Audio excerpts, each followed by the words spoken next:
Welcome to the Wilderness Podcast. We are back for another All About, and we are back with a returning guest, Wintersplit. Winter, how are you doing tonight? Great. Really excited to talk about our topic tonight. Yeah. Me and Winter have been messaging a lot about this topic. Well, actually, we did the episode all about efficiency with Winter and GZ Space, but the first episode with Winter was all about TOA.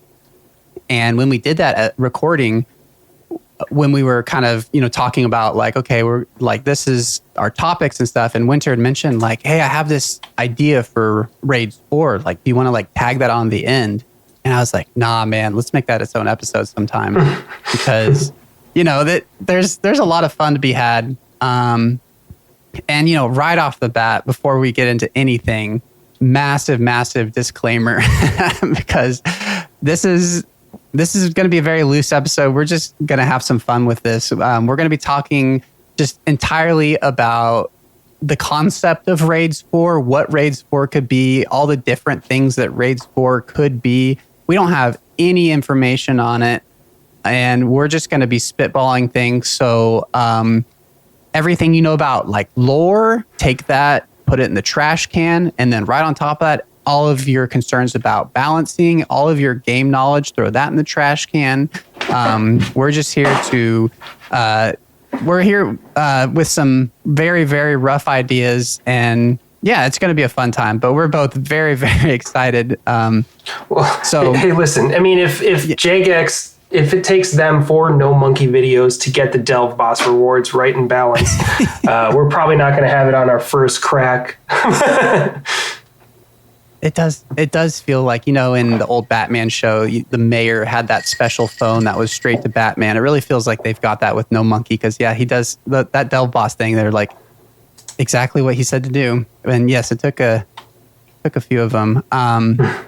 But yeah, so we're going to talk about we're going to go through the general concepts of what Raids 4 could be. And we're going to talk through all of what we, just different possibilities that there could be. And then the second half of the show, me and Winter have both prepared our own full-fledged pitch for Raids 4. It's going to be, we've basically been messaging each other saying, oh, this is too crazy. And then I've said, no, dude, mine's crazy. We have no idea what each other's is, but we're very, we're like competing about which one can be the most out there. So I'm extremely excited for that, and I will be extremely embarrassed when it's the dumbest thing ever, and we never release this episode. But yeah, yeah, fair.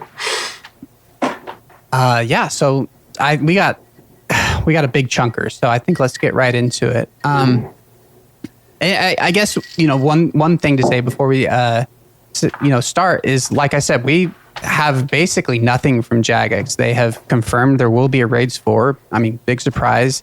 I haven't been able to find, I know there was a clip of them saying if not, it will be a part of sailing. We're not approaching this as if it's 100% going to or not going to be a part of sailing. We're going to kind of entertain both ideas. I know a lot of people think that's kind of the obvious thing to do. They have this huge skill coming out, this huge, probably the biggest like expansion to the game we've ever had as far as content, not just the skill, but it's all of the water.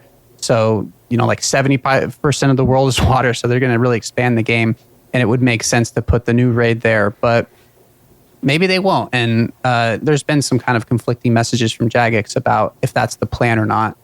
So we are going to talk about a sailing raid, and we're going to talk about non-sailing raids.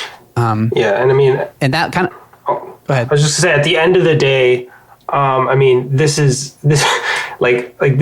something that we're both excited about, right? So, we both just kind of, I know at least for me, I was just kind of like, I'm just gonna do something really simple. And the more I thought about the thing that I was interested in, the more I went into like deep diving, and now I don't have 2 rewards, I have 5 rewards, and I'm drawing pictures of them, and like, it's, just, if it were just about sailing, then we're kind of like narrowing ourselves into, a hallway that we're maybe not as excited about. So I think we just went wild on it. Yeah. And I'm treating this as I can't remember exactly which J mod it was. Went on, I can say now, friend of the show, Bay's podcast, and it was one of the main developers of Tob, and they described the kind of formation of Tob as them just going to the bar after work and just thinking about like what would be kind of crazy fun ideas. And I feel like that's what I'm intending for this podcast, is just some crazy ideas. And if we were actual J mods, then we would take this recording and go to actual development where we actually write it on a whiteboard, and all of our ideas would probably get lost in the first iteration because we would realize they're actually bad in practice. I think a lot of things it would be very interesting to see what the first draft of all of our existing raids were, because it's probably very different than how it ended, because sometimes stuff sounds a lot more fun than it is. A couple beers deep, it always sounds better. Yeah, exactly. So we're going to talk about, the first thing we're going to talk about is all of the areas, the potential places, and like the theme that where the raid could take place. And then our next section will be the kind of mechanics and the format. We have all of the 3 raids we have are very different in the way that they are approached from a, just a design standpoint. And finally, the possible rewards we could have. And then, we'll go into our individual pitches. So starting off with the areas section. So I pulled up the wiki page for our most recent leagues, because they did us a favor and separated the area into these chunks. And I'm just we're going to take them one by one, and we're going to look at, these chunks of the map and look at kind of what's in that area and say like, okay, what if, like, is there anything in here where a raid could take place? And we're kind of starting off with a massive dud, because the first one on the list is the desert. And I'll just say, like, my thoughts is they have a desert raid, and it's everything you would expect from a desert raid. You got your pyramids, your dung beetles and everything, your mummies. So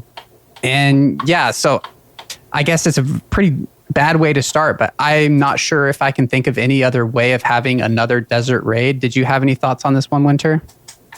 Yeah, no, they kind of crammed a lot of content. They went from like nothing in the desert to it's one of the most, like, for leagues at least, like it's one of the most like sought after regions to start in, or at least pick, because there's so much content there now.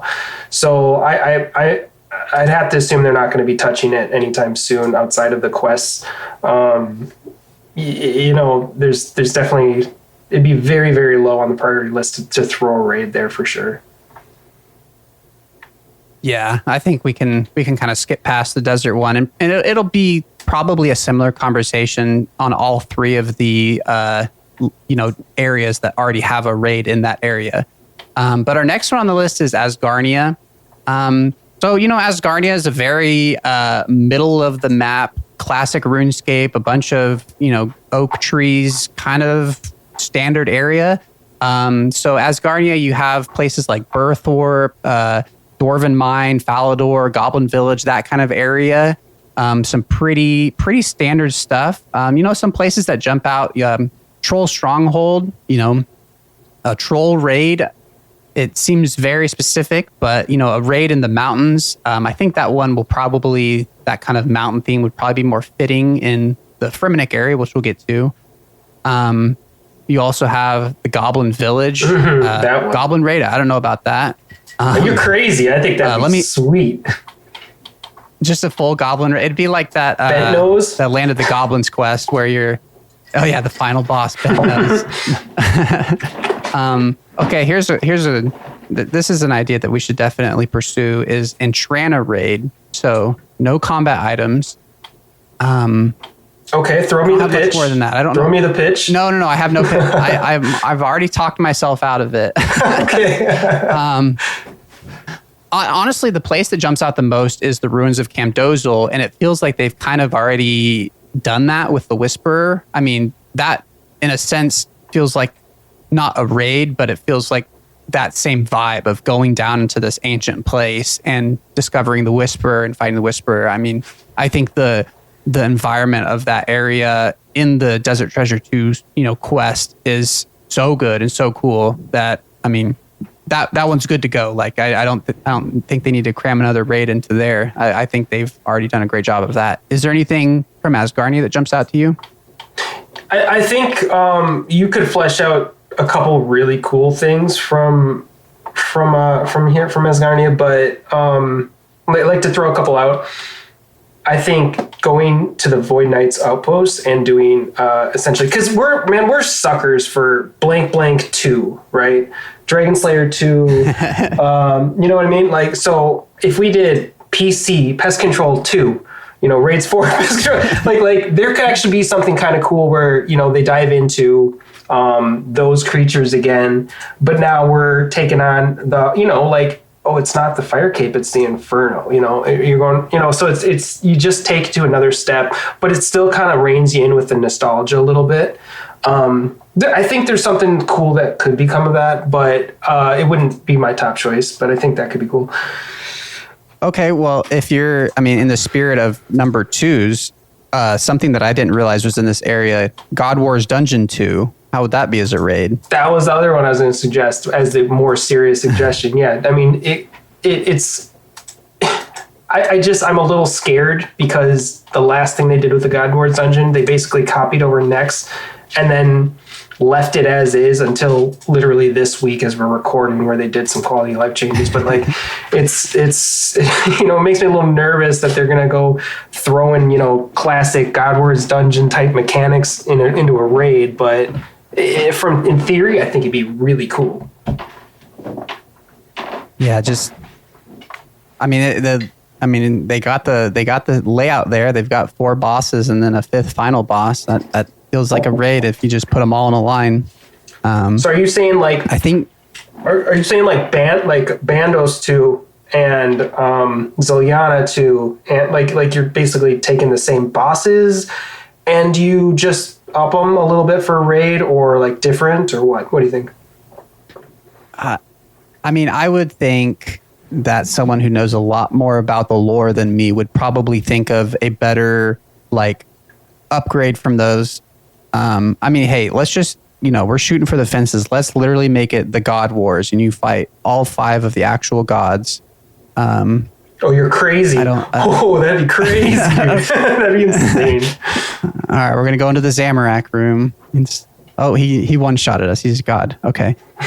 So they just make the impossible raid. You just get killed by gods all day long. Game over. But yeah, I think that, I guess I feel like a disclaimer that I need to put on this podcast in general from looking at some of the feedback from my episode with Sebe is I don't know anything about RS3. I saw a lot of our suggestions being like, oh, they have that in RS3. And I believe there is a God Wars Dungeon 2 of sorts in RS3. I don't know that for sure. But I'd be curious to know how that works. But yeah, God Wars Dungeon is such a classic part of RuneScape. I don't think I would want to see it as a raid, and I think that might be a category that we can put a lot of these things into, is that I want more PVM there, but maybe not a raid. And I would feel that way. I would love Pest Control 2, and I would love some kind of Goblin Village PVM. I would love just a Goblin boss of some sort, but maybe not a raid. I don't know. I think it'd be a good, I think it'd make for a really cool boss. It'd be a little too much for a raid, in my opinion. All right, let's go to, this is probably, I'm very curious to know the Wilderness, the origin of this entire podcast, but somehow one of the hosts' least favorite place in the game to go. A Wilderness raid is very interesting concept. I don't even really I guess I don't even need to look at the notable places on this wiki. Just the Wilderness in general, I will say, it seems like an awesome place for a raid. Obviously, they would need to have it be like Corp, where you can just teleport straight into the raid and have it be completely safe. Because it would be very funny if it would be a very Jagex thing to do, to have the first week be 5 tiles outside of the door and just have people just getting absolutely slaughtered trying to get into the raid. I'm kind of talking myself into liking this idea. Yeah. But I will, all that to say, I do think the setting of the wilderness being this, this desiccated wasteland there's all kinds of stuff you could do with that.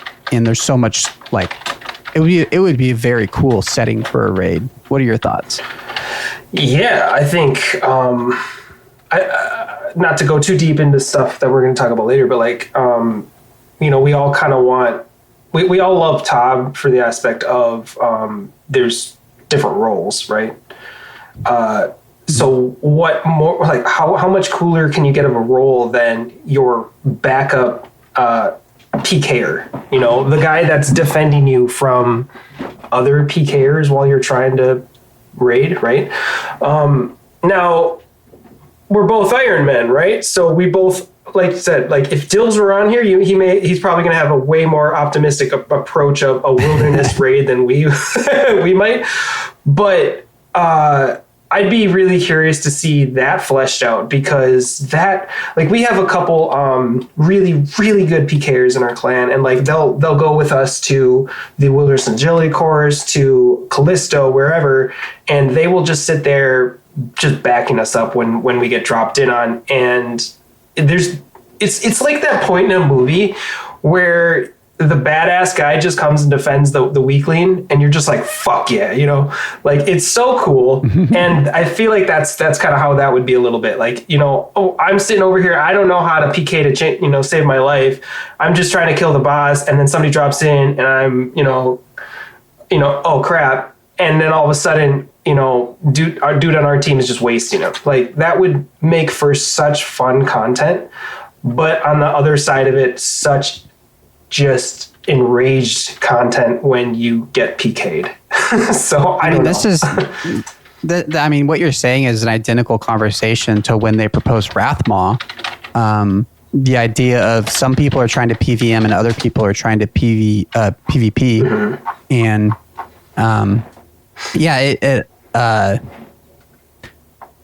I guess I liked the idea with Wrathmaw, and kind of, if you're suggesting a actual PvP raid, which I feel like I would just be completely opposed to. But if in the yes and theme of the night, if it was that, I do love the idea of what I was hoping for with Wrathmaw was, it would be the kind of thing where it would be kind of like Bounty Hunter, and you'd get paired up with someone. So it'd be like, okay, I'm a PVMer and this guy's a PvPer, and I'm the PVMer. I'm gonna go kill the boss, and this guy that's paired up with me will get a share of the boss's loot only if I stay alive. So he's fighting to defend me while I'm trying to fight the boss, and I could see that part of it being really cool. But I hate PvP in this game. The rules work differently than the rest of the game, and I haven't taken a crash course in how to PvP, so I will avoid anything that has to do with that. Yeah. And one thing I forgot to mention at the top is we asked our Discord, wilderness.gg Discord. It might be the Rust server. I can't remember which is which. Dills is really good at remembering which is which. Anyways, we asked our Discord for suggestions. We said we were doing this episode, and we're going to sprinkle them throughout.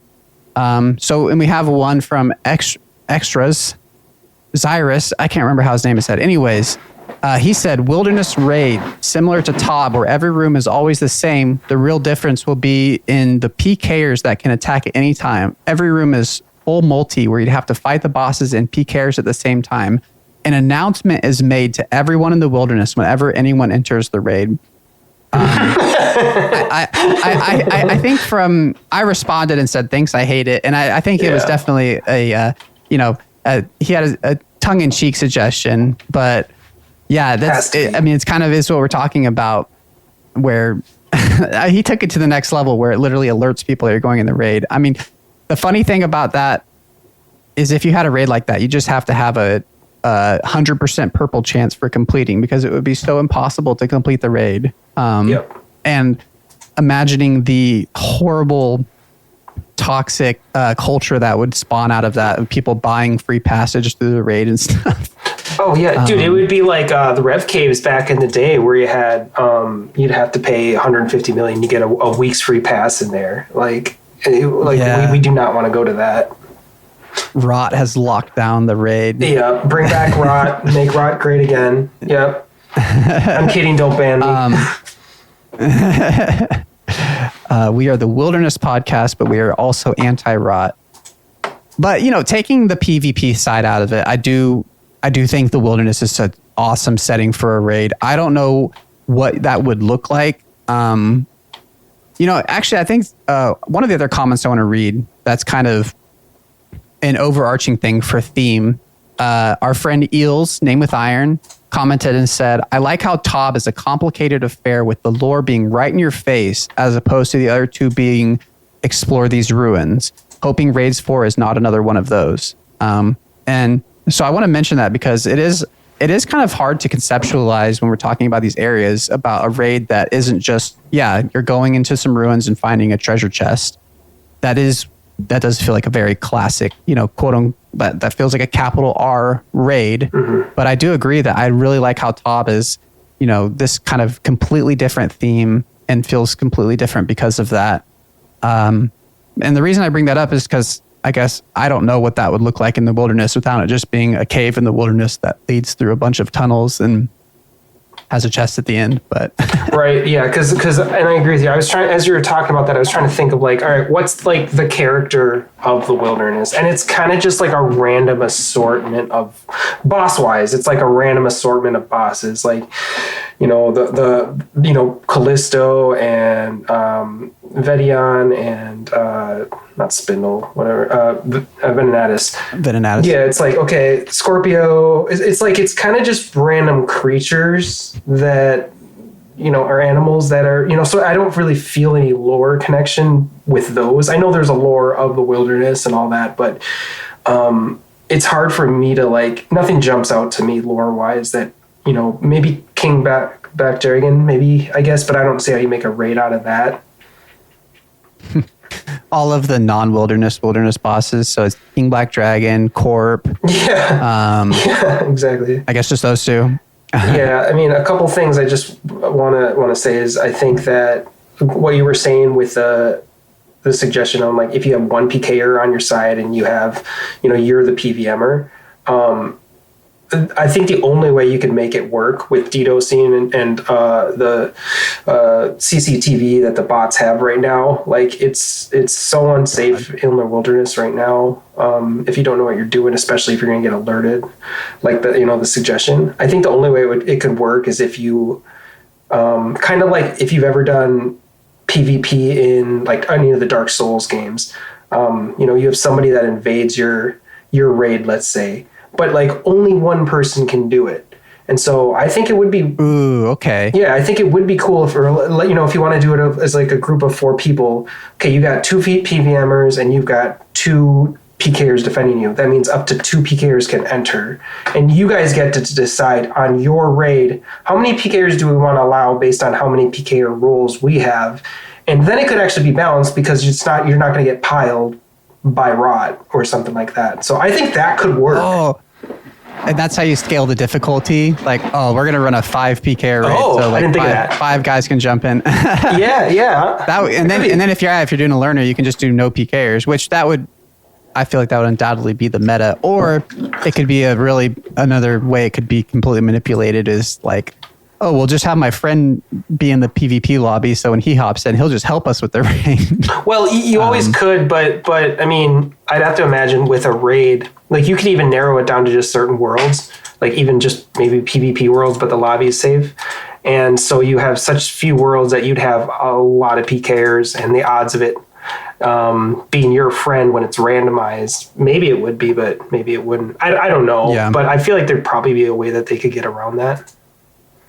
Oh yeah, it'd be like the PvP arena worlds where you keep hopping until you find your alt account. Yeah, but you do different fights and stuff. With the invocation, like you were saying, though, you could have it where if you don't have a PKer on your side and PKer that can enter, like, you don't get the mega rare of the raid possibility or something like that.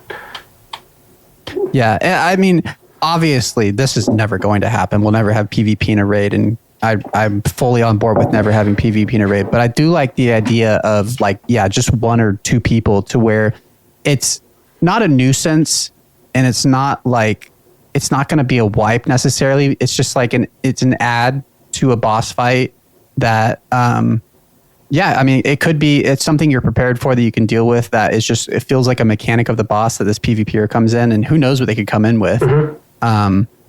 But it's not like, yeah, it's not going to be this raid ending thing necessarily, as you know, in the same sense of any other boss in a raid. Obviously, any of them can wipe you, but it'll be that difficult. You're going to have them outnumbered, so you can probably take them down. But I don't know. I'm kind of talking myself into it a little bit, but I obviously that never ever will happen. Yeah, I wouldn't want it to be resources spent for like a raid is like what, every 2, 3, 4 years. I wouldn't want that resources poured into something like this, but I would love like the resources that they put into Yama into something like this, like a mini raid or a boss like you're saying, where they spend like 3 months doing it. I think that could help with revitalizing PK. Even though I don't like PKing myself, I think I do understand that it's pretty important to the game, and thriving wilderness is a good thing. So any way that we can get around the prey versus predator thing, you know, this feels a little bit better to me. Yeah, and that was the issue with Wrathmaw, is it was just this free for all, and I feel like the boss never would have actually gotten killed because everybody would have, you know, every PVMer would have just been getting killed by PvPers, and every PvPer wasn't actually fighting the boss because they're fighting PVMers. And I was actually probably more optimistic towards that proposal than the community was, because if they had tweaked it a little bit. But anyways, we're getting so far away from our topic tonight. So yeah, I mean, the wilderness, I think I could definitely see a raid in the wilderness. You know, it has such an expansive, you know, like it is very simple in that it's just this burned wasteland, but I could see that being a really cool setting. You know, maybe have it at that volcano up in the corner would be a really cool setting for a raid. Mm-hmm. Or yeah, just any kind of PVM stuff. Mm-hmm. Yeah, so moving on. Well, real quick, Thunder Kopesh. You look it up if you don't know what that is. That was the Echo boss for the last leagues. The drop is a sword.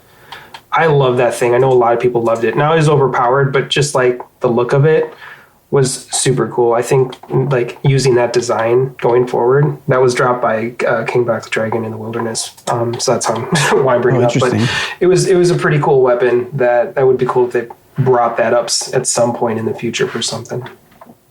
So. Honestly, I hadn't thought about it until now, but I feel like when we get to our rewards section, it'll probably be every single one of those Echo boss drops, because those are beloved by the community, and they were overpowered. But you know, it's a raid reward. It's like a mega rare should be overpowered. Mm-hmm. But we'll get to that conversation later.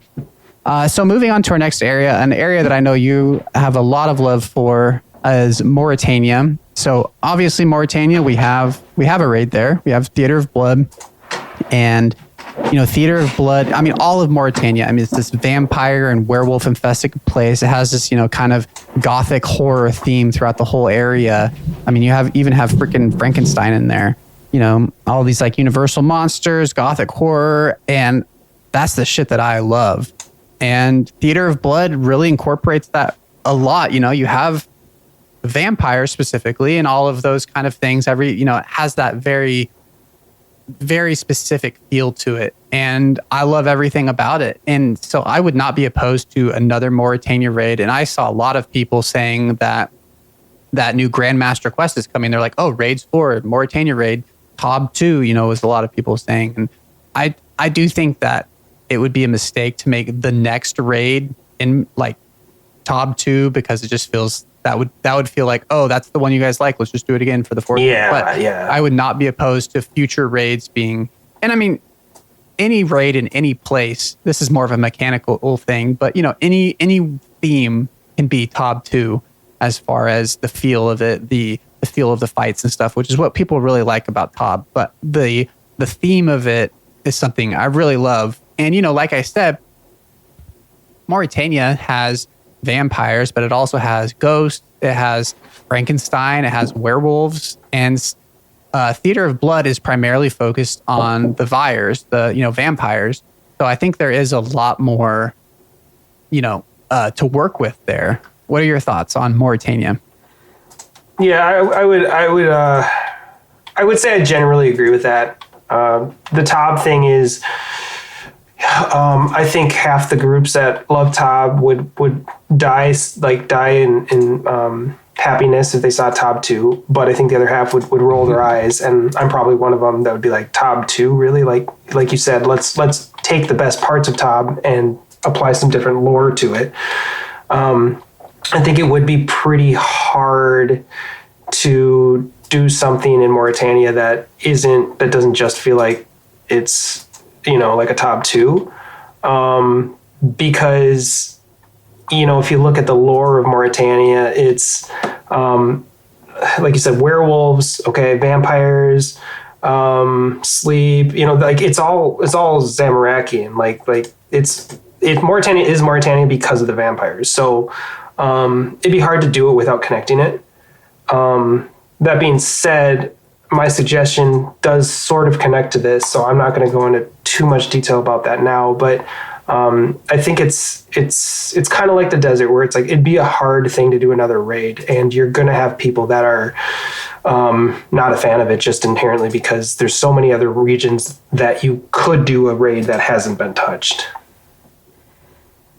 Yeah, and I think they've done a really good job of like making the raids feel so different from each other, for better or for worse. But like with TOA, like they really leaned into like everything related to Egyptian culture and like the desert and all like desert fantasy and stuff, and like mythology of that kind of stuff. And then with Tob, it was like all of our vampire literature, all that kind of stuff.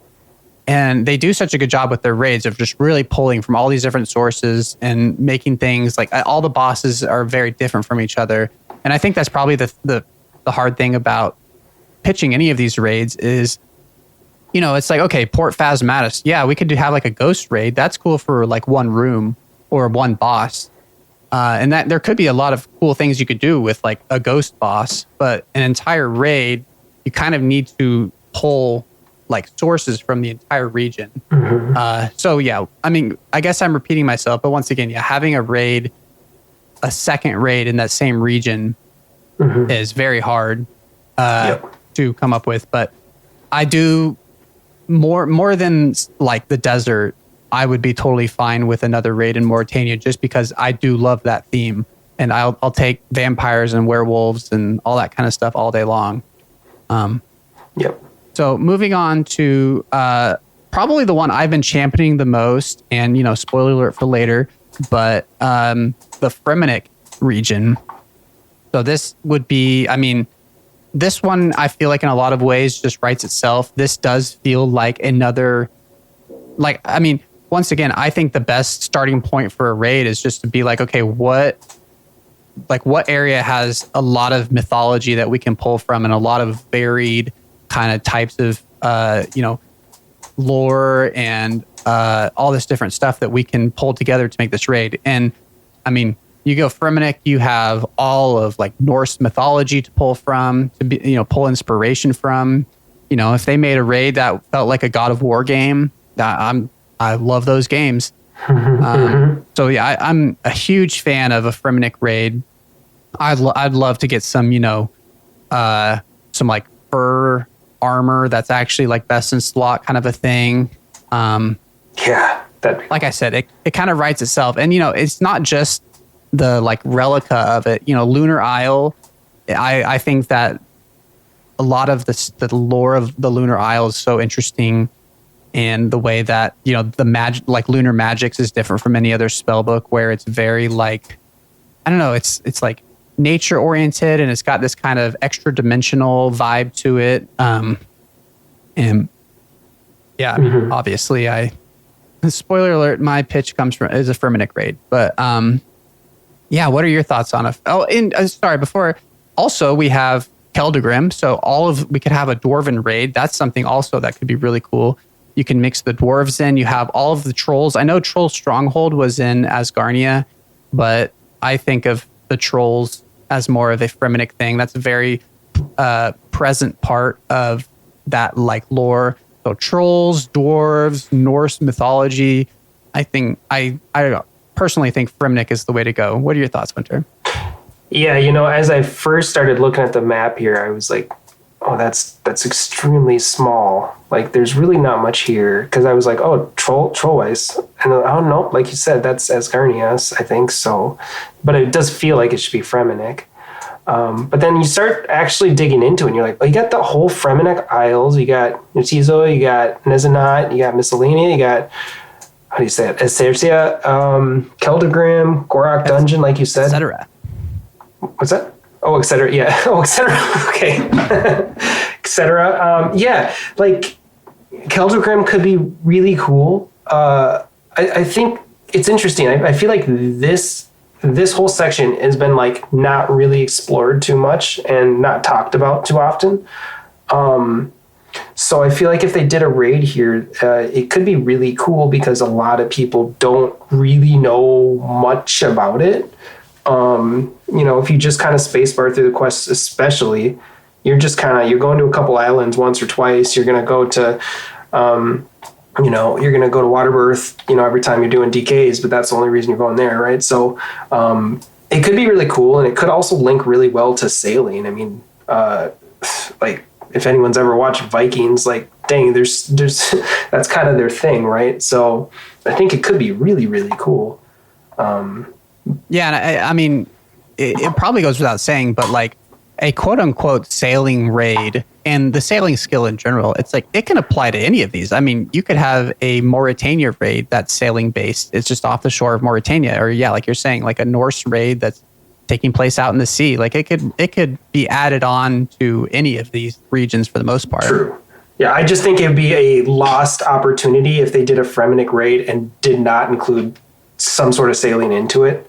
Because I feel like that's to me, when I think of like Relica, if you're going like Relica, not like Keldagrim, I feel like if you're doing Relica, like that is like a huge trait of their people. It feels like is like sailing, and stuff like that. So it's like if we have that skill coming out and then we did a Fremennik raid, I feel like touching on that a little bit would be there's just a lot that you could get out of it probably.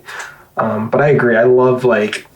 I'm thinking like some sort of like kind of gladiator armor, but like with furs on it, like you said. There's some cool stuff you could have as far as like gear coming out of that region that would be really unique, as far as best in slot goes, because you kind of see that with like mixed hide or some of the lower mid-tier armors, but nothing that you're gonna wear in your end game. Right, and yeah, I feel like I run into a lot of that when we're talking about content for the game, and some of the, not to keep going back to the comments on our Sebe episode, but a lot of things that were proposed, people are like, oh, that's already in the game, and my response is like, yeah, that's in the game, but it's bad, or it has no, like, it's not useful. And so it's like, yeah, I want exactly that they did put in the game, but I would like it to be better, because I really think like the yak hide armor, even like it looks pretty cool. Like there's a lot of the Fremennik armor you get looks pretty cool. Hold up. It's got that cool vibe to it. What? Hold on, let me look up yak hide armor, because I am going to completely disagree with you on that one. Okay, maybe it doesn't look cool. Oh, that is hilarious. In my head... Okay, that's going to be a disagree for me, dog, but what about, there's the is it the Fremennik kilt you get from Clue Scrolls? That one looks cool, right? Hold on, I don't do Clue Scrolls. Let me look this up. Fremennik kilt. Oh, hell yeah. Give me a best in slot Fremennik kilt. I could get down on now the kilt. Okay, I'm going Braveheart here now. I think if they made it plaid, I'd be down. Okay, hear me out. And then a best in slot reward from the raid would be an upgrade to the Soul Flame horn. That would be bagpipes. How about you? I don't know what it would do. Okay, I think they just should have done bagpipes instead of the Soul Flame. Yeah, I'm fully in support of that. For no reason. Maybe just a transmog, even if you just add 1+1 to something, just so that you can make it a little bit better and that everybody uses it. Because I want a bagpipe now, for sure. All right, done deal. That's the next raid. There we go. All right. Well, stay tuned later in the podcast to hear my idea for what a Fremennik raid should definitely not be. And I thought there was one other thing in here. Oh. All right. So moving on from the Fremennik area, going back to kind of another kind of classic, just a bunch of green trees area, but there's some stuff going on is the Kandarin area. So Kandarin is kind of like Ardoin, the Tree Gnome Village, Ape Atoll, all of the ogre stuff to the south around Castle Wars. So there's some interesting stuff there. I would want to see more gnome content. I think there's like the gnome like race in this game. It has a very like fun feel to it, very similar to like the halfling culture in D&D or hobbits in Lord of the Rings, very like just a fun loving culture. And it would be fun to have kind of a goofy raid. It would be very funny to have a raid where it's very like lighthearted in theme and just fucking kills you constantly.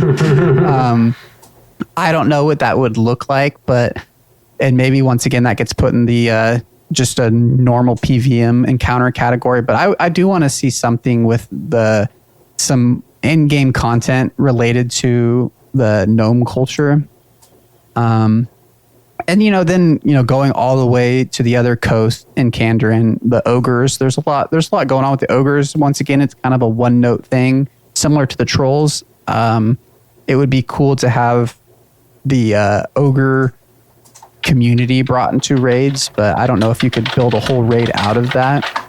Something in the mechanical section, maybe we could actually work disease into this game. Speaking of ogres, that's something you never see in this game. That gets brought up for that one quest, I think. But complete side note. But yeah, I think other than that, I don't know. Anything jump out to you from Kandarin? Yeah, quite a bit, honestly. Let me go back to this. So, so the gnomes, again, if they did raids more often, and we're gonna get a raid every year or two, like I'd have no problem doing a gnome raid, like a lighthearted, still throwing some good like a fun one-off one. But like my the one raid I'm gonna get in my 30s, I don't really know if I want that to be a gnome one. That's fair. Gnome Ball 2, throw it at me for sure, but maybe not a raid.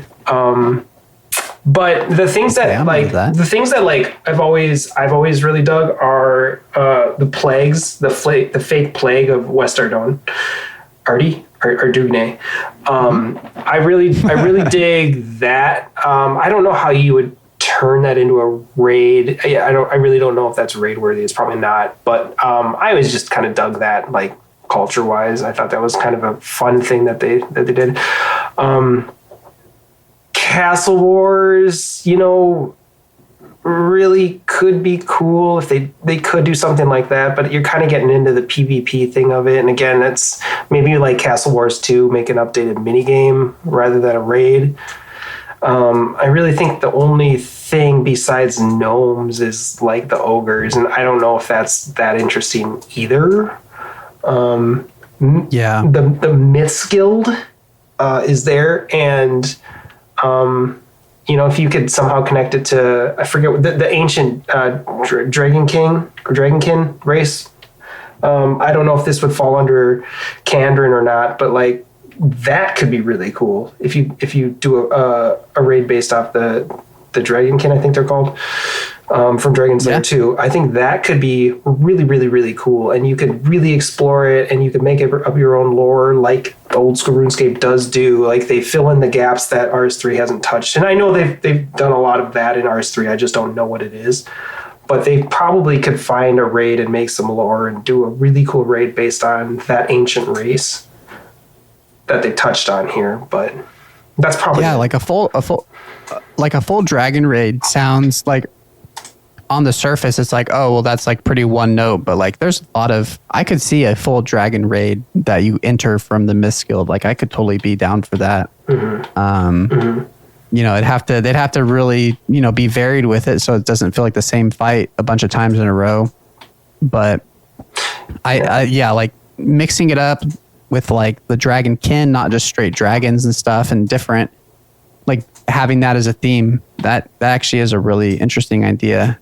Side note, well, I'll tell the full story if we ever get to finally do a me and Dills keep talking about D&D episode, but I am also really into the Ardoim fake plague plot line, and I worked it into, that was like one of the big reveals of my D&D campaign. Don't give it away. One of the ones I ran. Well, yeah, it was a whole plot twist because but anyways, I did that, and I had my characters all arrive to this main city, and I said there was a plague, and they all rolled their eyes because I had written this in 2019, but we got to it in 2020, and they thought I was just doing a COVID joke.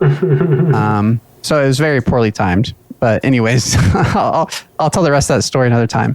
But yeah, I think you hit probably the best option out of the Kandern area. Some kind of Dragonkin raid would be really interesting. I mean, it'd be cool if they could make it not just 5 dragons in a row. Yeah, and I mean, if you look at the dragon bosses that they've done, Vorkath, one of the most like beloved bosses of the game, right up there with Zulrah, a really good boss. The whatever the red one is at the end of Dragon Slayer 2, like Galvik, yeah, Galvik. I mean, that they incorporated the environmental, running through the waves or around the waves. Well, they took that and used it at Zebek in a really successful way. So like there's so many ways that they could make at least 3 or 4 dragon bosses in maybe a 5 or 6 encounter raid. That would be really interesting. And then you just throw in some other experiments that the Dragonkin did that we don't know about, or you face one of them when they tear off their shirt and they've got a 6-pack. Who knows? Something. Yeah, you could definitely make that into a raid if you just sat down and put pen to paper, I think. Yeah, for sure. All right, so moving on to Taranwin, which is essentially just to say elf raid. Taranwin is essentially entirely the elven country. We do have a little corner at the bottom with the Zolandra, where Zulrah is. And I will say I don't see any kind of Zolandra raid, but I do, and I've said this when we did the Smasher Pass about Zulrah. I love to pieces the lore of just this isolated village off in the corner of the world. They just have this random PVM boss, and they've developed this entire cult around it. It feels true to life, and I love that. And that on its own, theme-wise, I would love to see in just any kind of raid. But other than that, I mean, yes, a elven raid. When we were doing the Chambers of Xeric episode for Smasher Pass, Dills was giving me all this lore about how Xeric was, found these crystals and everything, and that felt like that should have been the elven raid, was all based around like the power of these crystals and how they've corrupted these creatures to make these different type of creatures and stuff. And that being said, it feels like if they ever tried to do some kind of elven raid, just by how the elves in this game are so tied in with like crystals and stuff, it feels like that's kind of already been done. Yeah. But I don't know. Do you have I don't know. I'm not sure what an elven raid would look like.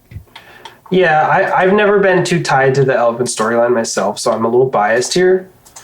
I am really I really think they did an amazing job with the Zulrah, the sacrifice, the cult thing. Like you said, it's like it's a really, like, if you ever read the lore on it, and I'm not gonna go into it here, but like it's really like it's one of the darker things in this game where you're just like on the surface you're like, all right, whatever. There's a kid on the dock.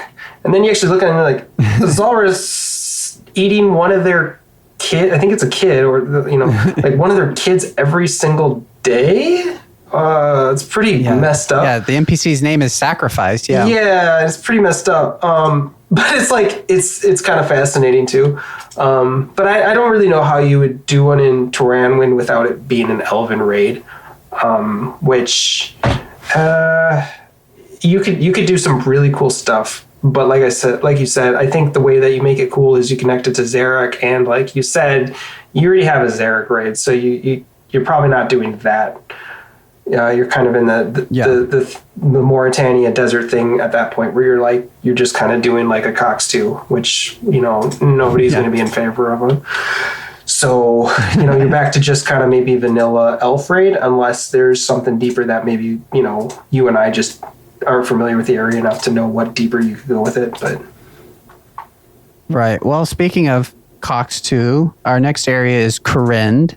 So Kourend is a hard one to talk about theme-wise because, we've been talking about these isolated regions of a single continent, and then Kourend is just its own continent, and it has every region all of its own.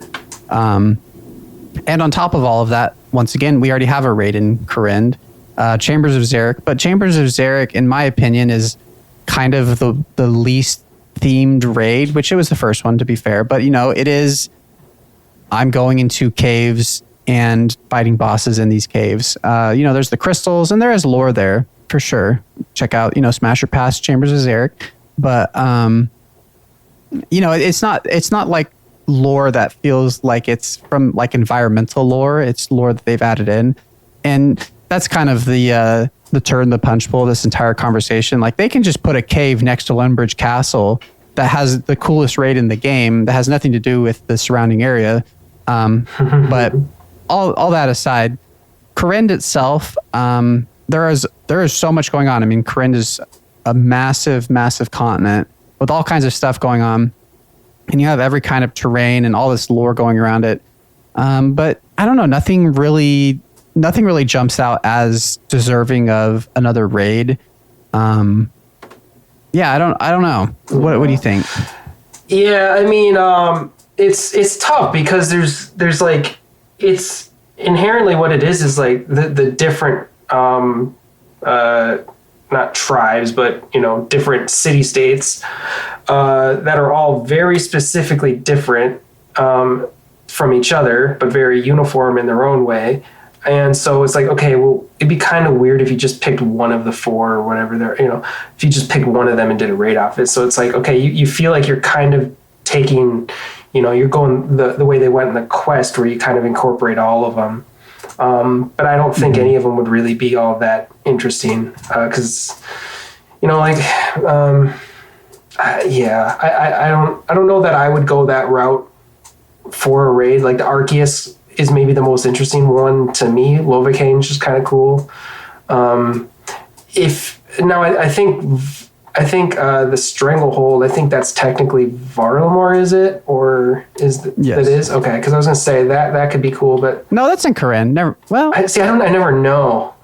It doesn't look like it's... Honestly, oh, actually, no. I just scrolled my mouse over Varlamore, and it does say the Stranglewood. I think that will become a little more clear when Varlamore Part 3 comes out, and that's all connected. Yeah.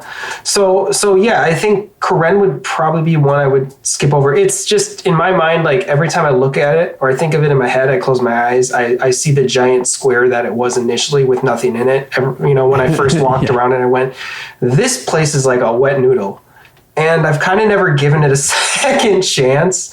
I've done the content, but I've never really, like, the first impression is still kind of there for me. So it's not all that interesting to me for a raid. Yeah, and I think that, I keep coming back to that, but there's a few areas. I think the Wilderness, Mauritania, Firmenich, and our next one, Varlamore, I think are probably the ones that really jump in the desert, are ones that just have this like really inherent theme built into them. Whereas Asgarnia, Kandarin, and Kourend are just these, they're just kind of classic fantasy. And I guess, that all that to say, going back a little bit, I would totally be down for a kind of classic fantasy raid. If we wanted to have like a Knights of the Round Table, Robin Hood kind of feeling raid, I could see that being something. But I mean, other than that specifically, yeah, these kind of just generic areas don't have anything that really jumps out. But moving on to Varlamore, I do think that theme, that like inherent theme of Varlamore that they've gone for with this very like Aztec, South American vibe, it does have a little bit of crossover probably with the desert. There's kind of the Egyptian pyramids and the Aztec pyramids. But there is crossover there, but that kind of like Mayan mythology to draw from and Aztec mythology to draw from, I could totally see there being a really cool raid in Varlamore. Yeah. There's so many, like this would probably be the section that if I had to like pick a raid that would be just the most interesting, outside of the one that I'm actually going to pitch, it'd probably be from here because there's so many interesting ones. Like I actually picked it as my first region in leagues, which was a mistake as it turned out, but just because it was so cool. There's so many good aspects of it. There's so many like I loved when they said they were doing Toa. I was like over the moon because I love Egyptian culture, the pyramid, like it was just completely up my alley. And like I said in the All About Toa podcast, like that is what got me into it is like, I am excited just to go into a pyramid and shoot some things. And so like this being Aztec mixed with Roman Colosseum, which I don't know if you've seen the meme, but the meme is like every guy on earth thinks about ancient Rome once a day. Oh, right? the Roman Empire. Yeah. It's like it's true, and I'm fully here for it. And so, like I could probably go down the list and come up with like 3 or 4 things here that I think would be cool. Yeah, Varlamore overall has been such an incredible update. They learned everything that they did wrong with Corinne, and they just hit the ground running. I don't have any really specific lore things or like mythology things or areas where I could see a Varlamore raid. I guess one small thing is if they really wanted to expand on the moon's lore, like have a kind of have a Varlamore raid, but have it kind of in that like extraplanar interdimensional kind of thing with the moon, like all of the cycles of the moons and stuff. That could be really like a really cool setting. But I Varlamore definitely gets a green light, but I can't really expound on why that is. I just think it would be cool. Yeah, I think just the culture of it, like you could just you could just make a really interesting, like if you just think Aztec, you could get some interesting themes going on because you could use.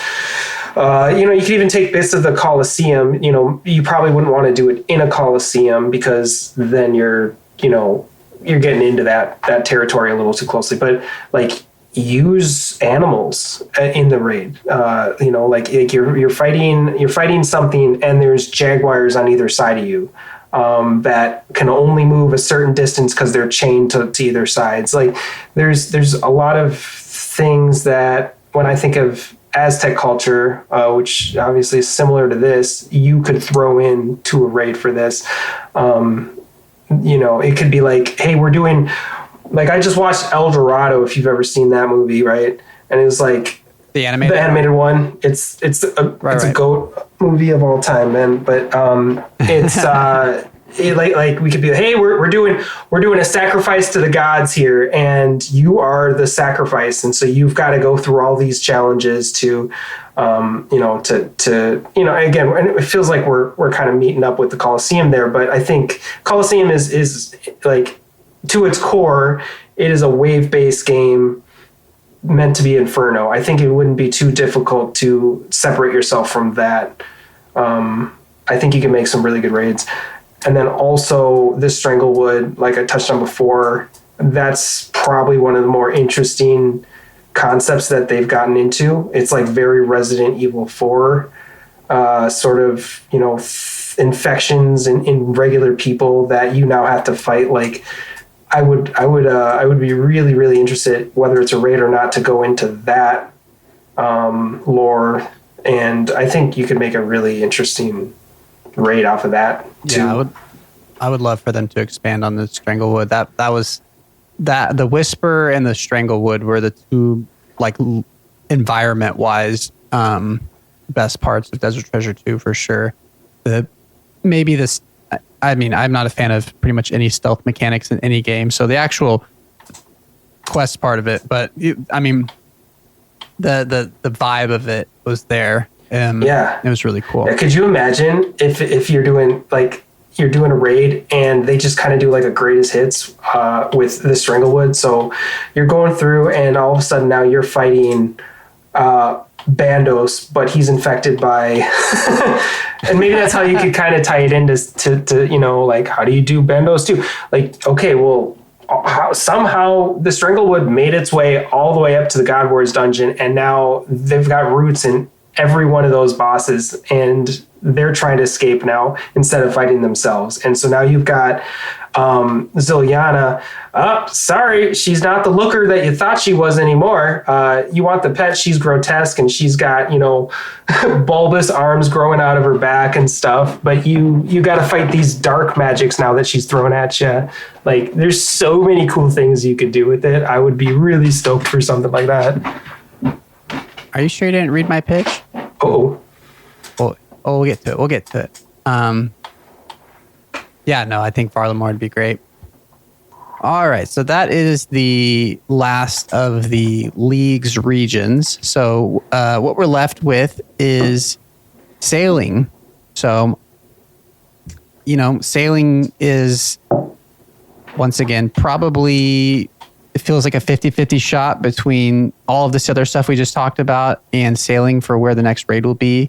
And I'm totally on board with the sailing raid. I think there's a lot that can be done there. I would love, once again, it's just brimming with theme. I mean, you have all of the ocean and like kind of that, Atlantis kind of feeling is one direction you could go with it. Some kind of underwater city, or just a freaking island that you just stumble upon. There's so many ways you can go with sailing, and so many different types of creatures that feel different from anything we've seen in this game. It would probably, if you want something that feels unique to the raids we have, I feel like sailing would probably be one of the best bets. I, for some reason, would love to see a whale boss. I don't know what that would be like. I don't know. I love, I guess I'm thinking more of the extra dimensional like whale lore that we have in our culture. I would love to see some crazy alien whale, but you might need to go into detail. I'm not really familiar with this extraterrestrial. No. I'll go into detail about it, but that. No, I'll say it, man. We've got to do a D&D episode, anyways. But anyways, yeah, and there's just all kinds of things. I mean. And I think that we're going to see a lot of that. The sailing is also the easiest one to talk about in the sense of it is a blank canvas. We don't have any just standalone PVM bosses in sailing yet. So I can say, oh yeah, that'd be cool to have a Kraken room. Or it'd be cool to have, like an octopus boss and stuff where, a lot of those will probably end up being solo PVM encounters or, standalone PVM encounters. But yeah, there's so much that could happen with sailing, and I would totally be on board for that. What do you think? Yeah. On board, haha. I'm pun intended. Yeah, I think it's the most likely thing. So this is a tangent, but it's gonna make sense. We were just planning a next workshop in our CC to teach people how to do small team next, right? And just like Jagex, right, the week after we planned to do this, they decided to do all their QOL updates. And a lot of them were for next. So we're kind of sitting in that boat of like, we're talking all about this. We get people signed up. We're going to do it. Everyone's got the time off. And then it doesn't really make sense because Jagex just dropped a date on you. It feels like that's kind of where we're at with this. Like we're gonna throw out a bunch of different cool places in Varlamore or Mauritania or Fremennik or wherever. Like, and then they're gonna probably just do sailing anyway, because it makes sense. But there's a lot of interesting things you can do with it as far as, like you said, Atlantis. Like it's a tale as old as time as far as ideas go and endless lore. So there's so much you can draw from, and they're kind of tied to RS3's lore for a lot of things in this game, because you get the actualies otherwise. And And so I feel like they kind of have to like play within a lot of boundaries with a lot of this stuff. But if they do something like that, that's just completely whatever they want to do, they can go wild. Which good or bad thing, I don't know, but that's, that's something that could be, really interesting for them to go down that path of just complete creativity. Yeah. And I mean, maybe what we're really pitching for all these other places is Raids 5, because it seems like they'll want to capitalize on the freshness of sailing and the hype around it. And if that's the case, if sailing is Raids 4 and one of these other, they go back to, the mainland for Raids 5, that's totally fine. I'm totally fine with, I'm more fine with a sailing raid than I am with a sailing skill. But agreed. Well, we won't expound on that. But yeah. I mean, it feels like a slam dunk as far as the theme goes. So totally on board with the sailing raid. Yeah. And I actually have a comment from Rye Jamie Jr. commented, underwater raid where you need to have a certain weight to walk on the floor. Granite armor would be best in slot, with the mega rare being a granite blessing that grants a shit ton, but has a flat armor or whatever they're talking about in the latest blogs. So just to explain flat armor is if they give positive flat armor, if I might be getting these backwards, but I think positive flat armor on a boss would mean that it just lowers your max hits, and negative would mean that it would increase your max hits. It's just a way for them to have maneuverability with the way that they're flexibility when they're coming out with weapons, because the higher the flat armor essentially means that you're going to be losing max hits. So you want to do weapons that attack faster. And if you have, if they're taking away max hits from you, then you want to be doing, bigger ones, essentially. I think I'm getting that right, but that's basically what he means by flat armor. And then he goes on to say, kind of a meme, but I think the next raid will have underwater segments, and that's kind of like what we were talking about. Yeah, my original pitch was for a sailing raid just because I assumed that was what they would do. And I remember what I was thinking through. It's like, okay, yeah, I feel like one underwater room is about as far as you should go with that, because that mechanic, I mean, assuming it works the same as when you do your seaweed runs, like that mechanic could get annoying really fast. Which, I mean, they could also just improve how it feels to be underwater and underwater combat and stuff like that. Yeah. But then at that point, is it really any different than just standing there? I don't know. But I think the idea of, one thing I like about getting, we'll get into the mechanics in just a second, but I do think it's a fun mechanic. I like mechanics that, in every raid has bringing some random item for one room in the raid, like bringing a ZGS for Mutadial kind of a thing. Mm-hmm. It's like this niche item, and that it's only used once in the raid, but it's like detrimental for your success. And yeah, having an underwater room, I love the idea of having to have enough weight, and or even like enough, like if you wanted to get into like rolls and stuff, like let's say that you have like, I'm granite roll, so you're going to be on the ground, but other people are going to be swimming, and maybe it's like on Fossil Island where there's areas that if you're too heavy you'll die because you'll drop to the bottom. There's drop offs that you can swim across. Yeah. So some of the people can swim to different areas, but other people, for whatever reason, they can do more damage if they're on the ground or whatever it is. Like that could be a really interesting dynamic for probably just a single fight. That would probably get really annoying if it was the entire raid, but I do like that idea a lot. Yeah, that's really getting me thinking about utilizing, we always utilize one access across, right? Like a flat plane. Very rarely do we utilize just you up wait. And down, right? Okay. So yeah, I think that is I've never thought about that. So credit to definitely Rye and not Trey for this one. You clearly stole it from him, but I think that'd be kind of cool. Yeah, underwater you definitely could utilize moving up and down, and yeah, it might get old, but that could be really fun. They just gotta nail the mechanics at the end of the day. Any of these suggestions could be really good or really bad depending on how they make the flow of it. Yeah.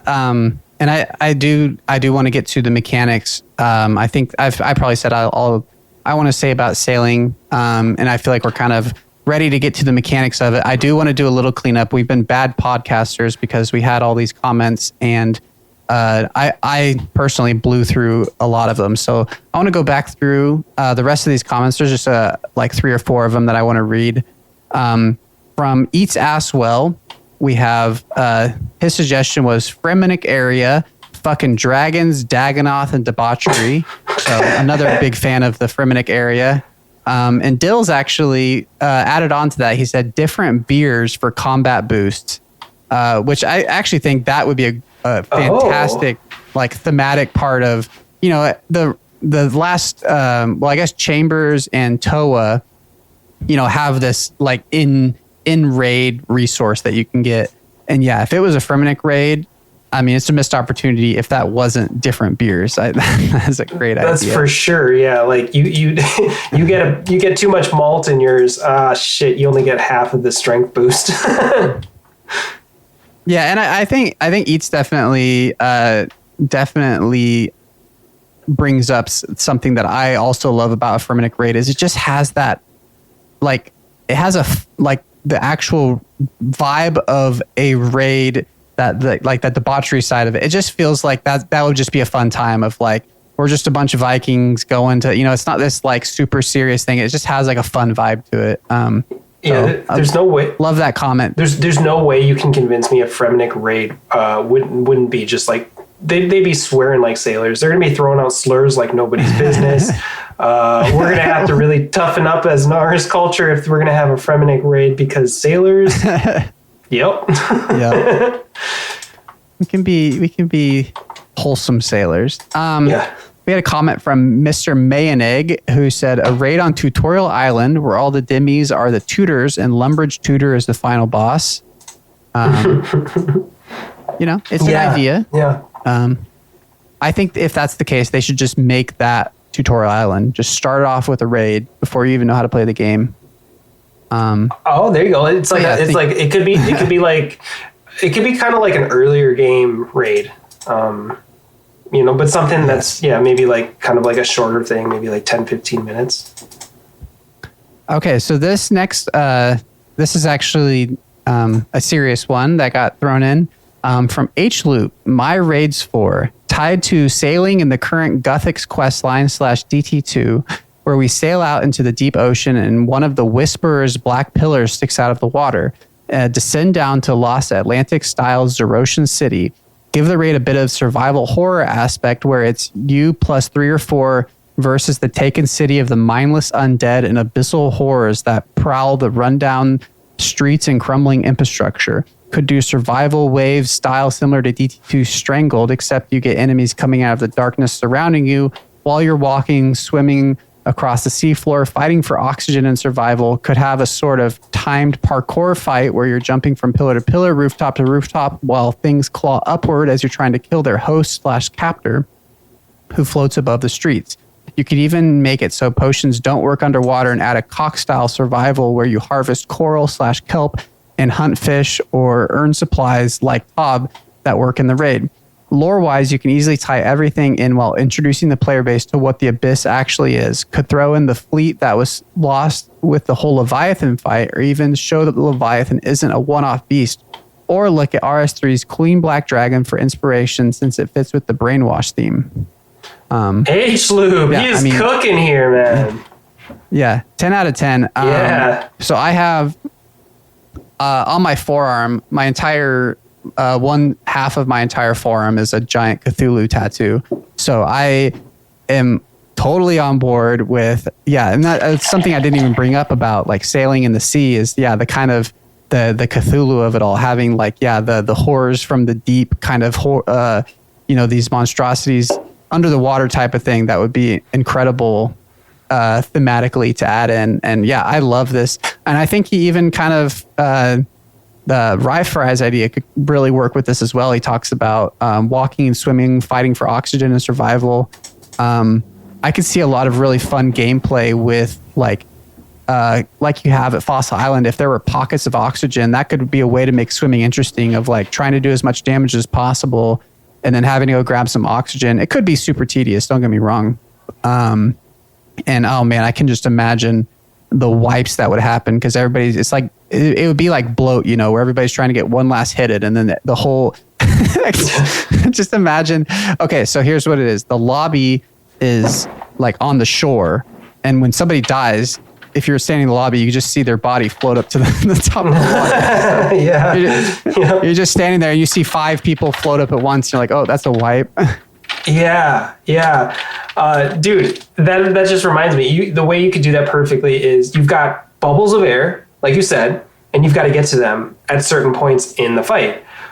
You just do the exact same thing that you do in Verzik P2, where you've got, she pauses, she throws out these yellow discs at random tiles, and only one person on your team can stand on each one.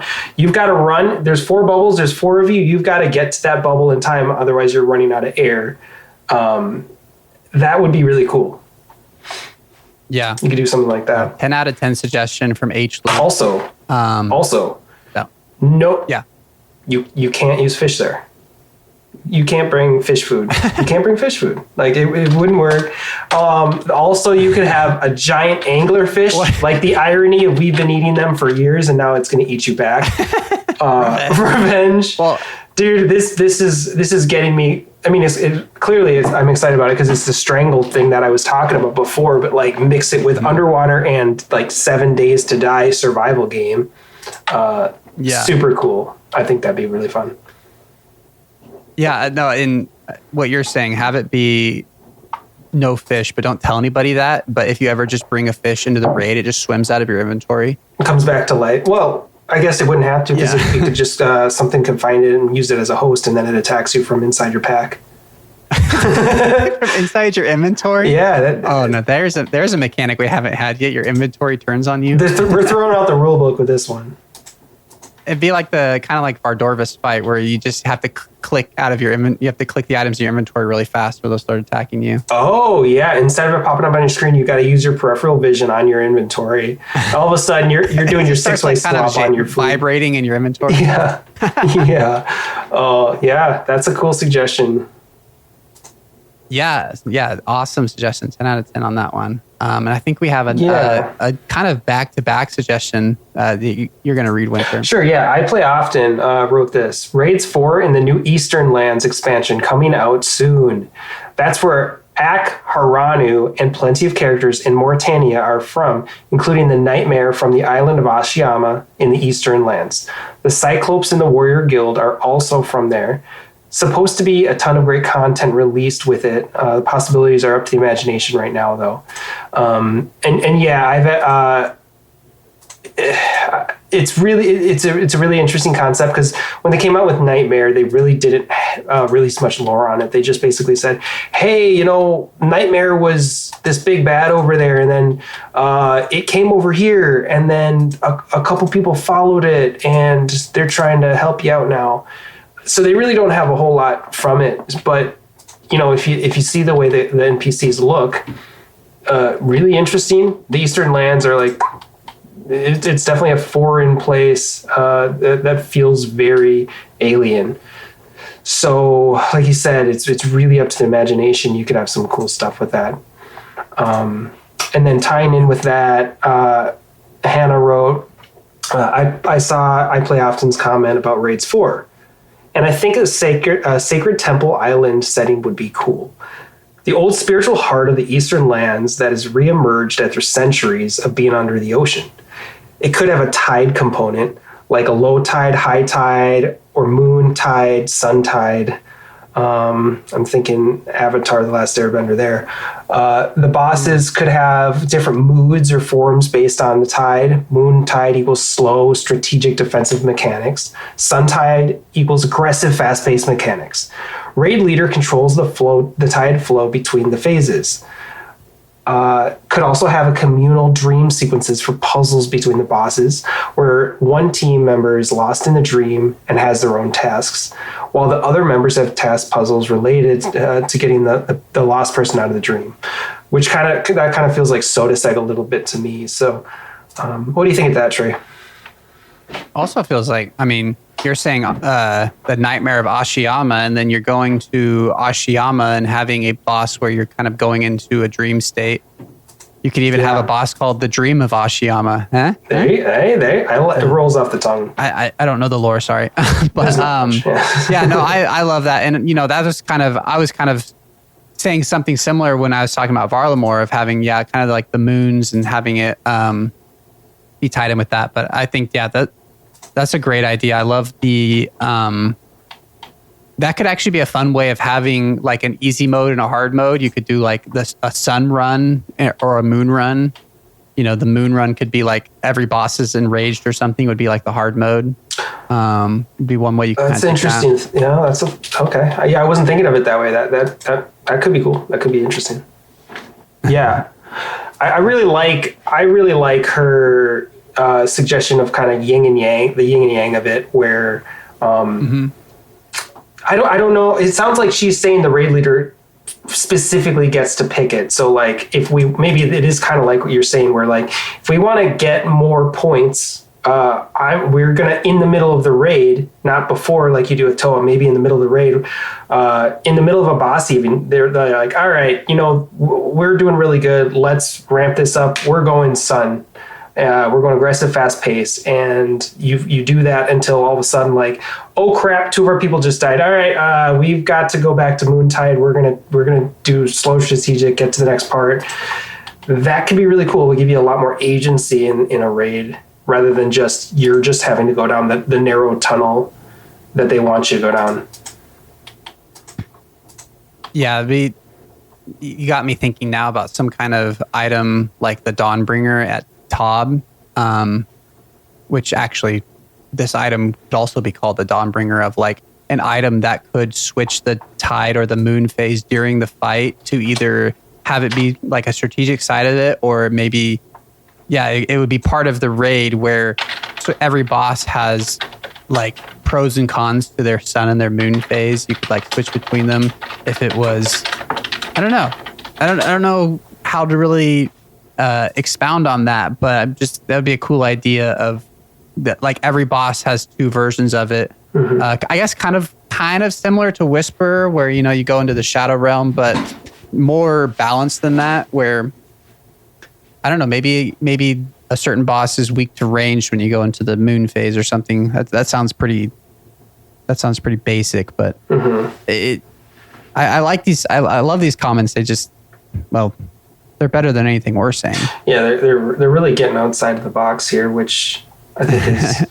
and another thing, just to touch base on what I Play Often and Hannah were saying is I think what I'm looking for is a raid that, if you look at the last 3 raids, like we play an RPG, right? So what do we like doing? We like being able to choose our own destiny and play this game how we want to play it. That's why there's so many different game modes.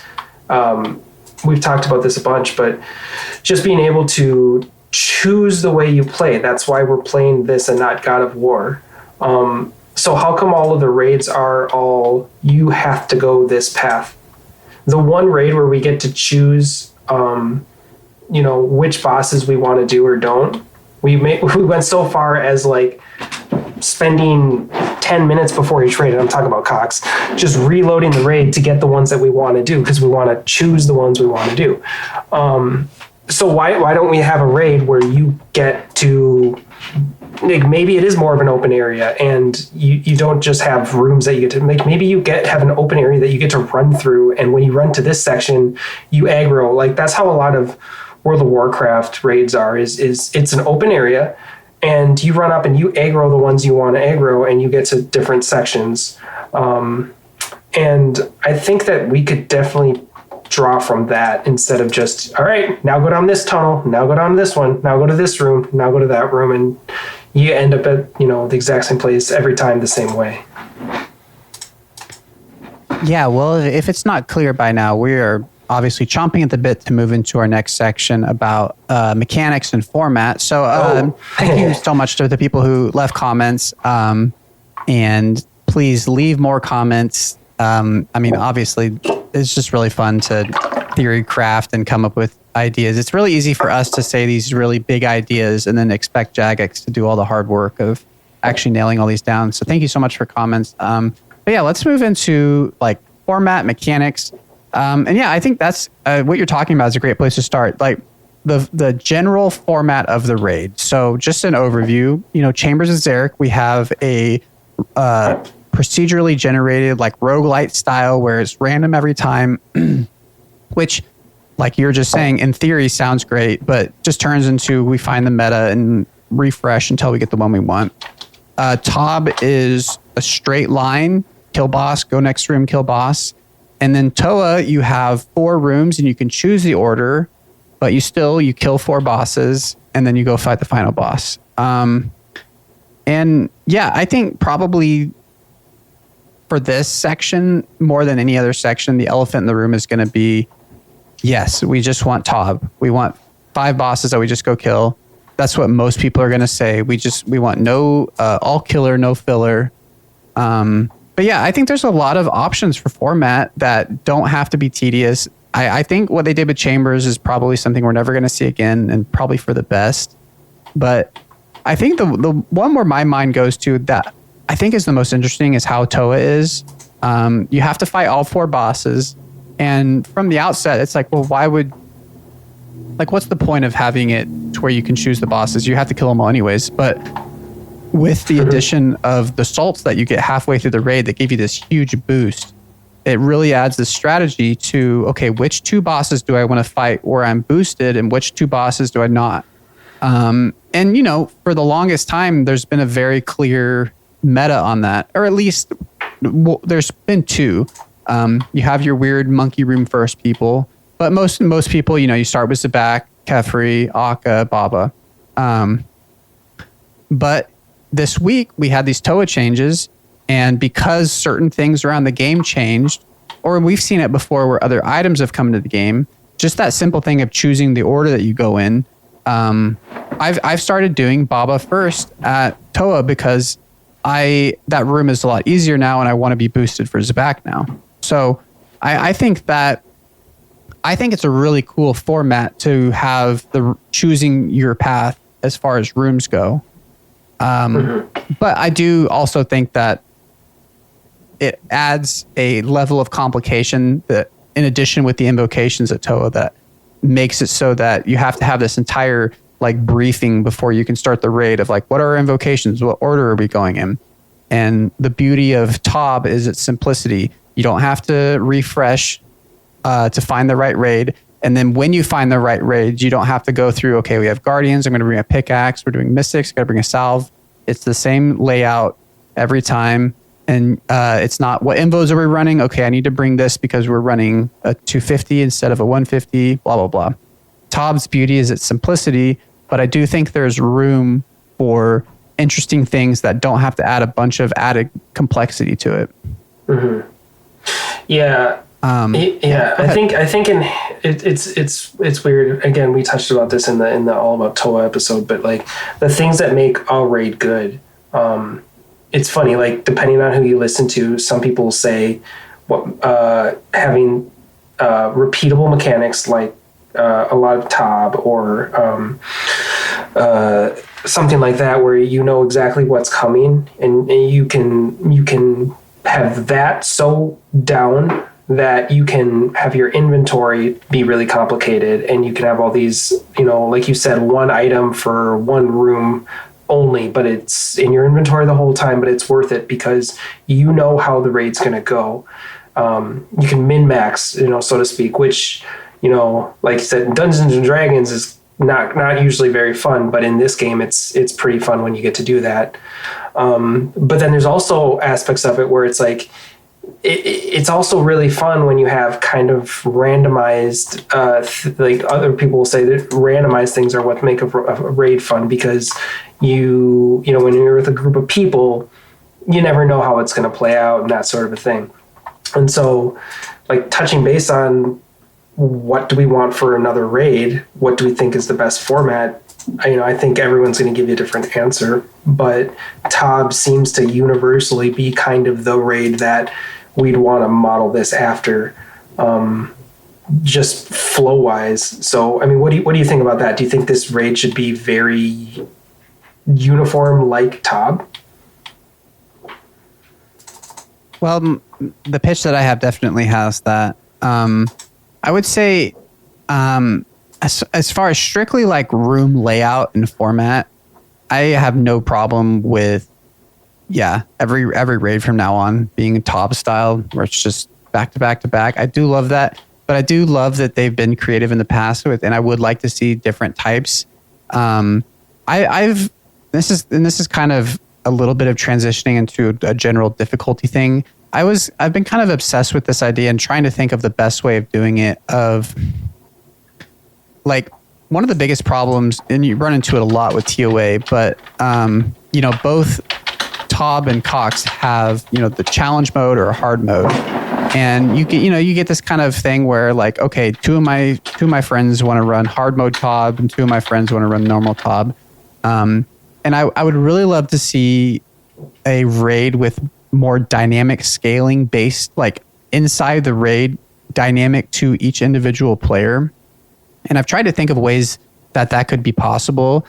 And I think it would be really cool. Obviously TOA has that in a sense with the helpful spirit. If you're more experienced, you can get the salts and the adrenaline.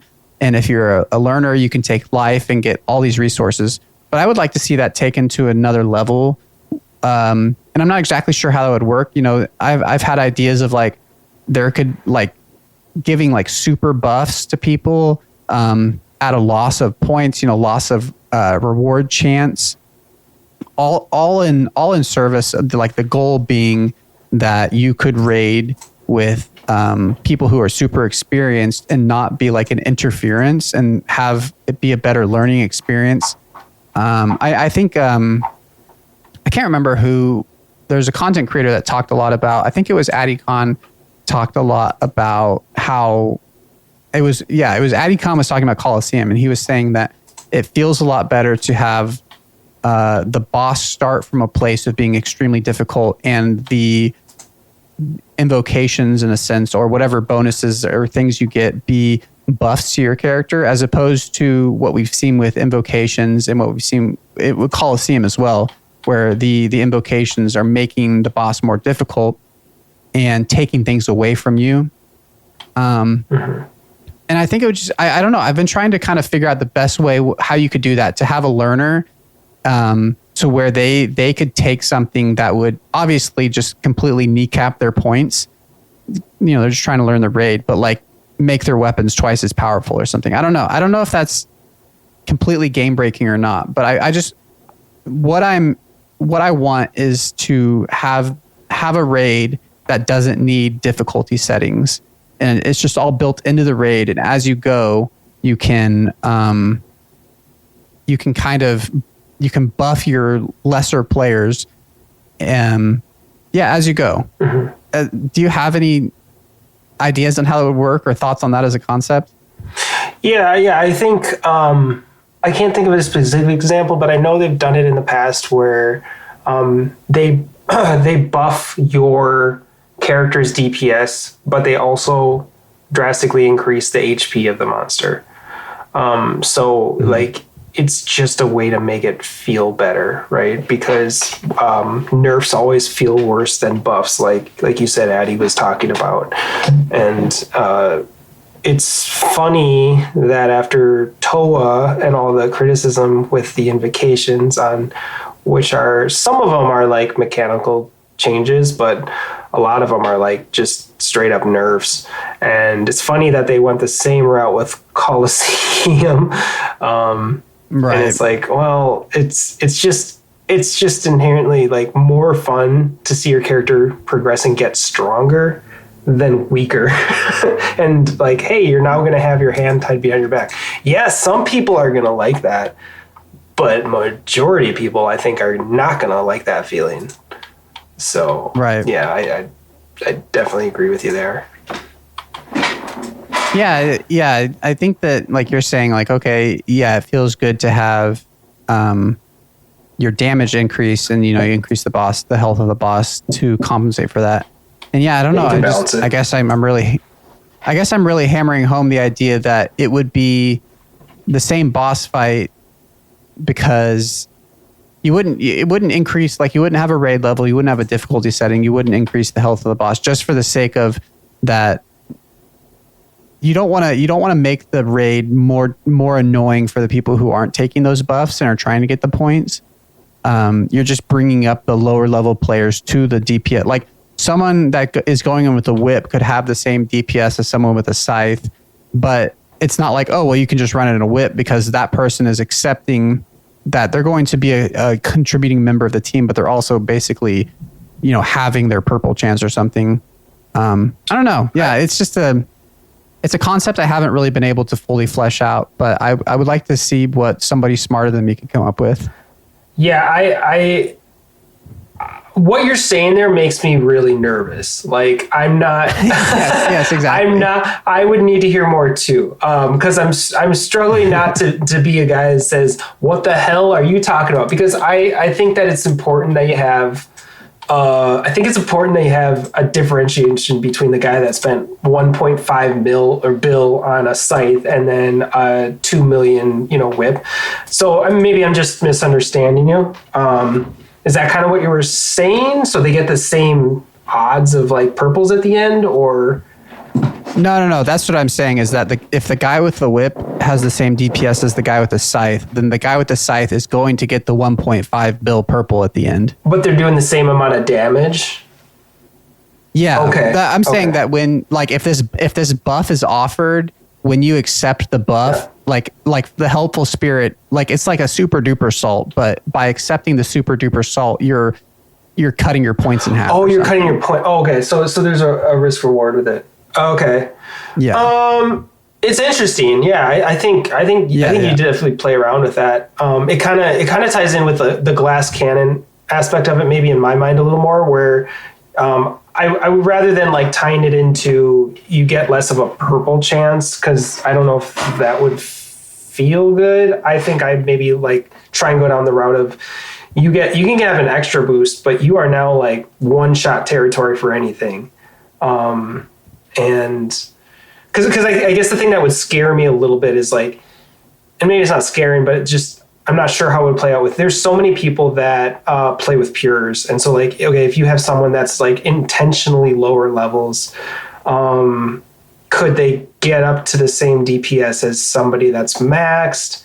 Is that an issue? Yeah. Maybe like, like on one of the podcasts, I think you were talking about how you were trying to get Dill's kind of like mid-game, maybe he's a little farther than that, mid-game-ish iron to Tob, and you're trying to figure out like how can we get him a KC? We're like, maybe he's still a little too low, but it's like you do that where you get like somebody in the mid-game, a couple KC in Tob, and sometimes they get a purple, where they're not completely ready for it. So it's like, would there be situations where like that person would be able to scale up their DPS to, the guy with a scythe and full Torva? Or it's an interesting concept I've never even thought about. It could be cool.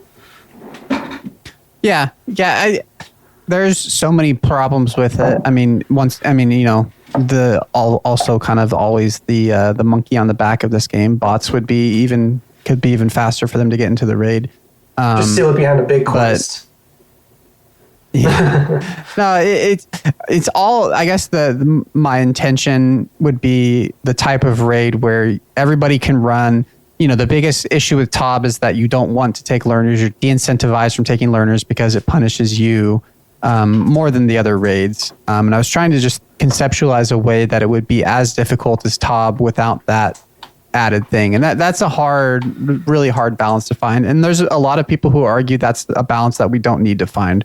That hard content should be for good players, and that line should stay separate. And I would disagree with that, but maybe that is just the reality of you can't have content that is perfect for every single player. And I guess going into this entire podcast, that is definitely something that we just have to accept.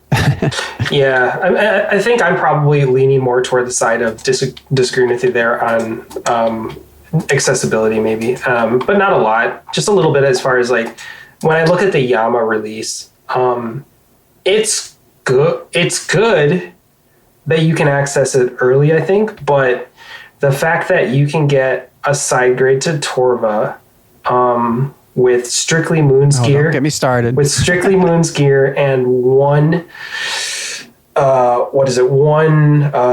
Tormented Synapse. Yeah. I think that's a problem, and I don't like being elitist. I don't know if that's an elitist take. I think that's just good health for the game.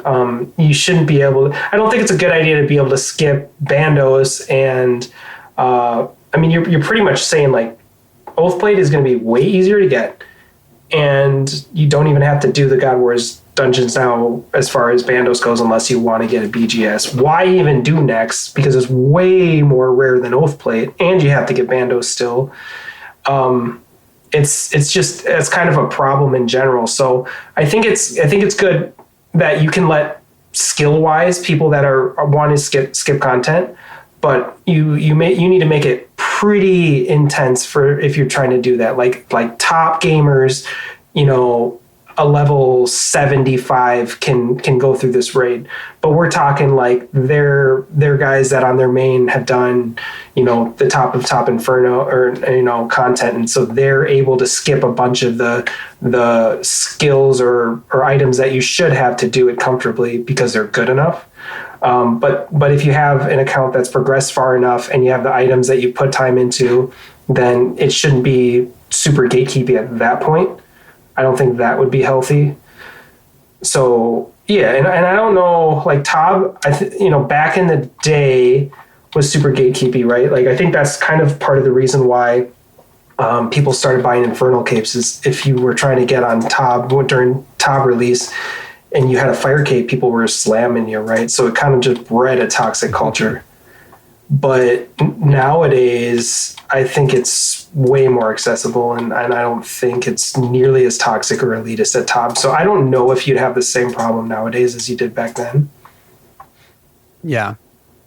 Well, let me. I would love constructive feedback on my idea. If anybody, I would love to hear if somebody has a way of accomplishing what I'm going for with that isn't completely game breaking or.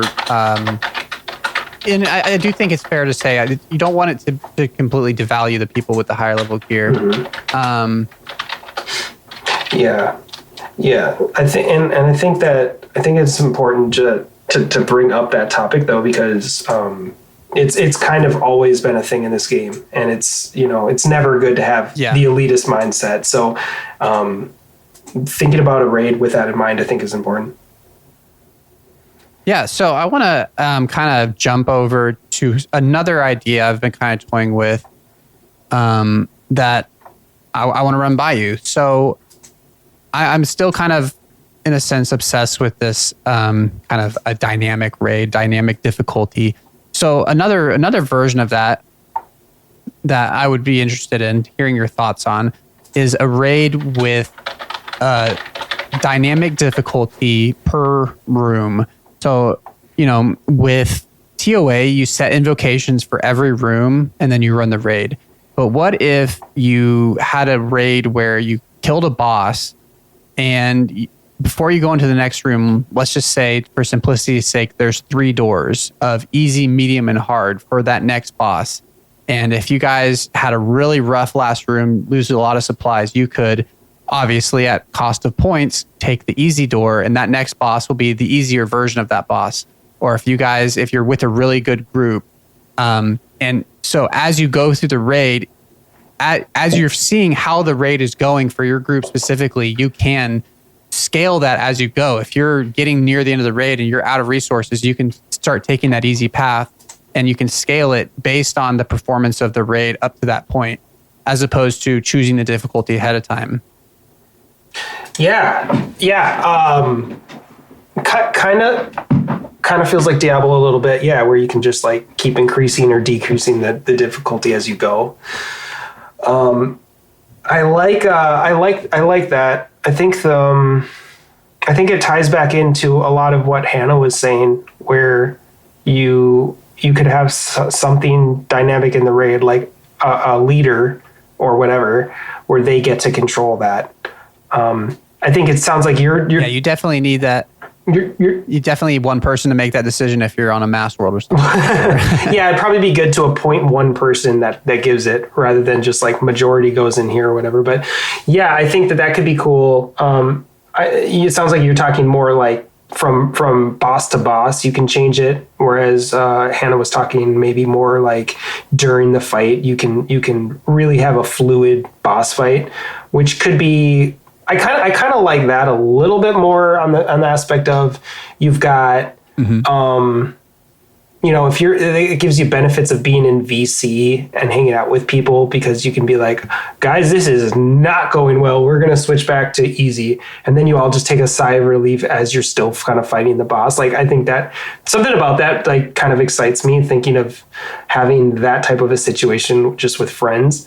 But on the other hand, I really like your idea because I feel like you could use that as a way to incorporate a hard mode into the normal raid, where you don't have to go to the top, and you make sure, are you in entry? Are you in hard? Are you in normal mode? And then you're signed up for that the whole way. Like you could a la carte it, but you could go in and you just like, we're doing the hardest everything. And if things just hit the fan, you don't have to scrap it after 15 minutes. You can be like, all right, hey, you know what? We're not going to get the kiss this time. Let's just go easy the rest of the way and get a purple chance. I like that. Yeah, and if it wasn't a good mechanic to have it be during the raid, even I think what invocations should have been kind of, we can touch on invocations in general. But what I would have liked to have seen from invocations, instead of them being so granular and so tedious to kind of find the right number, is, if it was easy, medium, like if your invocation screen was each boss and it just had easy, medium, and hard for each boss. Because that is a fun part of TOA where I'm really good at this boss. I'm going to turn all these invocations on. I'm comfortable here. But I still haven't figured out Akka. Let's do no invocations for Akka. And I think that could be a way of having an invocation system that isn't as annoying as TOA. Is just easy, medium, hard on each boss. It would be really confusing to convey that to your team when you're trying to set up a raid. So that's an annoying thing about TOA, and I don't want that to continue. But maybe there's a way to figure that out. And I'm sure the meta would end up being, okay, we're doing all medium, all hard, all easy, whatever. But I think it would be cool to have that being mid-raid because it would allow for that switch up. Because another big pain point of TOB that I would like to see future raids have a better solution for is wiping. Those raids where like you just have like a horrible room, like a Nilo where you use up all your brews. And the rest of the raid feels like, I guess we'll keep going. We know we're not going to finish it. Like that feeling. Yeah. And, to be fair, generally the way raids will work is if you die, you're going to lose points. You're not going to get a drop, whatever. But, I do like in Chambers how you're always going to get a completion, in theory, because you can die as many times as you want. But I don't want to see that mechanic necessarily, unlimited deaths. But the idea of, man, that room wiped out of resources. Let's tone it down for this next room. Or I'm not comfortable with this room yet. I'm a learner. Let's do easy mode for this room, but I'm really comfortable with this other one. Yeah, I don't know. I would be very interested to see what they could do with that idea of like dynamic difficulty per room. Yeah. And kind of in that vein, all right, getting out of the way here, devil's advocate. I think half of the TOA invocations are really, really good. I think that I don't think I would want to just do, and maybe it's just because I've done TOA so much, but I don't think I would want to necessarily do like just on off. Are we going to do easy, medium, hard for Akka? Maybe you could if you have 3 options, but just like hard or easy. I don't know if I'd want that because like you've got things like the fast memory. Okay, well you always want that on, right? But would that only be on the hard one? Okay, well well, you got double trouble. That would only be on the hard one too. Okay, so if I want fast Sokka, do I have to do double trouble with it, or do I have to do slow memory with no double trouble? Like, it feels like it'd be a little bit all or nothing. Because I think if you had to do like all of the Baba ones or all of the Akka ones or none of the Akka ones or none of the Baba ones, that would be a really shitty feeling. So maybe if you did a medium ground, it'd be okay, but then you're still letting Jagex kind of determine it. And so I kind of like that aspect of it. Like when I say I don't like invos on Toa, I don't like the, I just don't like the fact that when you add 10 points on for this invo, it starts scaling everything up to an obnoxious amount. I guess that's my biggest problem with it. There are a lot of them that kind of suck, but like I like the fact that I can add a timer on. I like I run with a couple people and it doesn't matter the invo. We're not throwing on a timer really because we just like going at our own pace, and if someone wants to stop for 5 minutes, it's fine. Whereas I know there are a lot of other people don't feel that way and they want to just throw on a timer every single time and go as fast as they can. So I do kind of like the customizability of it. That's not to say that I want invos going forward, but I just think that Toa sometimes gets maybe a little bit of bad rap when it comes to their invos. I think a lot of them are good and they could have done better with them, but I think they're pretty good for the most part. What happened to the Winter that was on All About Toa and hated on it for like 3 hours? I know. I think I was just too wrapped up in it. I don't know if I know we touched on invos, but I think our biggest problem was the, like for you, it was at the time you didn't have a Fang, and so you were having a hard time. It was the scaling, I think, more than anything, wasn't it? Yeah, the pre-Black Gym days. The pre-Black Gym, yeah. I will say, as a small counterpoint to what you're saying in defense of the easy, medium, hard, mm-hmm. I agree that it is nice for certain invocations to turn them off because they are awful. And I do think that if there was an easy, medium, hard, and those mechanics it was much more binary. They were either on or off. That shit like medics wouldn't exist because people would refuse to do that room if that was a part of like the hard difficulty. That would arise such an uproar that that would be changed or fixed in some way. Whereas it doesn't really get brought up because people just never turn that invocation on. Mm-hmm. But yeah, if it was a little bit less of a choice, they might, Reddit might get up in flames enough about this room being literally uncompletable that they would change it. But yeah, I don't know.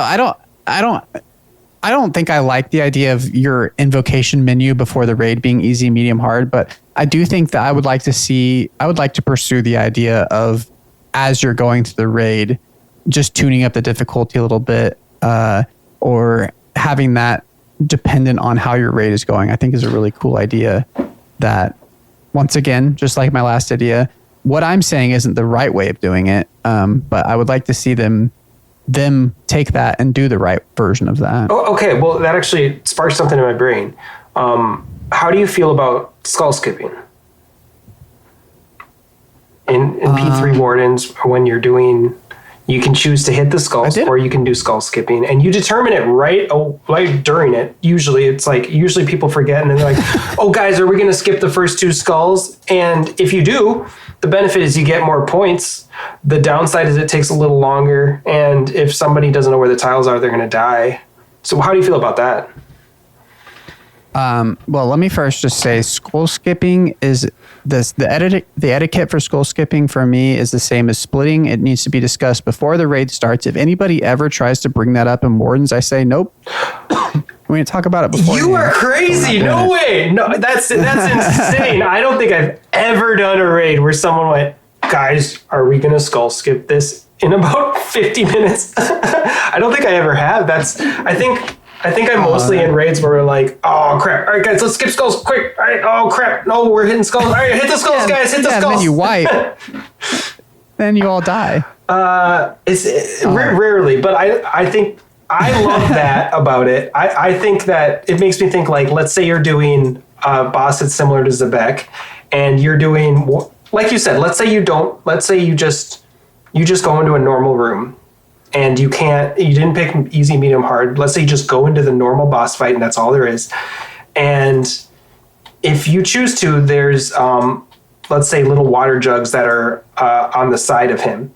If you choose to shoot them, they're going to release extra blood spawns. And you know that if you shoot them, you're going to get extra points. But it's also going to make it harder.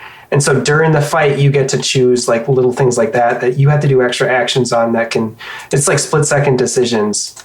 Does that do you think something like that would interest you more than the easy, medium, hard, or would you still like to decide ahead of time rather than stuff like that? No, I think that is... So a huge part of when I was kind of theory crafting for like my pitch, I really love the orbs at Yama, and I was basing a lot of kind of my mentality. When we did the All About Yama, me and Mitty talked a long time about what makes things fun and difficult at the same time. And what I've come down to, I think a big part of it are what you're saying, things that are in the fight that will take a little bit longer and make the fight easier, that can be either dealt with easily or completely ignored, or there's a like sweaty way of doing it faster, that things that pop up during the fight that have that dynamic difficulty. And yeah, I 100% what you're saying. I think that's great. And if that is all it takes, you'll see a lot of those concepts in my pitch of just like, here's something that's a part of the fight that will make it easier, remove mechanics, kill the boss faster. Well, not kill the boss faster, because that's what you're trying to avoid. And yeah, if that's all that it is, if they intentionally have that in like every room, then maybe that is enough. You could be right there. Yeah, it's one of those things where it's like it's an open, wide road, and they could probably do either one of them, and they would do a really good job or a really bad job. Like both could be really great turnouts. It's just the execution, and Jagex for the most part's been pretty good about it, but they miss too. And I think we could have the best suggestion in the world for either one of those, and it's all dependent on how they execute. Yeah, everything we're saying is couched in the optimistic view that whatever we're pitching, they will do perfectly. It's all we can hope for. Yeah, I mean, they said they were going to give us more invos, and they definitely did that, right? So...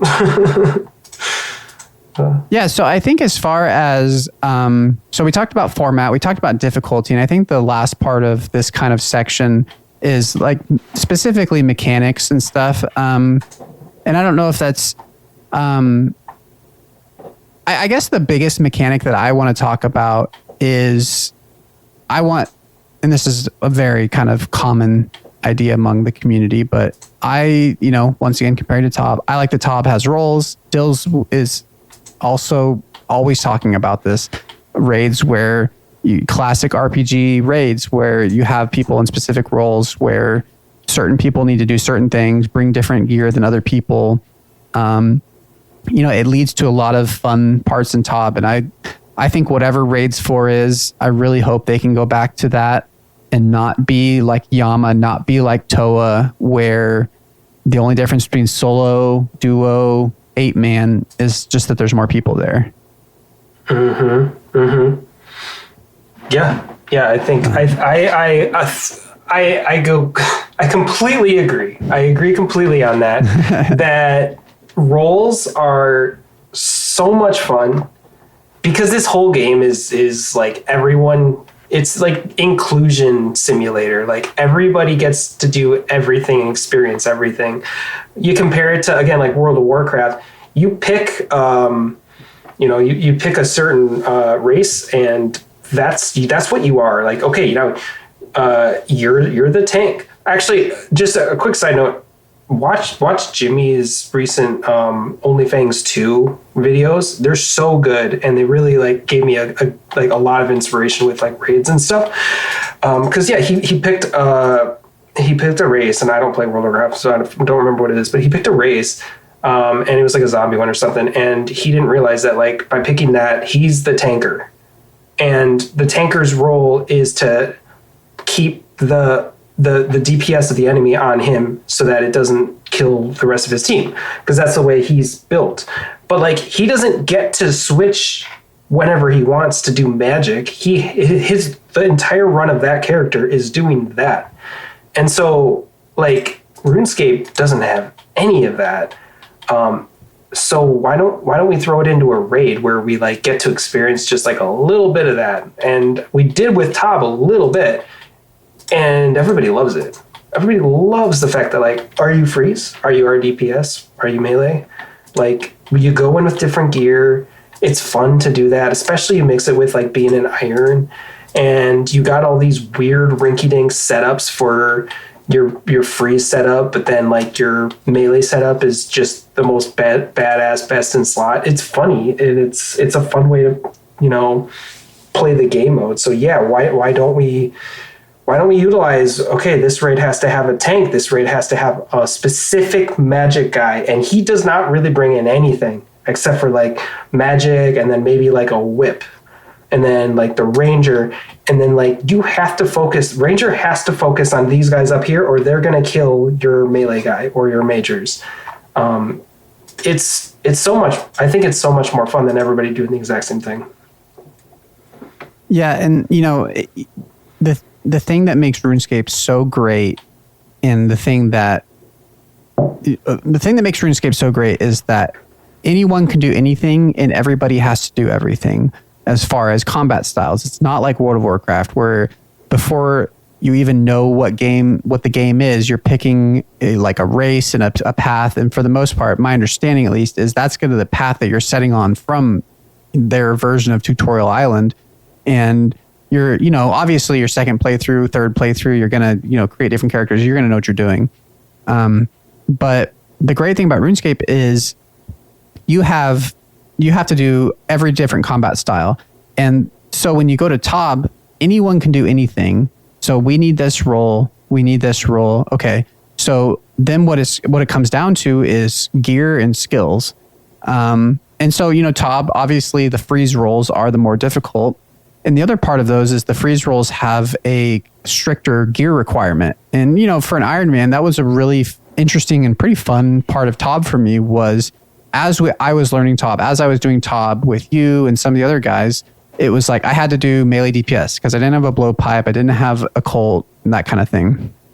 And when we weren't Tobbing, I was sending content for those items so that I could work my way up to be able to do those other roles. Mm-hmm. And so that, I think what's so cool about RuneScape is you can have group content with roles, but it's not, oh, well, Winter, the new raid came out, so you're going to be the tank for the new raid because that's the character that you made a long time ago.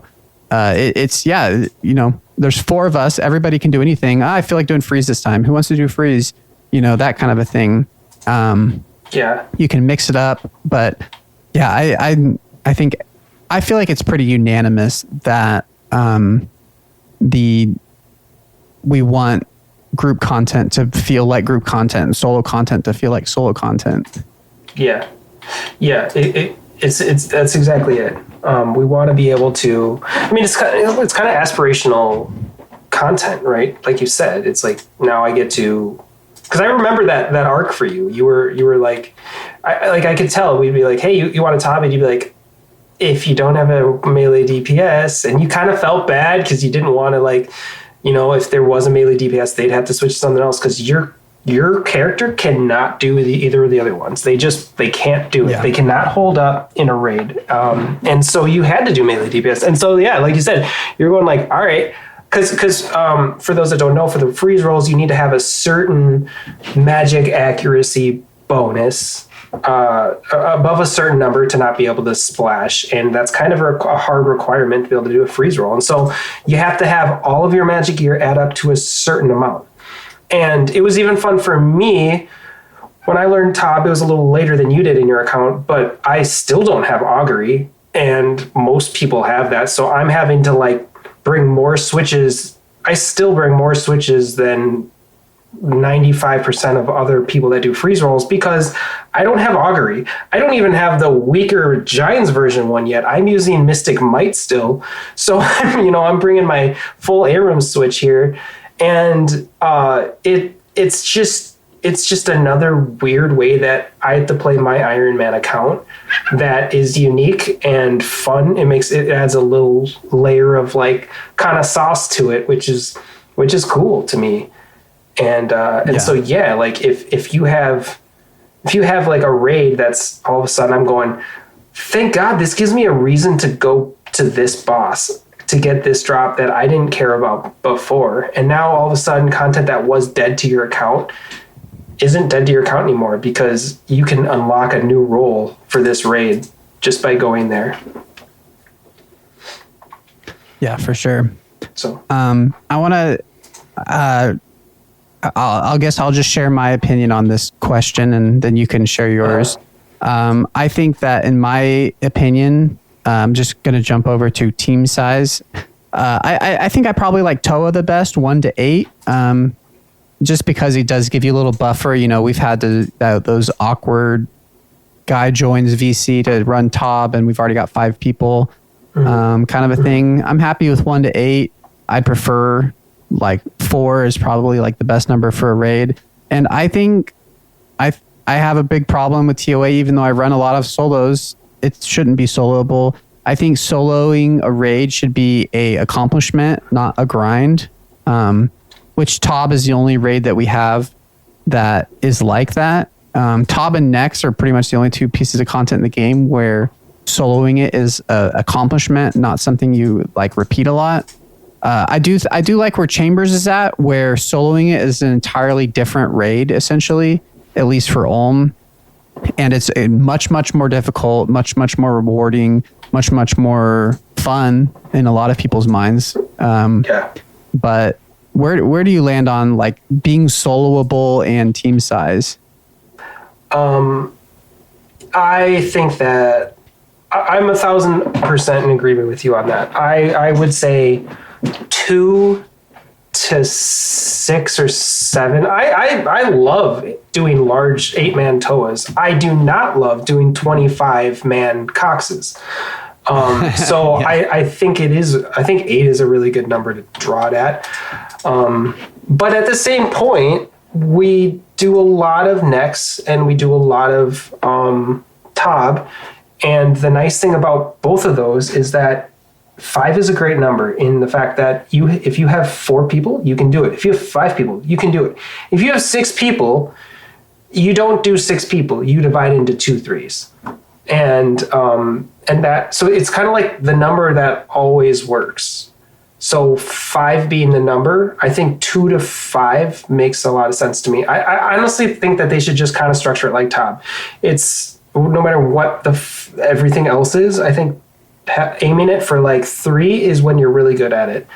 4 is if you want to do it a little easier. 5 is kind of like easy mode, which is not quite the same with Tob. But and then if you get another person in, then you got to divide up into 3s. And if you can't, then maybe you need to look for a 4th, and try and do 4s. But having the possibility of doing 2s, I think I like the fact that you can duo fairly reasonably in Tob, but what I don't like about it is now all of a sudden you're getting to the point where what do you do with the rolls? Before you had to have a tank roll, a magic roll, a range roll, maybe at a minimum. Well, now are you basically reducing the mechanics of the rolls for this whole raid because you want to be able to have it duo? And you know where I'm going to go with this? I'm going to go with Yama, where they reduced, like, Yama is a duo fight that they have very few dual mechanics. There's really there's really not any like true dual mechanics. There's maybe 1 or 2, but like everything you can solo. And a lot of people were upset about that. Like Reddit was kind of going off, and I think rightfully so, because we wanted a duo boss. We didn't want, there were people, they ultimately did it because of the Awakened versions and not wanting to be able to have people cheese the new armor. Which transmog. But at the end of the day, it's like they should have found a different solution, because we want things that you have to rely on your teammates for. And so I think if you end up having to do a 3 to 5, so that you can keep the true nature of having roles that like you have to have and you can't just skip them, I think that's fine. I think that's totally fine. And if there's a god tier PVMer that can somehow do the tank and magic roll at the same time by 3 clicks per tick, like that's even better, because then we get to watch the 2 people that can solo next or whatever, like have that aspirational content for them too. Yeah, like I don't think that it ever came up in the formation of TOB that we're going to design anything with soloing it in mind, and people found ways to do it. And that's what, that is, those people are having the time of their life probably figuring that out. People are having the time of their life watching that accomplishment. Whereas if you just have it be like, oh, well, I don't know, if you solo it, crabs don't spawn in Maiden or something, because that would be too hard. I think, it's a travesty at Yama that it's like, oh, well, the orbs have half health because there's only one person. Like, no, it's just like, and don't get me wrong, I think that it is a great mechanic that is across most of the content in this game, especially at least with raids, where if somebody dies, like in P2 Wardens, like the skulls in P3 will be reduced. Like that's a completely different thing. Because that is just completely, averting a very unfortunate wipe. Well, that's the same mechanic that you're just increasing HP on. Like, I don't really care so much about those as much as like, you need 2 people doing 2 different things at the same time. Don't decrease those and minimize those, Yeah. So is there anything in the format and mechanics and difficulty, all of this conversation, anything else any points you want to hit on? I think that's pretty much it. I just want to say, like, I think so like everybody else, I didn't have a community when I started, and for a while, like all through my main until I started my iron, and then it got to the point where I started doing bossing, I didn't really have a community that I was in. And so if any of you are not in a community, I think it's really, really, really beneficial, even if you've never been part of one. I think it's really makes a huge difference in this game. Like, that's the main reason why I play nowadays, is to just kind of like interact with others. And it's kind of baby steps. You start talking in the CC, you start seeing names. Someone says, hey, do you want to do this content? And then they say, hey, do you want to hop in VC? And you're like, no, I've never really done that. We have all been at that point. But doing TOBs in 416 or TOAs in the free-for-all world, or we do raids Cox, is so much less fun than getting into a voice chat with people and just getting to know people. And like I said, there's so many things where you can, you're just sitting there and you're like, oh God, I'm going to die. Oh, hold on. Do this. I can help you out here. Like, there's little things like that you can do, versus if you're just typing it, you're just going to die. And then there was no connection built. You didn't maybe narrowly escape with your life because they saved you. It's worth the kind of intimidation of like, just get into a community and have some fun with it. And that's why I'm so wanting to push for like different roles here, because it would make the raid just so much more fun if you just are, have you connect with other people while you're doing this raid, because that's kind of what makes raids fun versus just solo bosses. Yeah. It's my little rant. Yep, as always, find a good community. I think ours is the best, but there's a lot of good ones out there. People, despite how it seems counterintuitive, people do love teaching. People love doing TOA because then they can do a 150 and not feel like they should be pushing higher invo. I'm guilty of that a lot. I'm like, oh, good, I can do TOA and not have to sweat. Everybody with TOA, definitely. Everybody with TOA seems to think like, oh, well, are you doing a high invo? Like the people that are good at TOA don't want to do low invos, but half the time, No, I'd honestly love to do a really chill TOA. Yes. So yeah, for sure. If it was easy, medium, hard, be a little more simple, but we've moved on from that. You're not wrong. All right. Let's move into probably the weirdest section of this, which is the rewards. So, yeah, the reward space for raids is kind of interesting. So, I think the precedent that's been set so far, right, is we have the common purples, which, so we have Prayer Scrolls, we have a Vernic, we have the Fang Lightbearer. So these super high quality of life, almost essential upgrades to your account are the most common purples from the raids. And, in a lot of cases, they're way too common in the sense of, like, I believe 60% of your chest, like if you get a purple from Chambers, it's a 60% chance that it'll be one of the Prayer Scrolls. So then the people grinding for the other rewards get like 30 of those, floods the market, whatever. I think the change they recently made to TOA, where the higher invos, you have a less purple chance, but if you do get a purple, it's a higher chance that it will be a non of those baseline uniques, is great. But yeah, so you have the baseline ones, you're easier to get purples that are quality of life for every account. And then you have the mid-tier purples, which are of varying usability. You have stuff like Justy, or a Din's Bulwark, or a Eldinus Ward that people are usually unhappy to get. But then you have Masori, you have Ancestral, some really Dragon Claws, Rapier, Sanguine Esty Staff. These really, really good things that usually end up floating in the 50 to 150 mil price range, because there's still a lot more of them in the game than the mega rares, which that's the top tiers. You have your mega rares, so you have your 3 main, huge, incredible, overpowered, on purpose weapons, and then I guess you also have Elder Maul and the Kodai, which I know that like stat wise they're mega rare, but usability wise they feel like they're more in the common category. But so in the game right now we have the 3 mega rares. We have a magic mega rare, a ranged mega rare, and a melee mega rare, and it puts raids 4 in a really weird spot where we're either going to have to do something really outside the box for that pinnacle 1 bill item, or we're going to have to double up on an attack style.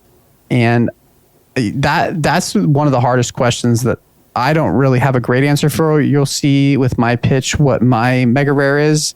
Spoiler, it's a horrible idea. But okay. Well, I'll get out of it. But yeah, so I think probably one of the first places my mind goes is like, okay, we have 3 attack styles, but we kind of have 3 attack styles within melee. We have the scythe can be used on crush, but at its soul, it's a slash mega rare. So maybe a stab mega rare or a crush mega rare could be the way to go. Or a lot of people have proposed like hybrid mega rares where it's a ranged mage weapon or a melee ranged weapon, something like that. I'm very against that.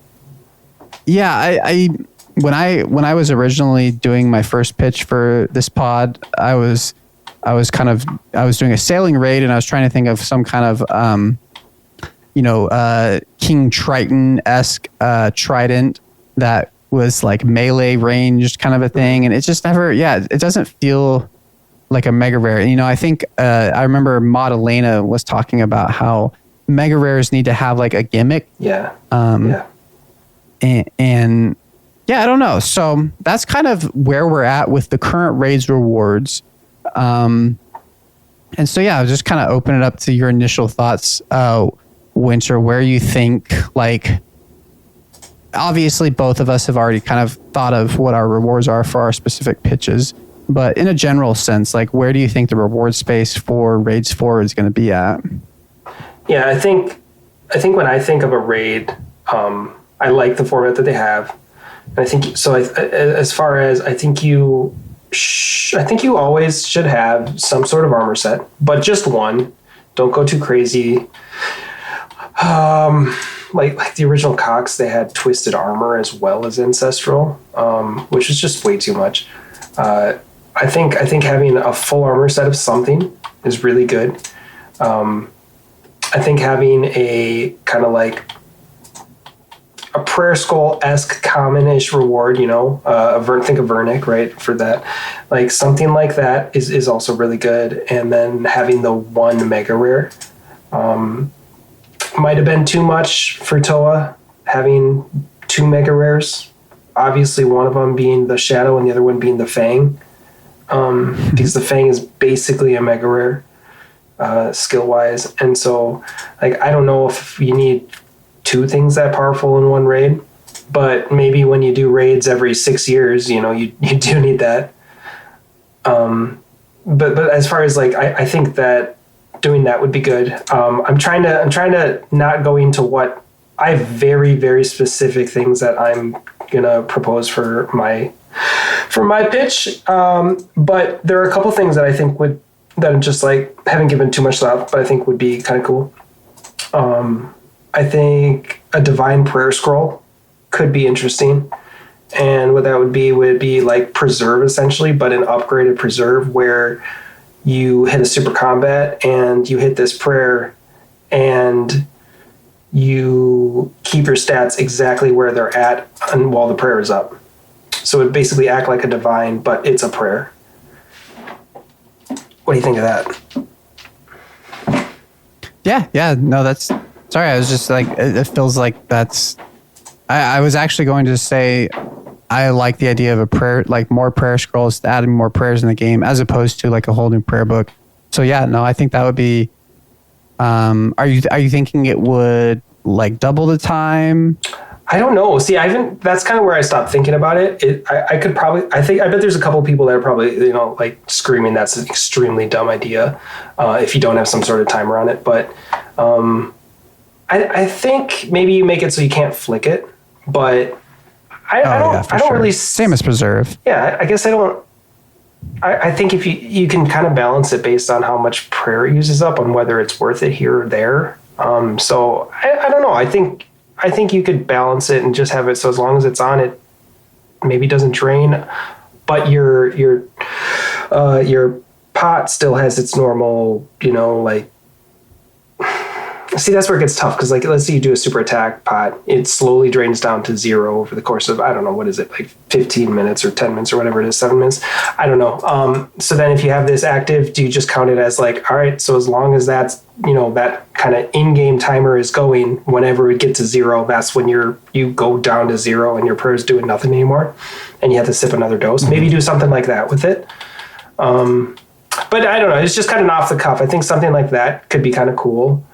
I think you could go... I've seen tri-braid gloves thrown out there. I don't like that myself, but I've seen that kind of thrown out, and they're kind of going that way with the boots, with the Delve Boss. And then I'm just going to throw a couple out there, and then you tell me what you think of any of them, and then I want to hear what you thought too. I think I'd love to explore the aspect of shields. I know, I've heard Seve talk about that a little bit, but like maybe a best in slot shield. Maybe work it with the flat armor somehow that they're doing so that it actually makes sense to have a shield on. So maybe when you have a shield on, you get flat armor. And so it decreases, the actual hit points rather than like the way shields work now. You get it so that if something hits you, you're only taking half damage, like one of the corpse shields or something like that. I think something like that would be cool. And then lastly, this has been talked about a lot, but an extra ring slot. That'd probably be a mega rare, and that's kind of boring for a mega rare to me, but I think that's been thrown out there a lot too. Yeah, I think that, in the same way that it almost feels like a cop-out, and I think that it's probably just because the reward space at the top end feels so, like, tight. Mm-hmm.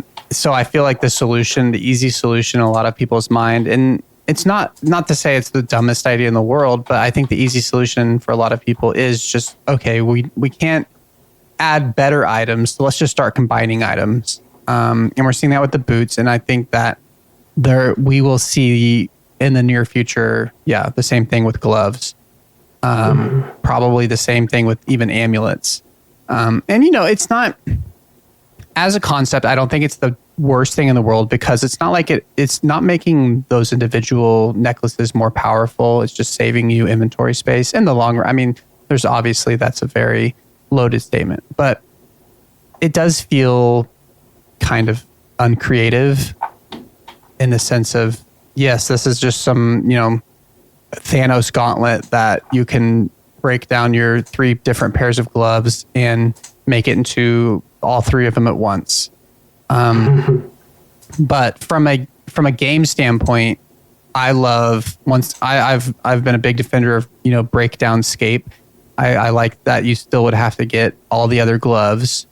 And I like the simplicity of it. I remember when I got my torture on my iron, and it was just this feeling of like, oh man, it's nice just having a fury that I can just wear to everything and not have to think about, Yeah. Now I have 3 different amulets for each attack style. But so it's one of those things where it's going to happen. It's happening with the boots. It's going to happen. And I'm fine with it. I'm not like super for it, but I'm not against it. For the ring slot, it adds a lot of customization to the game that I could see people being really creative with. I feel like the ring meta is either best in slot, whatever attack style, or light bearer for the most part. And I feel like, I wonder if a better solution is just to have something that would break down the light bearer to combine it with other rings, which would also be an item sync for light bearers. But that also just sounds so insanely powerful. You just always have it on, basically.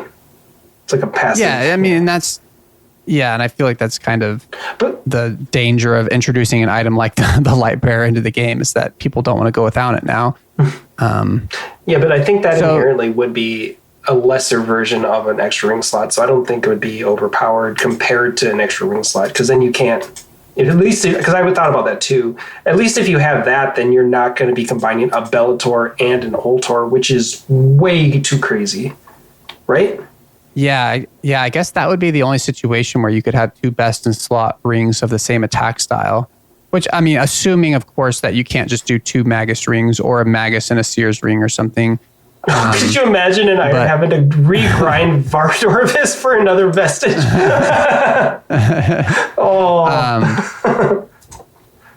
So yeah, I guess an extra ring slot, it would break down to, at the top end, you'd have your 3 DT2 rings, and then you'd have Light Bearer, Ring of Suffering, and Ring of the Gods would be your kind of utility rings. Which I could see that could add, it'd be interesting. I could see, okay, I'm going to do a Venator ring and Ring of the Gods for Inferno, right? Then I get my range and I get my prayer bonus. Although, once again, there's the light bearer issue. So yeah, I could see it being, I find it interesting from a strategical standpoint. I just feel like that would be very, very game breaking. The game would never be the same after that. But once again, if it's a scroll that costs, 500 mil because it's really rare, okay. Maybe that is worth it. I don't know. Maybe it's just the mega rare is just a spear that you can put a ring on the end of that will give you the bonus of the ring in addition to the weapon. We can just do that with it. I don't know. Yeah. But yeah, it's interesting. I've seen it proposed so many times, and it worries me, just from that game breaking standpoint. Yeah, because now and if there ever was a reward space for more rings, then it becomes okay.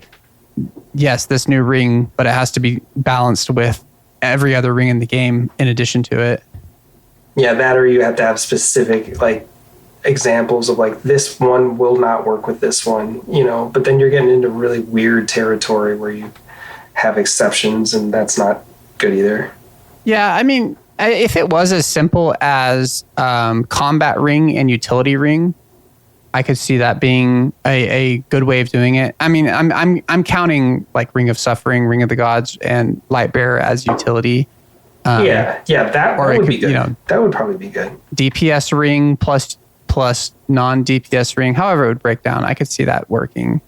So I think that would be the best version of that. But once again, that's the kind of thing where if No Monkey made a rant video telling about how broken it was, I would probably be like, yeah, he's right. That is broken. Yeah, I'm really not. I'm really not a fan of it. Like, I suggested it because I see it a lot, but I'm not a fan of it because it just kind of dumbs down a lot of like really good achievements and milestones. Like, for example, like you said, okay, well now you get to have Lightbearer and Suffering on maybe for Inferno. Well, that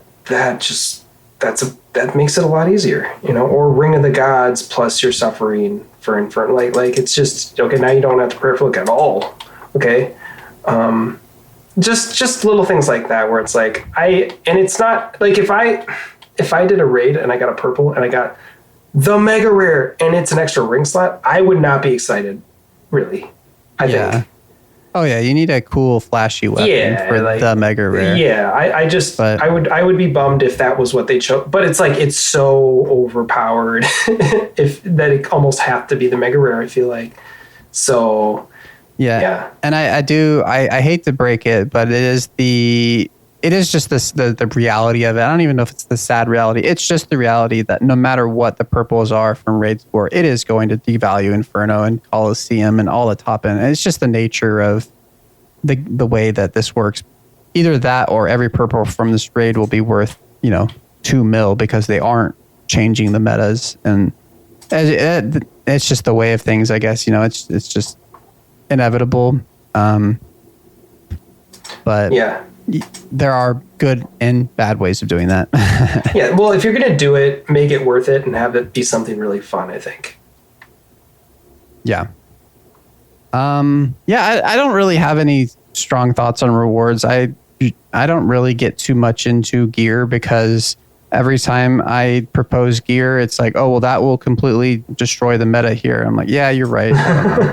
I mean, to be fair, I think Jagex really struggles with that same issue as well. Yeah, it does seem like that lately, doesn't it? Yeah, I feel like they're going to have to add another type of attack style just to have a new reward space for it or something. I think there's a lot of room.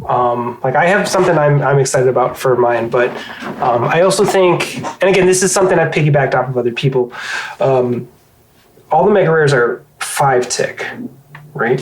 5 ticks are inherently easier than faster paced weapons because you have more time in between to do things. And so if you can start going into the 3 tick mega rares, 4 tick mega rares, even 2 tick mega rares, right? You could do the 2 tick blowpipe magic, you could go into that space too, which I would be okay with entertaining those. I think 3 tick would be an interesting territory to go in because Web Weaver, I guess, right? Like there's not many that are 3 tick.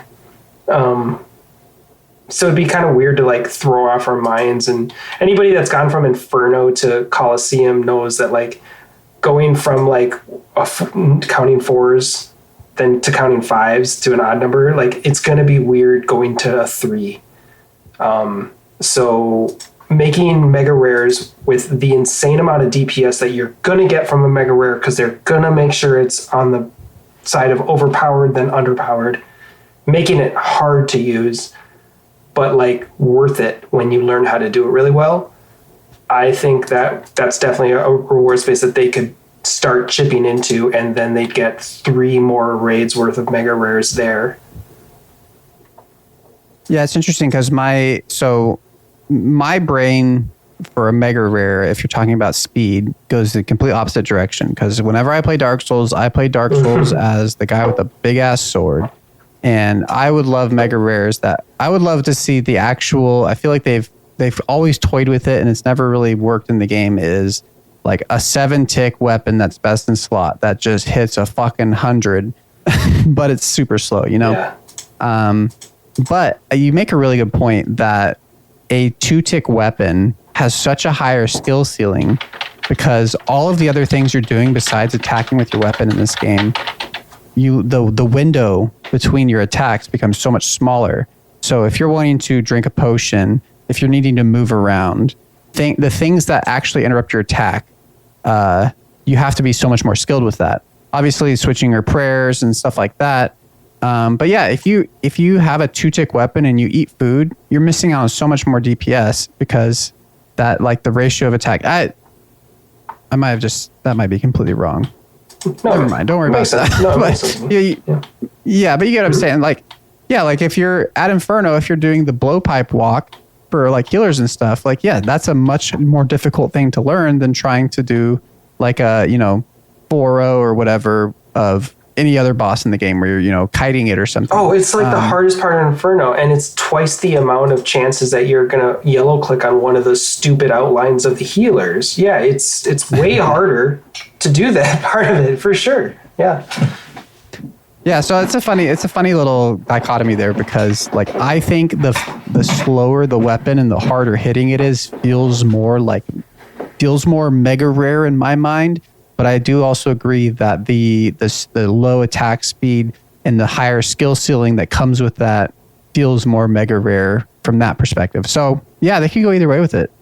That is a really interesting point. Yeah, and to kind of piggyback off of that, because I played all the Souls games too, and so my mind also kind of goes there. I love those builds where you have just like the really heavy weapon. And no clothes. Oh yeah, you can't have anything else to weigh you down because it's all in the weapon. Yeah. Yeah. No, I think this is going to get a little bit into my pitch, so I won't go too deep. But I think there's a lot of area that you can get into with weapons and sorts of AOE damage, like the scythe does a little bit, but unique ways you can do that. And with bigger weapons that are slower. We really don't have any, right? We don't really have anything that we use that's more than 5 ticks that you actually use as a serious weapon that I can think of. Elder Maul is flirting. They're flirting with it with the twin flame. They are, yeah. It's like a weird mind game of like, okay, it is slower, but it's not when you add up. Well, and they even said it when they were introducing it. They said, the reason we're doing this weapon is because it's 6 ticks, so newer players will have more room for error. Yeah. That kind of going back to that conversation. Yeah. So why not just? I mean, it's all a balancing game anyway. So why don't you just have this massive sword that is a 7 tick, and it just does some crazy damage, but it's still worth it. It still lines up really well with a scythe or whatever. You could do that, and I don't think there's any reason you couldn't do that. What if? Okay, this is a very Dark Souls idea. I'm kind of thinking about the Soul Reaper axe. What if there was a mega rare that was 7 ticks that had some kind of mechanic, like a charge mechanic, where you had to, like. Some kind of version like the Soul Reaper axe of almost like click on your spec bar or do something every 2 ticks to charge it, or even just not move like in Dark Souls where it's that moment of holding your attack in before you get that big charge attack. Like I could see something like that. That could be really interesting. Yeah, as long as you're not flirting the line too much with tedious, because I know that's where they went with the Soul Reaper axe. It ended up, it was just like, it was too much. It was too tedious. It was hard to keep it charged without losing your stacks. So, but they seem to have found a better balance with it now. I've never used one, so I can't talk so much, but I know that I've heard a lot of people talk about it.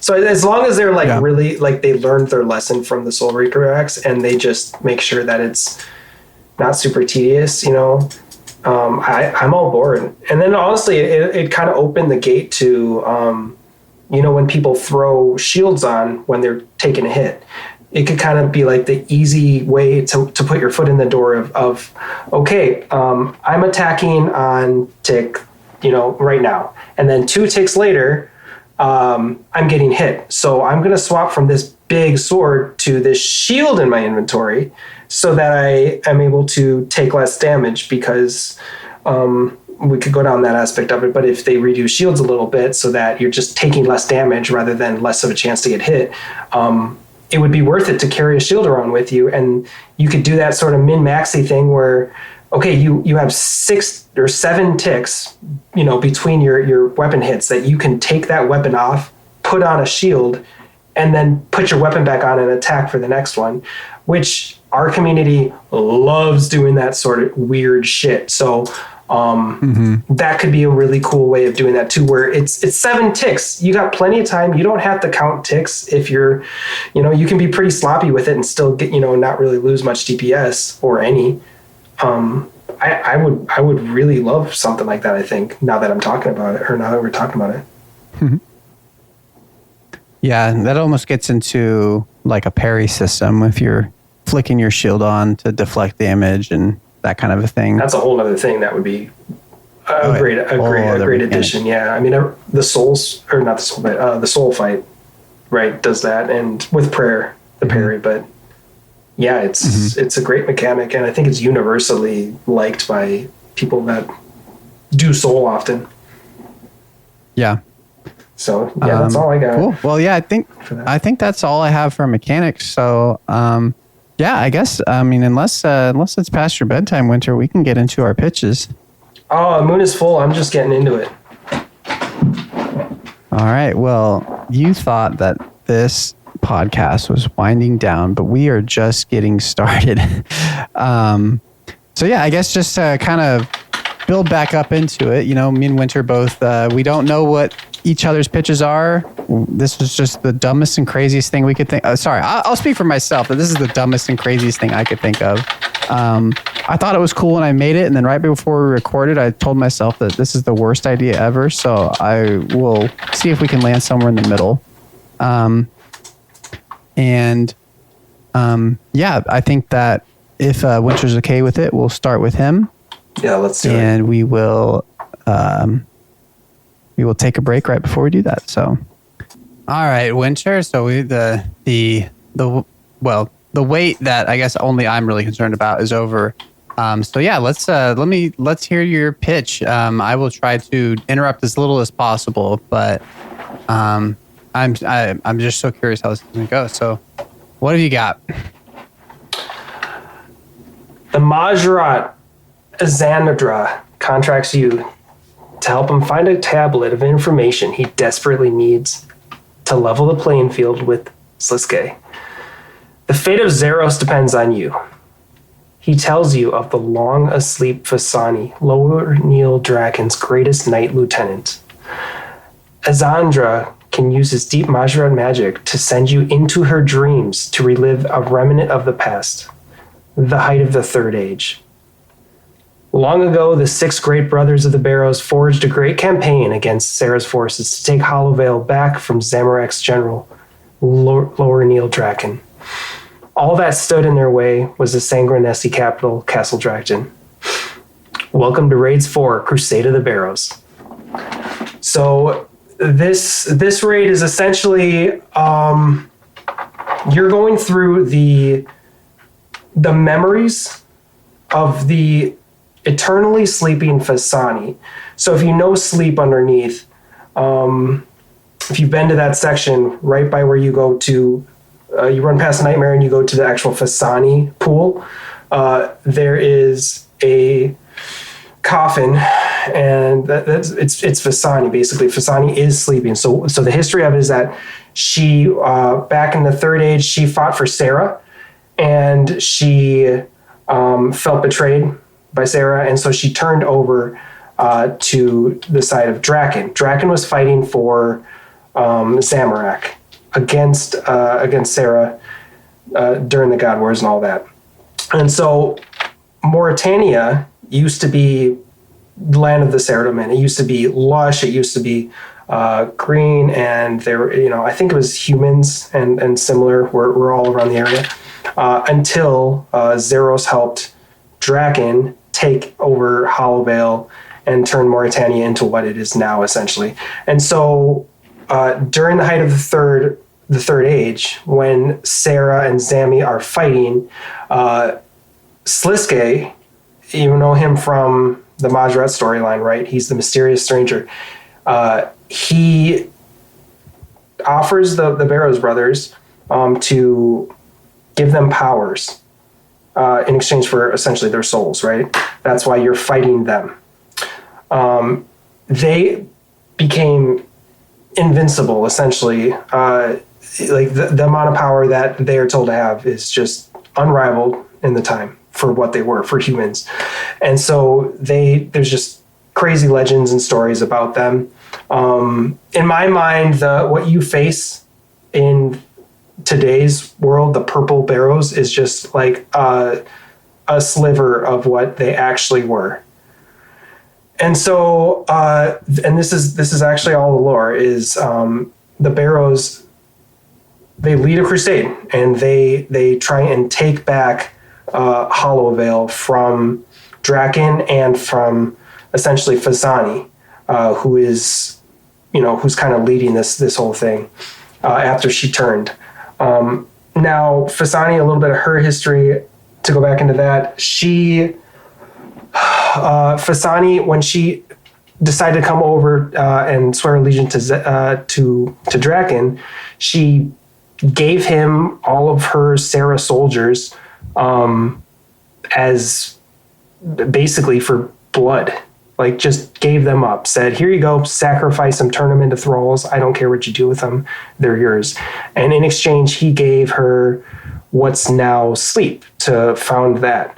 And so she formed the Sisterhood of Sleep, which, if you've ever been down there, is a really interesting area. There's, if you've ever seen the plague doctors from the Black Plague, like back in the 1500s, it's really freaky. They used to keep herbs in their beaks, and they thought that would protect them from the Black Plague. Well, they took these models of those, and they have those statues of those masks on robed figures with scythes. They have down there, they have warhammers. It's like dragon warhammers from Kourend. It's really weird, the stuff that they tied into this, right? And so Fasani, her history, she fought that, and then she found this, what she thought was an eternal potion to give her eternal life, and it actually caused her to fall into sleep. Then Nightmare came over, and from the Eastern lands, we had those comments and suggestions about the Eastern lands from Ashiyama, and infiltrated her sleep. All right, so that's kind of the backstory of this. So what you're doing, the Majrat Alessandra is looking for you to use. He can kind of relive those through Fasani's memories, because she's still alive. He can use his magic, the old Majrak ancient magics, to get you into her mind, basically, to find this ancient tablet that he needs. You've come to find out it's Sliske, but he's kind of pretending to be Alessandra or Azaranda. And so what you're doing is you're going back, and you're starting out in this battlefield where the Barrows brothers are trying to infiltrate the castle and kill Fasani, essentially, take over their land back again. And so where the raid is going to start is if you think of, try and picture in your mind a Lord of the Rings battlefield or a Game of Thrones battlefield, is going to be very kind of unlike a lot of other RuneScape things where you just have very static things around you. Hopefully they'd be able to do some sort of active scene around you, but essentially you're in the battlefield outside, and the first battle is going to be you versus one of the random brothers. And again, these are not going to be a normal Barrows brother with 110 HP. This is going to be like Barrows brother on crack, in his heyday, height of his power, alive, being powered by Sliske. And so the first battle is going to be you facing them. These are going to be new mechanics. It could be Aram, it could be Torag, it could be Derek, it could be any of them. So every single raid would be random. Okay, that answers the question. I was about that. And so the reason is you're trying to get in there. They don't know who you are. They are in trouble, and they're trying to lead their army, and you're trying to get past them, and you're an enemy to them, right? So this is why you're facing them. So the first one, you're facing a random brother. You get past him. They've cleared, and this is kind of how the scene works. You kind of can, ideally in my mind, I picture it that you see the gate that they have cleared. The Barrows brothers have cleared it all the way to the gate, and they're trying to ramrod the gate open. So you go through you're at the edge of the battlefield. You get to the first brother, you defeat him. You go up farther, closer to the gate, and 2 more brothers come at you, 2 more random brothers. They're fighting in synchronicity to kill you now. Now, in my mind, this is 2 to 5 people, right? So, you're having to deal with multiple mechanics. In my mind, you've got Aram helping out the other brother, boosting him while also sending attacks at you, while also doing AoE damage on the floor. You've got Carol's with just crazy different attacks that they can do as well. So like Derek, just think of like their normal attacks, but they're just kind of accentuated. Derek can maybe hit through prayer, right? Varrock, he can already hit through prayer, right? So just trying to think of like they can switch aggro on people because you have multiple people in this raid, right? So the second battle will essentially be you versus 2 other brothers. If you get through them, you get to right before the gate, and you face brothers 4, 5, and 6 at the same time. So now you're ramping it up 1 extra brother every time. You now have the final 3 brothers. I think this could be really cool because you get to the first brother, you're kind of going, crap, we got the worst one first. He's the easiest one. All right, you get through him. Reset the raid. Reset the raid. No, and so then you'll have different dynamics with every single raid because it'll depend on whether or not you don't know whether the first one what 2 and 3 are going to be still. You don't know what 3, 4, 5, and 6 are going to be. So I don't think there'd be a way that you could really line it up to keep resetting the raids so that you'd have to go through the first one to get to the second one to see who 4, 5, and 6 are going to be. So in my mind, you try and make them all balanced enough that none of them are complete ass, so that you might go, this is the easiest one, but it's still very doable, So again, it's kind of all of a balancing thing here, but so then battle 3 would be 4, 5, and 6. And again, all around in my mind, I'm kind of seeing like werewolves fighting, the forces of Sarum and kind of all around you. If they could, I'm doubtful after the Colosseum thing whether they could do that or not. But in my mind, having an active battle scene would be really interesting. So just to clarify for people who don't know, he's referring to the fact that you're in a Roman Colosseum and there's no people there because they couldn't animate it properly or something like that. Yeah, I think if I'm remembering right, they said they could have done it, but it would have slowed down and like basically kind of like affected the gameplay of the actual Colosseum. Yeah, which obviously is like you can't touch that. So, but you can. It could be something like when you go to the Lizardman Canyon. I mean, there's a battle going on there. Yeah, that's a great point. You don't have to have too much going on. You don't have to have butts to nuts here. Just maybe have a section here or there. I mean, even if you look at the section, the gnome battlefield there, where what is it, like terror birds versus whatever, like that's a very chaotic feeling when you're a lower level. So trying to give it that sort of a feel there. In my mind, the Barrows brothers are a 2x2 square. They're bigger than they were. They should feel monstrous. They should tower over, like they're 9 feet. They're 10 feet tall.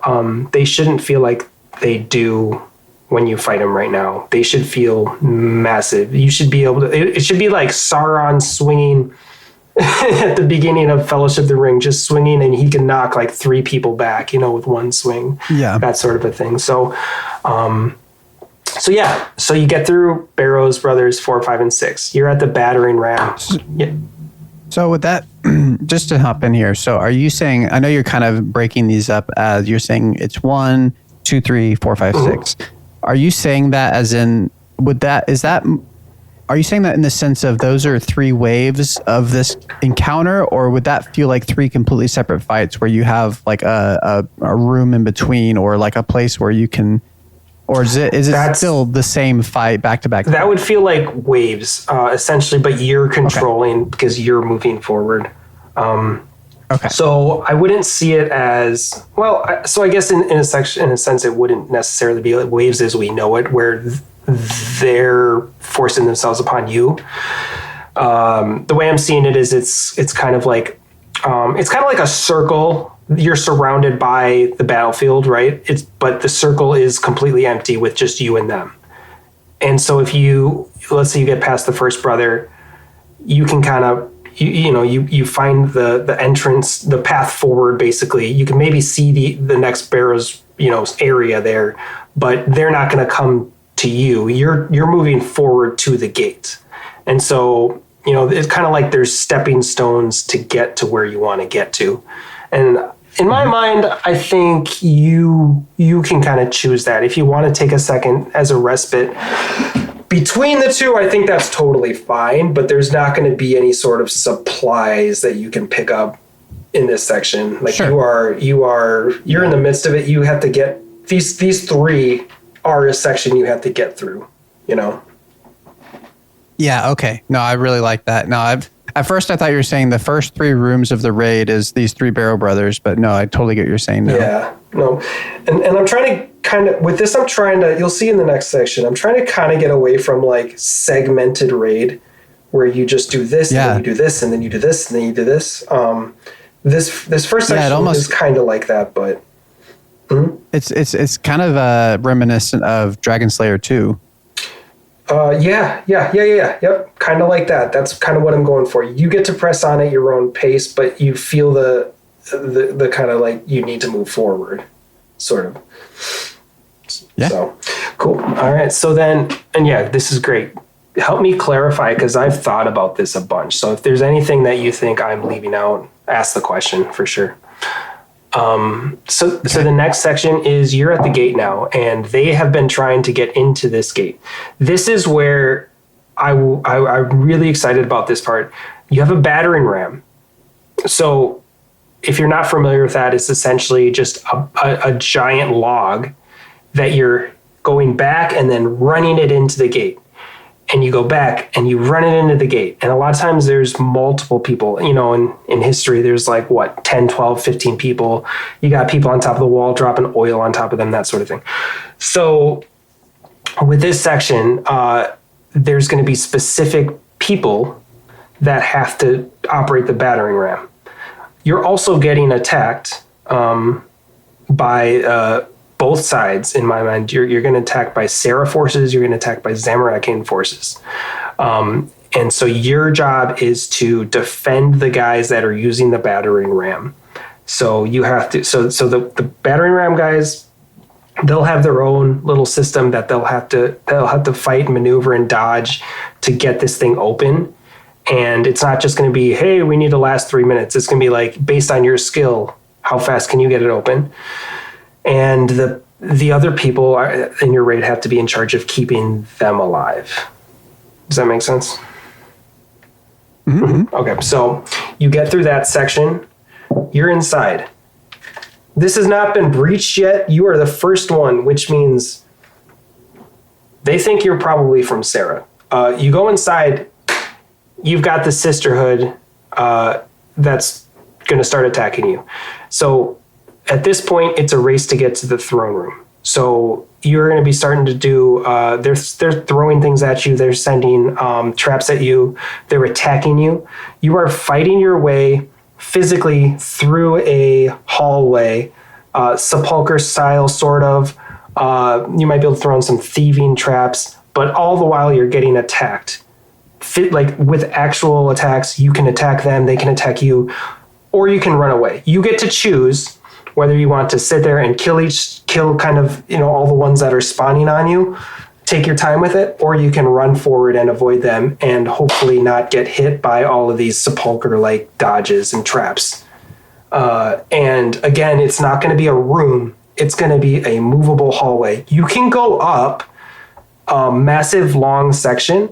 Well, not massive, but you can go down a long hallway, turn right, turn left, turn this way. There's not one way to go. There's a couple of different ways to go. And it's gonna kind of change. It's not gonna be super complicated. It won't be a maze, but you'll have to kind of adapt a little bit to it.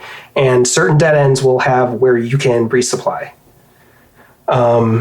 If you choose to skip those, you can skip those. You have a mini map, right? So you can see that it's a dead end. You can, all right, that's the supplies. We want to do this no supply run. We're going straight to the throne room. And if you're running away because you're not attacking and you're just trying to get this done really quick, that may be a strategy there. So the other aspect of it is, since this isn't like a closed off, 90 square by 90 square or whatever, think of it as like a 7 square hallway that's, twisting and turning maybe like 150 squares till you get to the throne room. You could, if you run forward and you're not on the same base with your team, you may be leaving a guy by himself to take on 4 members of the sisterhood, which, might kill him. So you have to have some sort of coordination with your team. So yeah, that's going to be the section that gets you to the throne room. I'm terrified of this because even just in running Cox or TOA, I can't seem to keep up with the team's pace as it is. And I know. I'm always the last one in the room. Yeah. I run the same. I know. It's like, think of like when you're in Tob and you're running from Maiden to Soda Sag and everybody always waits for you and you're like, hold on guys, I forgot, I dropped something back there. Like, take that to another level, like you're getting attacked by things. So do you so I guess I'm trying to kind of see this in my head. Mm-hmm. First off, all I'm seeing, like visually, I'm just seeing the Minas Tirith in Lord of the Rings, the battering ram smashing the gate open and all of the orcs coming in. And then like fighting, and they're like pushing their way into the city. Except I guess switching, you're the good guys this time and invading. But that's kind of what I'm seeing from what you're describing. Mm-hmm. I guess that the biggest question I would have from what you're describing is what's the world where it's not 99% of runs is just running past everything, kind of that Dark Souls thing. When you die at the boss, you just run past all the enemies to get back to the boss. Is it just you're going to be taking a shit ton of damage, or is it going to be very difficult to do that without taking a shit ton of damage? Yeah, the way I see it, the way I see it in my head is you're tanking a bunch of stuff. So as you run, you're collecting the mobs. So whether that means that they are able to physically run with you, like the actual run speed, because most, like 98% or 99% of the NPCs in the game don't run. They go 1 square per tick, and you go 2 squares per tick, right? So you can outrun all of them. That's why it's terrifying when you're in the Stranglewood and they are keeping up with you, right? So I think this would be these NPCs that are attacking you are running. These women in these long robes and their Doctore masks are running after you, slashing at you, and you're having to avoid sepulcher level 5 traps. And if you get them wrong, you're venomed now, and you took damage, and you got set back. And since you chose to run past the first 3 sections of Sisterhood, you have the first 3 sections of Sisterhood 2 tiles behind you. Rather than if you chose to play it the safe route and let's take out the first section. Let's not aggro the ones over there yet. Let's just take these ones out. All right, we're going to inch along here. You get to kind of pick and choose the gameplay you want here.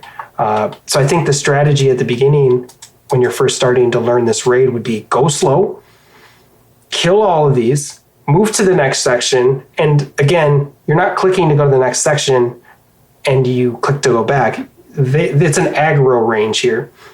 And so, you know, they're going to be kind of waiting on you to come. And maybe they kind of inch along forward if you take too long. But for the most part, it's going to be on your speed. So yeah, I think eventually it would probably turn into a really efficient TOB team, like sort of formations where you are running in and you are avoiding everything and everybody keeps up. And if you don't, just don't be the slowest one because they're going to die.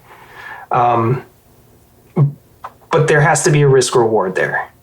And I think it's a pretty big risk. And that's where I'm trying to get the ceiling to be high. I want this to have a high ceiling, and that would be it. If you can perfectly do level 5 Sepulcher and not lose more than a tick or two, you're going to be, for the most part, okay here. But you also have to make sure that your whole team gets through it. Because if you lose your tank, you know, so it's a really big risk reward. If you have a weak link, you probably want to play it safe. Yeah, what could be really cool is if you're like the person in the lead. If you've ever done like Dragon Darts at Sepulcher, where, you know, because it's not just click on agility to go across the tightrope, it's, you know, your character is just moving. You're not actually clicking on something to interface. What would be cool about that is that you have a really sweaty leader who is clicking to avoid these obstacles, but also like blowpiping and chinning these, these sisters as you're going through. And like, that would be the ultimate sweaty version. Leading. Like it'd be like and you know, they're just racking up points as well because they're the only ones killing things. They're paving the way.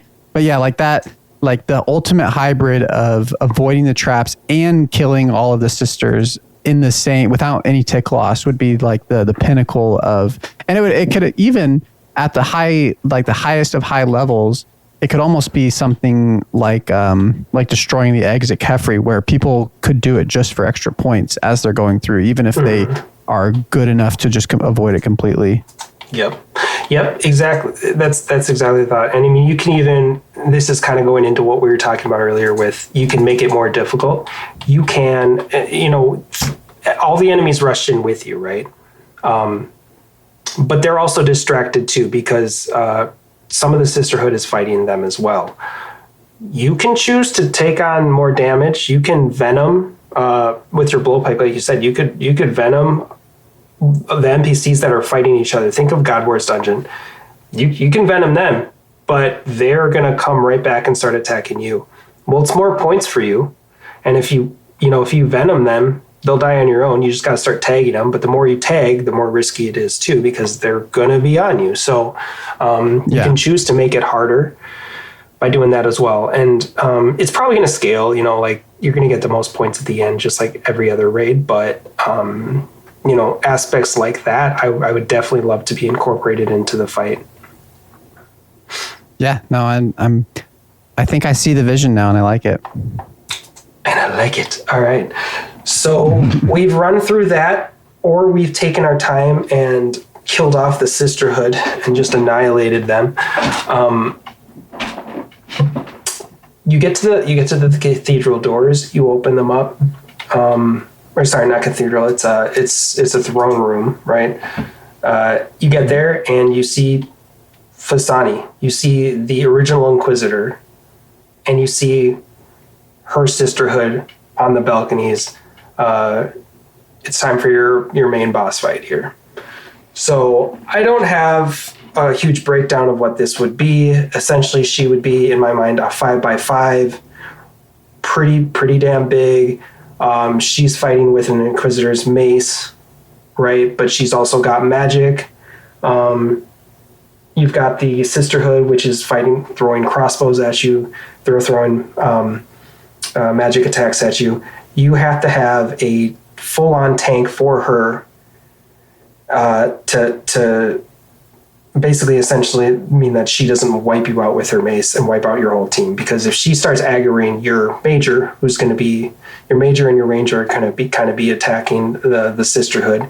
They're also going to be sending, I'm not sure yet, but some sort of minions on you, that you got to take care of. This could be, kind of think Verzik fight a little bit, but in my mind, you have the tank is some sort of if your defense level isn't higher than blank, kind of like the freeze roll in Tob, where if your magic attack isn't higher than blank, you're not going to be able to do it. So if your defense level isn't set high, you're going to be taking ridiculous amounts of damage. So you have to be, in at least Torva or a couple pieces of Justy, so you have to be bringing in tank armor. You probably have to have a shield. You might have a bulwark if you really want to be on the safe side, but not necessary. But on top of that, you still have to avoid her magic attacks, range attacks. You have to maybe do some sort of step under method like you do with Verzik as well. You're going to have environmental obstacles, kind of like the Toa thing, kind of like if you think Yama with the wave walls, stuff like that, you got to run through while you're doing all of this. There are going to be NPCs that only can be taken down with range, and potentially it's something that you see. That's the thing I'm unsure about how we do this. Is how do you ensure that not anyone can just be the range roll and they can pull out a blowpipe and attack? Like, do you, the obvious thing would be you have a certain amount of range attack bonus, so you kind of have to have a full swap with, and so that kind of ensures you the tank roll. But the other thing could be you could have kind of like the Nihilo room. You have so many coming at you that you kind of just have to have someone dedicated to be a ranger. So I don't know if you have any thoughts on that, how you dedicate roles for one boss fight like that, but that's kind of the vision. I'd love to have dedicated rules for this section. Yeah, it's, I'm trying to think probably along the same lines as what you're saying here. Is just like like the easy answer is kind of what you're saying. The easy answer is have it just be mobs. So you have to have a blowpipe. I'm trying to think if there's anything that would make something besides the blowpipe the meta.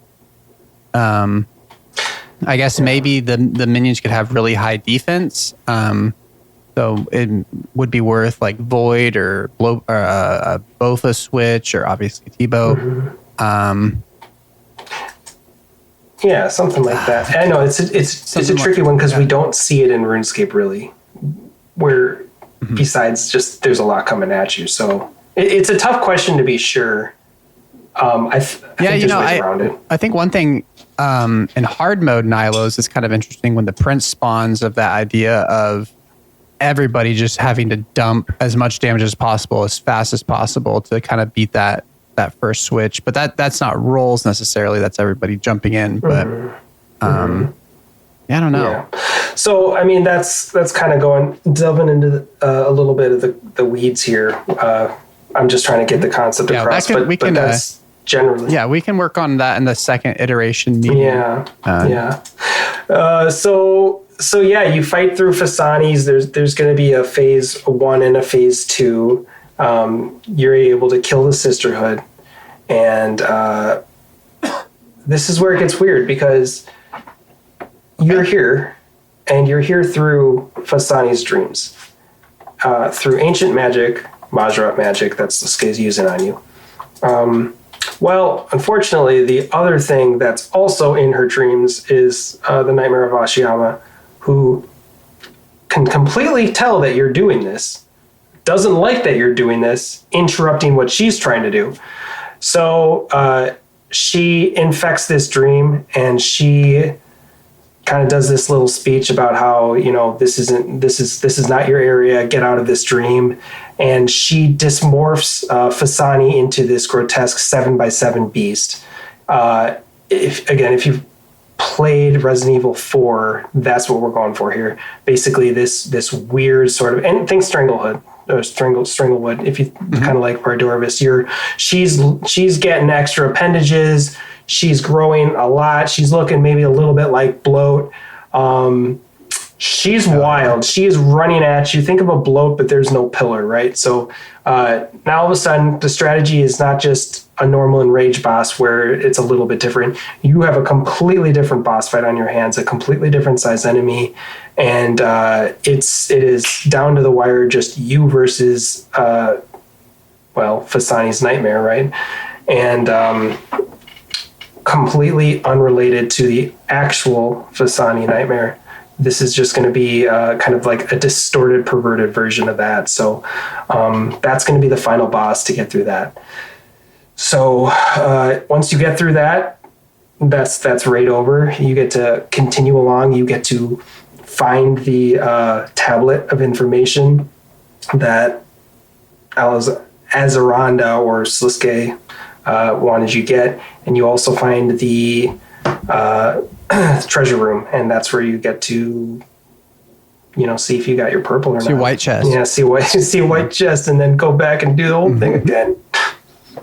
Get some Raynar seeds. No, too many Raynar seeds. We're gonna get a couple Avatones. So yeah, that's the gist of it. I don't know if you want to go into rewards now or if you want to do it at the end after you do yours. Oh, we can talk about the. We can kind of go over the overview. So I think obviously, I think it's I really like how unique the format is, as far as kind of that Eels comment we had earlier about it's not just going through caves. It's like an invasion. Did you have a title for this? Crusade of the Barrows. Crusade of the Barrows. Okay. If I had an alternate, I would propose Siege of the Sisterhood. Ooh, I like that too. I like that too. I like yeah. I like a good alliteration. But so I guess my biggest question coming out of this pitch is about the timing of it. Is it going to be short? I guess is what I'm wondering, because from what I'm hearing, it feels like this is essentially 2 rooms and a boss fight. And I know you're trying to break away from just room. So are the barrow section and the hallway section like longer than a normal boss fight? So working backwards, I see the Fasani fight similar to the Verzik fight. So let's say that's maybe like 6-7 minutes, somewhere in there. Okay. I see the hallway. That's probably that can be variable, right? I'd say at its fastest, you're probably looking at like 1.5 minutes, maybe a minute. If you slow down and fight everything, it could be 5-6 minutes. So let's say you're kind of cutting them. Let's just say 5 minutes for the hallway. Because that would probably be your normal average rate, right? So you're probably looking at like 13 minutes right there. You have 3 battles. Well, you have the battering ram section, which is probably, a good 3 minutes, 4 minutes, right? Yeah. I forgot about that part. Yeah. So that's going to bring you closer to like 15. Then you have 6 brothers to fight. 3 different battles of that. So, I would say that's going to be a minimum of 10 minutes probably. So you're probably looking at around a 25-minute raid. Hey, that's where we want it. Yeah, I'm what I would love is if you're good at the raid, you're getting it done in about 25 minutes. If you're extremely good at the raid, you're getting it done closer to 20 minutes. And that leaves you room to, if you're getting it done, because community is pretty crazy and they're going to find ways to make it faster. If they're getting it done in 17 minutes, that's fine. If they're, if you're slower and you're pushing it, 35 minutes, that's still faster than your TOA if you're that slow, So I think the average rate 25 minutes is what we'd be aiming for, though. Yeah. I think the thing that I was expecting, not to like add on to it, but if they were going to have something else, the thing I was expecting that feels very video gamey is like a guardian of the gate to the throne room. Mm-hmm. Some kind of, I don't know, whatever the bodyguard would be. That feels very very video gamey. But yeah, the way you're breaking it down time wise, doesn't sound like you need any extra fights. Are you saying like before you enter the final boss fight? Yeah, like whatever. Well, yeah, I'm just thinking if it was I'm thinking of like a Dark Souls or something. There's always going to be the guy standing in front of the gate, and then you defeat him, and then you can access the final boss. But and that's the thing is like you said, this is like just kind of a first draft of what I think would be awesome, for sure. Right? So you look at everything and you go, yeah, let's throw something between the hallway here and the final boss. Completely fine. Like I'm not honestly tied to any of this. I wrote this within the last week probably, but it's in my mind it's just kind of something different where I love the barrows aspect of it. Like it's such a nostalgia thing, but like there's so much you could do with them if you just rethink the power that they could have had, but anyway, so what else were you saying? So I really like the momentum of what you're proposing in the sense of it's not kill a boss, go to the next room, I got to go pee. And that can still happen. Like I'm sure there'll be places to kind of pause or whatever. But it does feel like this just kind of continue. Like it does kind of feel like one continuous fight, which is a really unique idea for a raid as we've seen them in this game. It's not like disjointed like Cox or Toa can feel. And I really like that. And I really like the uniqueness of the setting and stuff. It almost unfortunately almost feels like it would almost be the make or break would be if you could have that surrounding fighting really looking good. Yeah, that's an empty battlefield. Yeah, I agree. Because if you had none of that, it would feel very weird. It would feel like a completely different raid up until the point where you get in the castle. Yeah, so I think that'd be pretty. But again, like you said, there are the God Wars dungeons. Like, why can't you do that? You should be able to handle that, I would think. I think that for the final fight, you touched on something that I know Dills has complained about a lot. Or you're doing something right that me and Dills have both complained about a lot, which is bosses that seem like they're melee having arbitrary range and mage attacks. So having people up on the balconies doing that instead. I like that concept of having a in-universe reason why there's range and mage attacks as opposed to just something flying out of their back. But it's I was gonna say, I forgot one thing with the Enraged fight too. Every so often, it's a timed battle, so every so often, the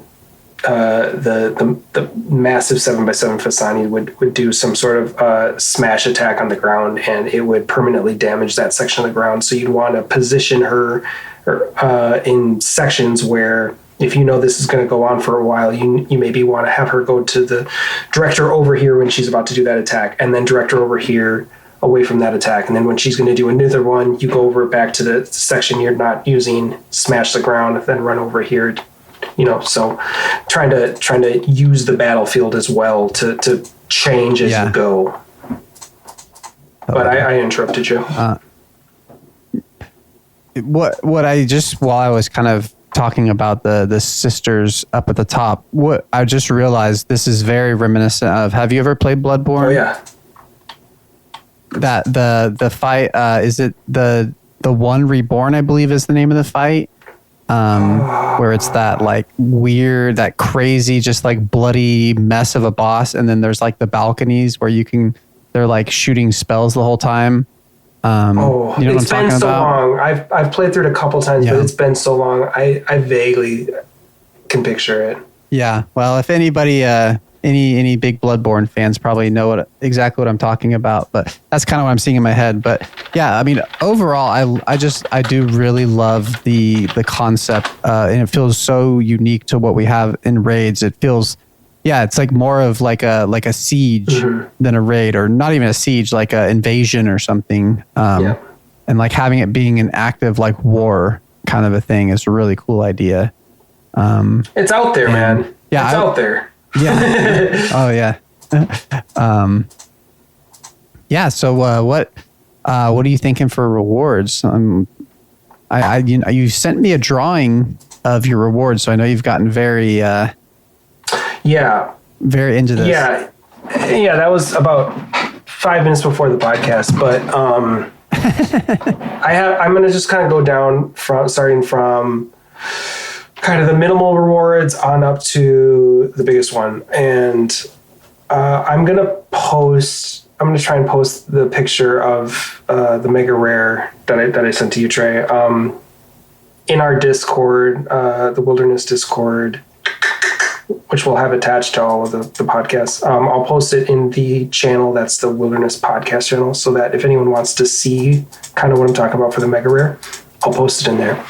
But yeah, so the first reward is just going to be a ring vestige. It's going to be a tyrannical ring vestige. So what it's going to do is it's going to bring the tyrannical ring, which is a crush based ring. It's complete shit as it is.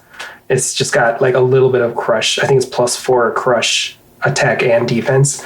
This is going to bring it in line with essentially the Bellator for crush.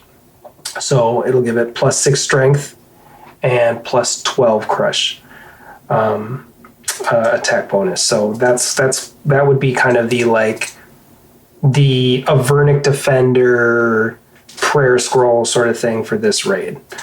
Something that, it's not going to be a huge value roll, but it would be, just kind of another drop. So this is not going to be a surprise to you. The armor set is going to be a helmet bracket attachment, body bracket attachment, and legs bracket attachment, which are going to finally allow you to combine Justicar and Inquisitors to finally be something that's like in line with where it should be. With Oathplate being, Slash was already kind of like the darling of the melee, and then they came out with Oathplate, which is a side grade to Torva, and is just an insanely like better version of what Inquisitors was. Not only is it crazy defense, it's better than Bandos, and I think it's best in slot for Slash defense all around. It's really good. It has the same strength bonuses as Bandos, as Blood Moon, but it also has like +38, I think, for the whole set for Slash bonus. So what this is going to do is it's going to give Inquisitors not Addy armor. It's going to give it kind of essentially a similar sort of defense as what Torva and what Oathplate has. So it's going to bring it in line with that.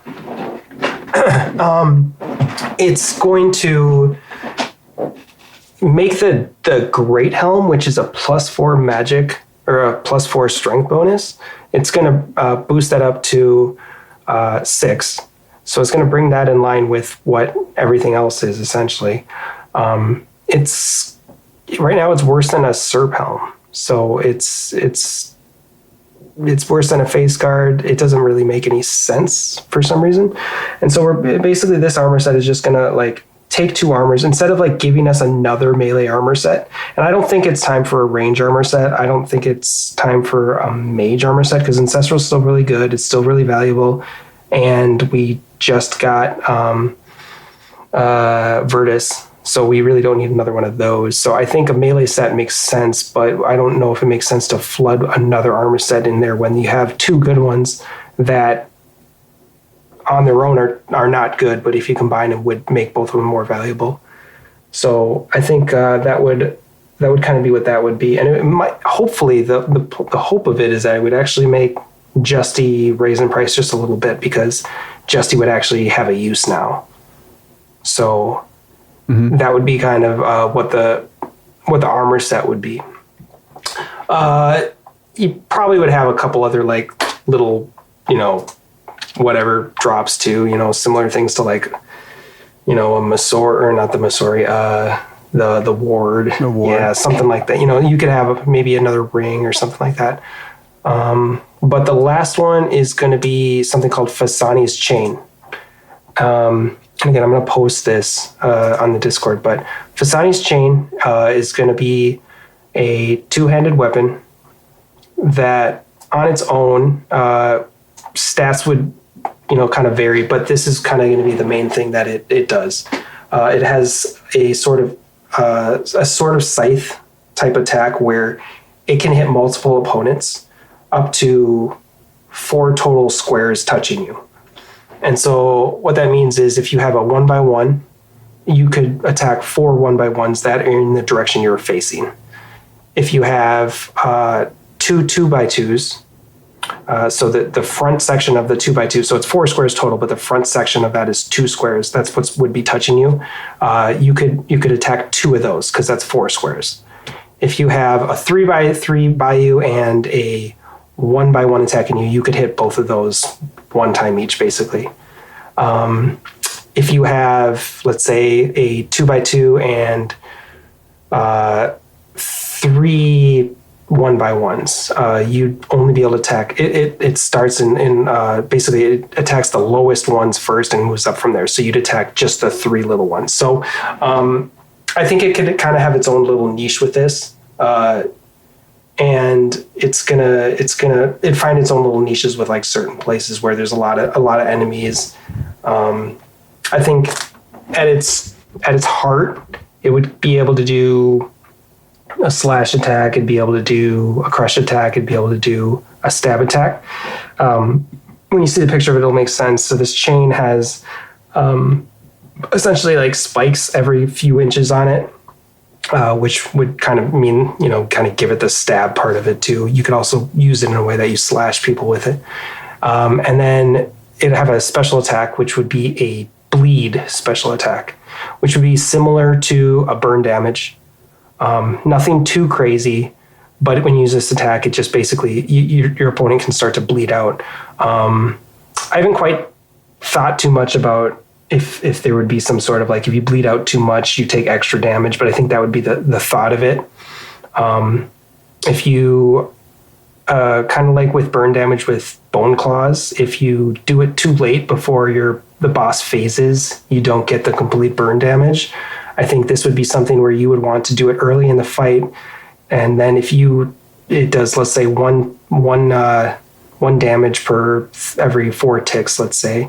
And if you get to 10 damage before it does a phase or anything, then it'll do an additional 10 damage because it lost so much blood. So introducing an effect called, bleed would be kind of the special attack of this thing. So that would be called Fasani's Chain. It's basically just a big chain with spikes in it that you're able to kind of throw around. And this would also be able to be combined with the Inquisitor's Mace to make Fasani's Great Flail. That's also in the picture. And that would have the same AoE 4 square damage thing. It would just be only a crush-based weapon. And so this would stack with the Inquisitor's armor. It would be, in my mind, probably a 5 tick speed weapon. But, we were even talking before with like, you could have bigger ones, like 6 tick or 7 tick, and maybe this would be something for that.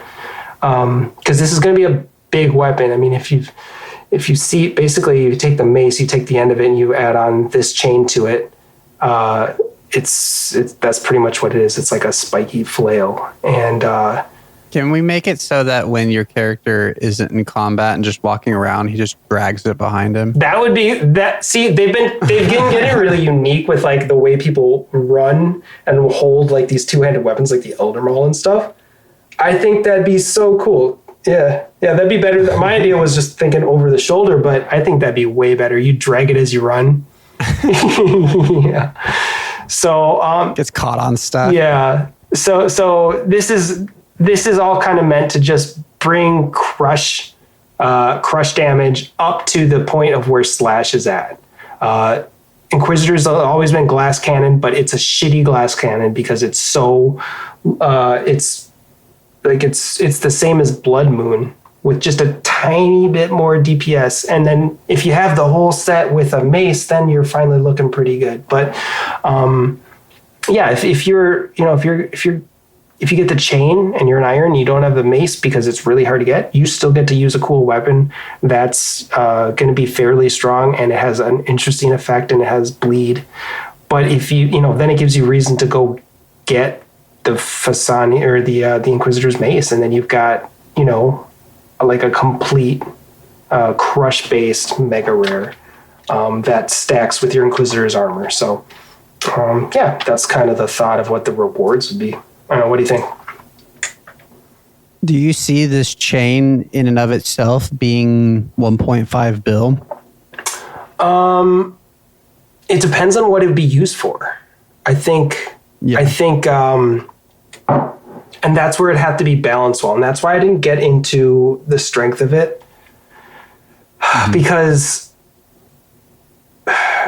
yeah, you could easily have, I think I'm trying to just lay the foundation of what, like we said before, the gimmick of it would be, which could be really useful for Nilos. It could be useful for, I think a number of things, but I think if you think of the way that the scythe is, this is kind of like a crush. Well, the actual chain itself could be, crush slash or stab, right? So it's kind of like a hybrid version of the scythe.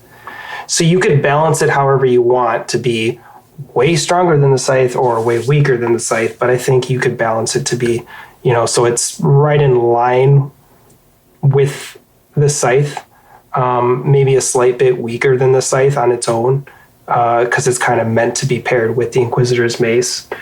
And then when you have it as the actual flail, that would be your crush scythe basically there.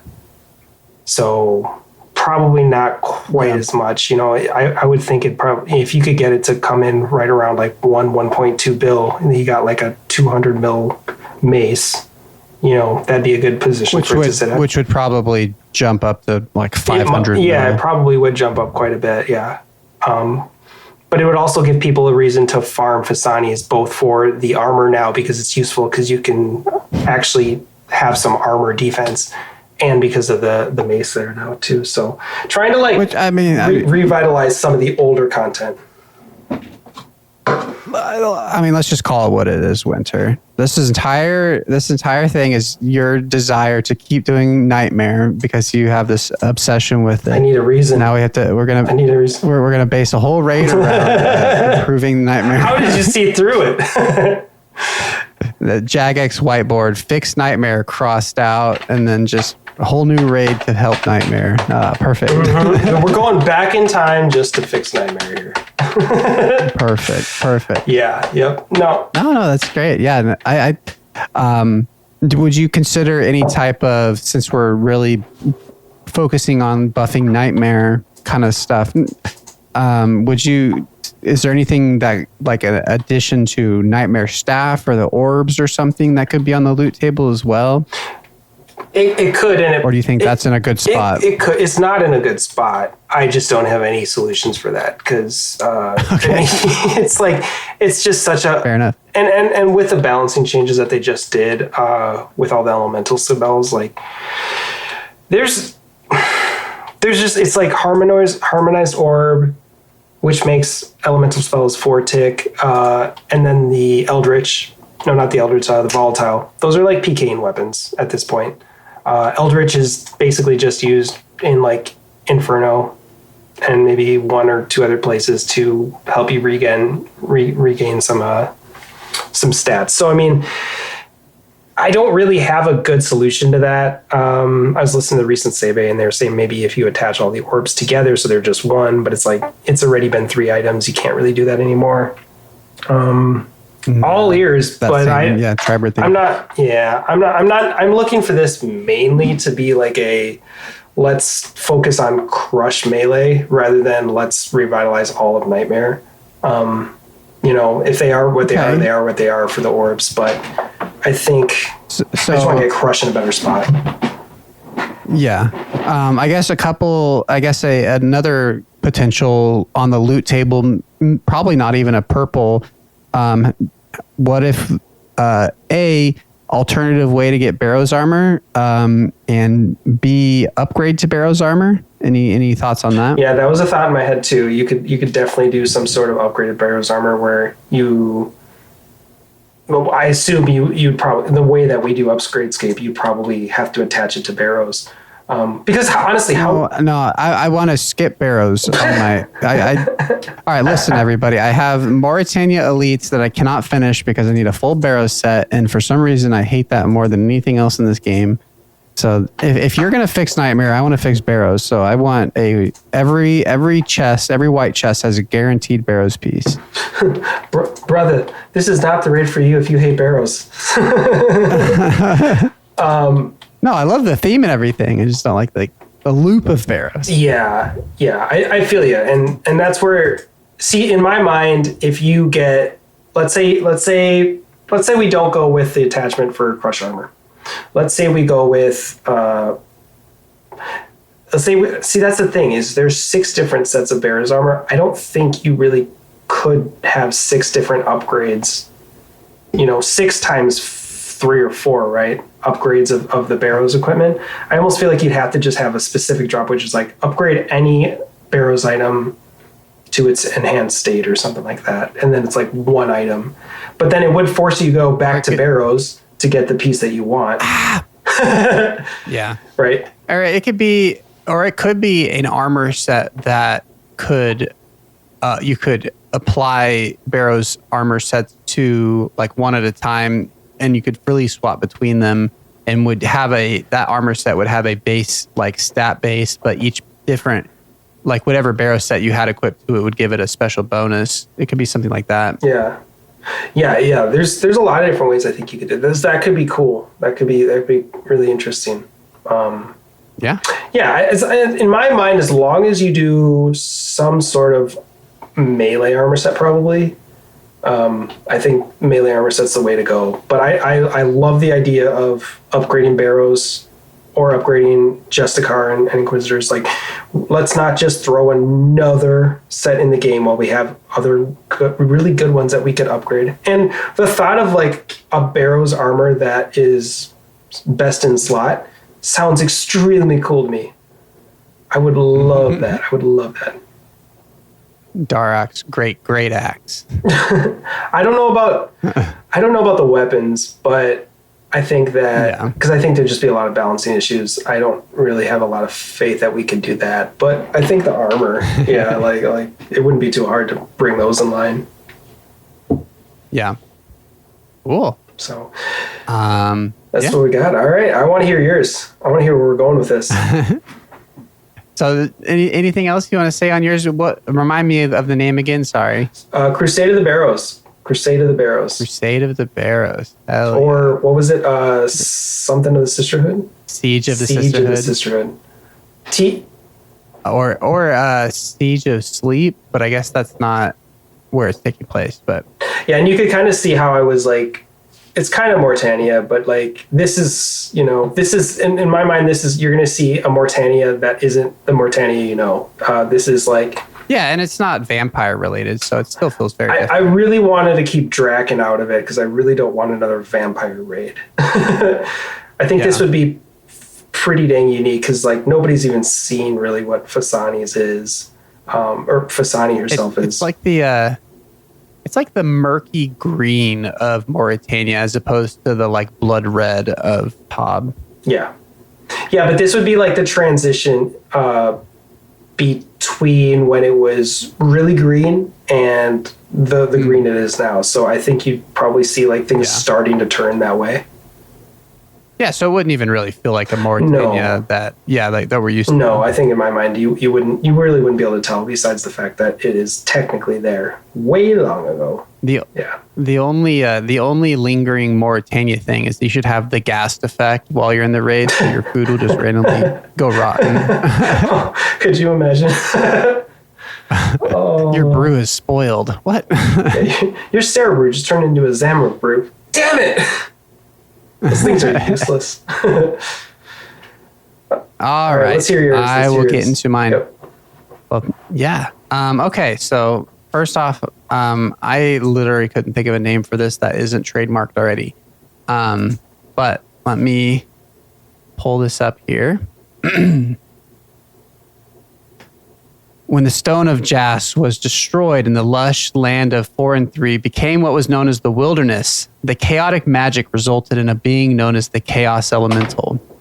What it also created, unbeknownst at the time, was another force of dark, chaotic magic, much more powerful and much more malevolent. This force hid itself in the nearby Trollweiss Mountains and began growing in power. It sent out probing tendrils to the nearby areas and took great interest in the magics of the Lunar Isle. Harnessing the extra-dimensional lunar magic in conjunction with its own dark chaos magic, it ripped a dimensional portal at the peak of Trollweiss's tallest mountain and searched for beings of equal power and malevolent intent. What it found far exceeded its expectations. 100 years ago, a Fremennik chief named Akabi started hearing voices that drew him into the mountains and was lost. 5 Fremennik heroes ventured into the mountains on a mission to rescue their chief. They never returned, but their legend grew over the ages. Some say they were dragon riders. Some say they sailed a ship through the air to the top of the mountains. But all Fremennik, down to the youngest child, can tell you of the strange pull they feel towards the mountains, like a distant whisper promising great rewards deep within. All right, so this is The Mountains of Madness, which, yes, is a H.P. Lovecraft story, and I cannot for the life of me think of a better title. So this is, I will say the format is, it's just Tob. It's 5 boss fights and a final boss fight. So I structured this pitch, once again, Tob, I structured this kind of pitch as very similar to the Night of the Theater quest, where you go through the raid, and before every boss fight, there's a cutscene. So the way the quest would work is you would find like a journal or something of this Fremennik called Akabi. So he's the great grandfather of Yatizo, Natizna. He's Akabi. He's this Fremennik chief that started hearing these whispers coming from the mountain, and he disappeared. And 5 Fremennik warriors went after him, and you will follow along their path and see the cutscenes of what they could be. So, going to the first, the beginning of the fight. So this would be, I guess, just to kind of the format of it. This is a 2 to 5 player raid. We'd have to add in a much more in the Trollweiss Mountains, besides that stupid elite clue step. But it is, yes, you're ascending through the mountain to the top. So the first cutscene that you would see going to the first fight. So the heroes stand before a massive troll king in an arena blocking the entrance into the mountain path. The troll tells them, pass. Mountain hurt human, then human hurt world. One of the humans attacks the Troll King and tries to run past, but the surrounding trolls start raining stones down on him. The party runs away. Cut to the present party. You stand in the same arena, but it is deteriorated and crumbling. Trolls line the upper landing surrounding you, stones in hand. From the opposite side, a gate rumbles open, and the behemoth troll, Ash, lumbers out into the arena. He has been bred for one purpose. No humans will pass this point. Okay, so this is the first fight against the troll Ash. This is very inspired by the Maiden fight. So you have this giant troll who has a huge club that he will hit a 4x2 area in front of him. If he ever takes damage from multiple sides, he will do a 360 swing attack around him and hit anyone within melee range on any side of him.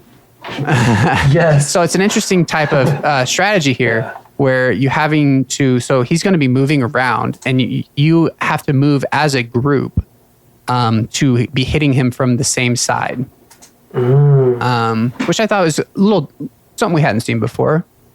The entire fight, so you're in this like kind of stone gladiator arena kind of thing, this deteriorated troll arena. These trolls that have kind of dedicated their life to the memory of these treacherous Fremenniks that tried to stab them in the back, essentially. So there's these very similar to what you're saying with the sisters. This arena where the upper level has these trolls throwing rocks down on you the whole fight. And I don't know if that would be just a can't pray range or if it's a shadows on the ground type of throwing rocks. So at 60% health of the boss, the trolls will drop oil pots that explode in a 3x3 and leave a 1x1 fire for the remainder of the fight. This can be prevented by doing damage to wooden supports around the arena. So this is where it becomes kind of a maiden thing where you can have dedicated people to break off from the fight and destroy these supports so that it like knocks off the trolls from the balcony kind of thing. Or you can just stay on the boss. At 30% health, the trolls will release massive boulders similar to the Baba fight that will continue to roll through the arena through the rest of the fight. This can also be prevented by killing the trolls before they can release the boulders. So you'd have to like range or mage them. Nice. Once again, breaking off from the fight if you choose to do so. So that's the first fight, which is the troll behemoth Ash. Okay, so you're saying that you all have to kind of fight him on the same side, essentially. Is that kind of the strategy? Yes. Yeah, and there would be. I'm guessing the, the kind of idea is that the battlefield, like the field mechanics, will cause you to have to move around, so you always have to coordinate and come back to one side. There's he gets smacked. Yeah, he knock you all back. I love it. Yeah, so that's the first fight against the troll. So our next fight. So in the actual raid, you fight him. You go through you actually go into the mountain at the base. And you go through the mountain and you come. You climb quite high, and you come out of the cave onto a clearing, a snowy mountainside cliff with gusting wind. So from the quest, a cutscene is the heroes returning back to Relica, speaking to a gnome called Baysay, and ask for a way to ascend the mountains and bypass the troll entrance. Baysay tells them he has an idea so crazy it might just work.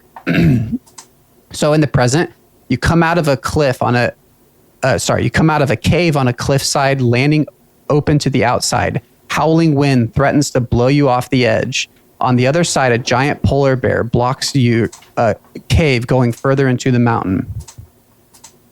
Okay, so this fight is a combination of Callisto and Zabak. The polar bear doesn't move from blocking this cave entrance. He slashes with his claws and slams the ground, dropping icicles from above. So here's the mechanic that is probably a terrible idea for this fight, but I've always wanted to see something like this in the game. For the entirety of the fight, wind blows from the right to left towards the edge of the cliff. Every tick, all players are moved one tile to the left, in addition to any moving they're already doing. If a player is ever blown off the edge, they will fall to a lower landing, taking massive damage, and climb back up to rejoin the fight from the back of the arena. So I don't know if this is the worst idea ever or not, but the idea is that if you were to move one tile forward, you would move diagonally to the left. It adds on to wherever your movement is. So I imagine it's almost like the Verzik hard mode Tob fight where you're doing like a back and forth walk, but you're also having to go diagonally to compensate for the wind. I've always thought the idea of compensation in the movement would be a really interesting thing. Mm-hmm. Mm-hmm. That's crazy. So if you're running against the wind, you're walking, right?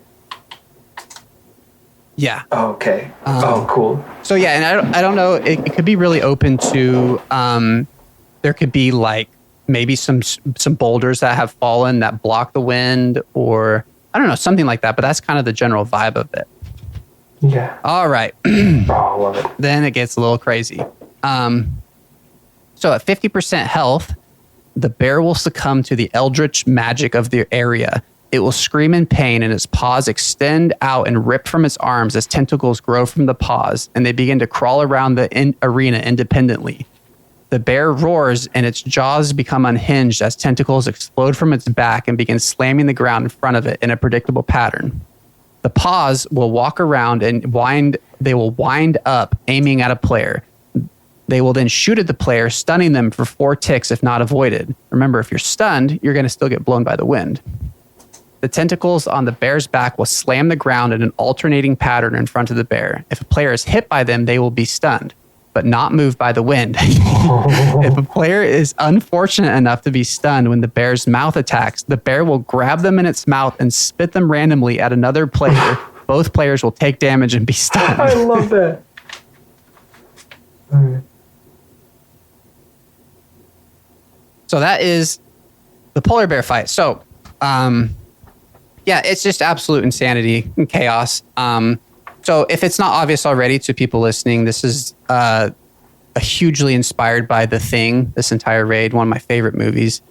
But yeah, the idea is that as this raid goes on, you start to see that this untethered chaotic magic has just spread throughout this area and becomes more and more potent as you go. So, you know, this bear has been infected by this eldritch magic, and once you do some damage to it, he just turns into this freaking tentacle monster. But as far as the fight goes, I think it's really interesting.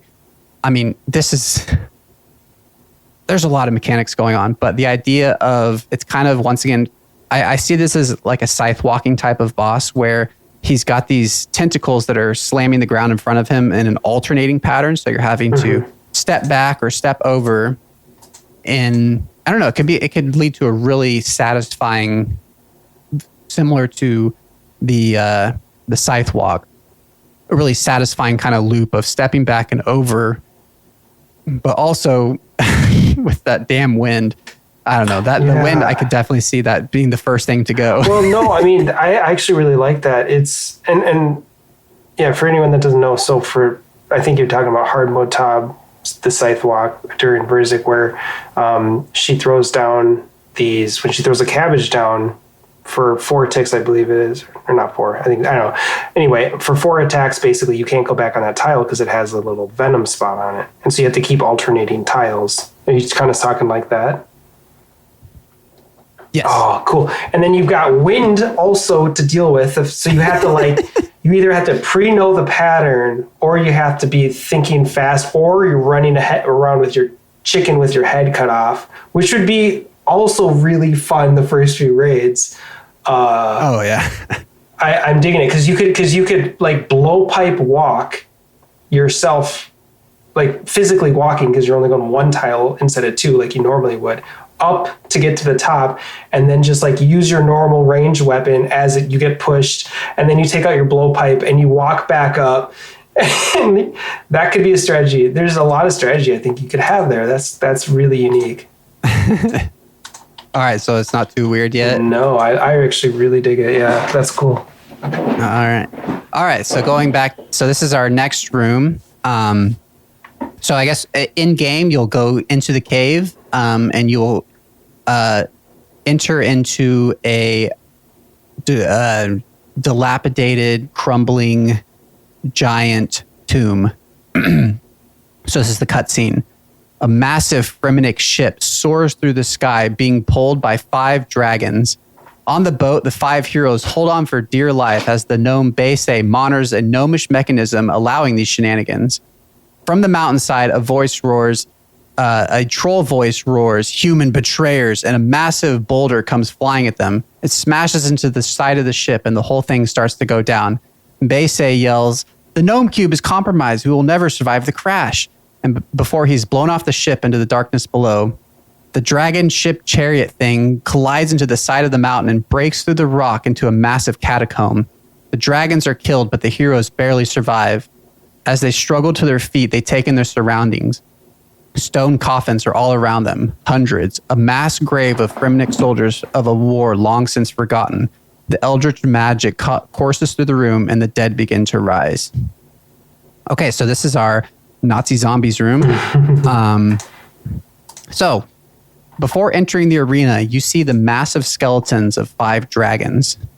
So I put arch dragons because it sounded cooler than dragon. If I knew more about the lore, whatever the top tier superior dragon is in RuneScape lore, I don't know if that's a dragonkin or whatever it would be, but the idea is that these are ultra magic dragons. And the reason for that is at the center of each of the skills is a glowing item, their heart. Each player may absorb the essence of one of the dragons to aid them in the next fight.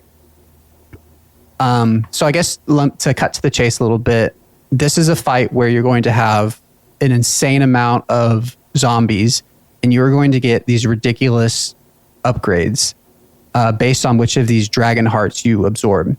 Ooh, nice. This is meant to be kind of more fun than hard, I think, but it could lead to some really interesting things. So, the benefits will go as follows.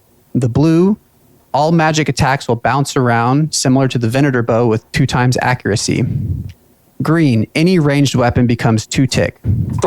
White, all stab attacks will hit 5 tiles in a line from the target of the first attack with 2 times damage. Yellow, all crush attacks will hit in a 3x3 square in front of the player. Red, all slash attacks will swing around, hitting all tiles surrounding the player. Any successful hit will knock the monster back 1 tile. So you're going to absorb these super powerful buffs just for this room. And it's this like 3-dimensional room. There's like 3 different levels of these like gravestones, and there's going to be, the idea is just zombies are pouring out of them, right? In addition to these benefits, whichever one each player chooses, all players gain the ability to fly. 1 tick maneuver to any tile above them. So you can just click on the tile just like you're moving to the next level, and this like kind of essence of these dragon wings will fly you up to the next level, and you'll be able to just fly around, move around, attack this massive horde of zombies. These Fremennik skeleton warriors. When the players have each absorbed one of the heart's effects, the fight begins. Zombies being imported to the arena, and the players will obliterate them with their new abilities. So I don't know if I wanted it to be like a strictly Nilo thing, where at the end all of the skulls kind of culminate into one like boss, and it becomes a boss fight. That feels right. But it is just pretty much directly ripping Nilo's, but not that that's the worst thing in the world. But yeah, what do you think about all that? Yeah, if it's not broke, don't fix it. And it's like Nilo on steroids. It makes me want to. Yeah. Oh, it makes me want to just like grab a stab weapon and just go crazy. I love the fact that you're basically like, yeah, this is going to be a fun room. It's going to be insane. Yeah. Like we talked about, you get buffs, but you only get to pick one. And there's probably a reason that you would want to have at least 3 of them. Probably don't want to have everybody having the same thing, right? No. Everyone can only be taken by one person. Okay, even better. Yeah, so the roles are built into it. So everybody has to have a different one. Yeah. So yeah, you can get your buddy with a T-bow can get a 2-tick T-bow, and your guy with a shadow can have a shadow that bounces around like a Venator bow. It is just a absolute. It's like a it's when you get the ray gun in Nazi zombies. It's just like, okay, well, this is not like really hard anymore. This is just fun though. Just get to mow these things down. Yeah, I love the fact that it's an inconsequential way to have leagues in the normal game for just like a little blip. It's just like a little taste of it. Because it seems like it would be really fun. It's basically be like the monkey room, but it's fun. Who cares if the monkey room you're hitting, massive amounts? Like, is it more fun that they just changed it and made them really one-shottable, or would it be more fun if you had crazy buffs and there's more of them and you could still take them out just as fast, but it's more fun? Yeah, I think this is a great way to do it. But also, on top of all of that, imagine what, like, Port Khazard, and, like, imagine what they could do with that to make this room take 5 seconds. You know what I mean? Well, could they, though, by themselves, if they're just only one of them, and then they still have to use a 5-tick T-bow on the Rangers because they picked the slash one? Oh, well, yes, that would be... And, yeah, that's where I don't know...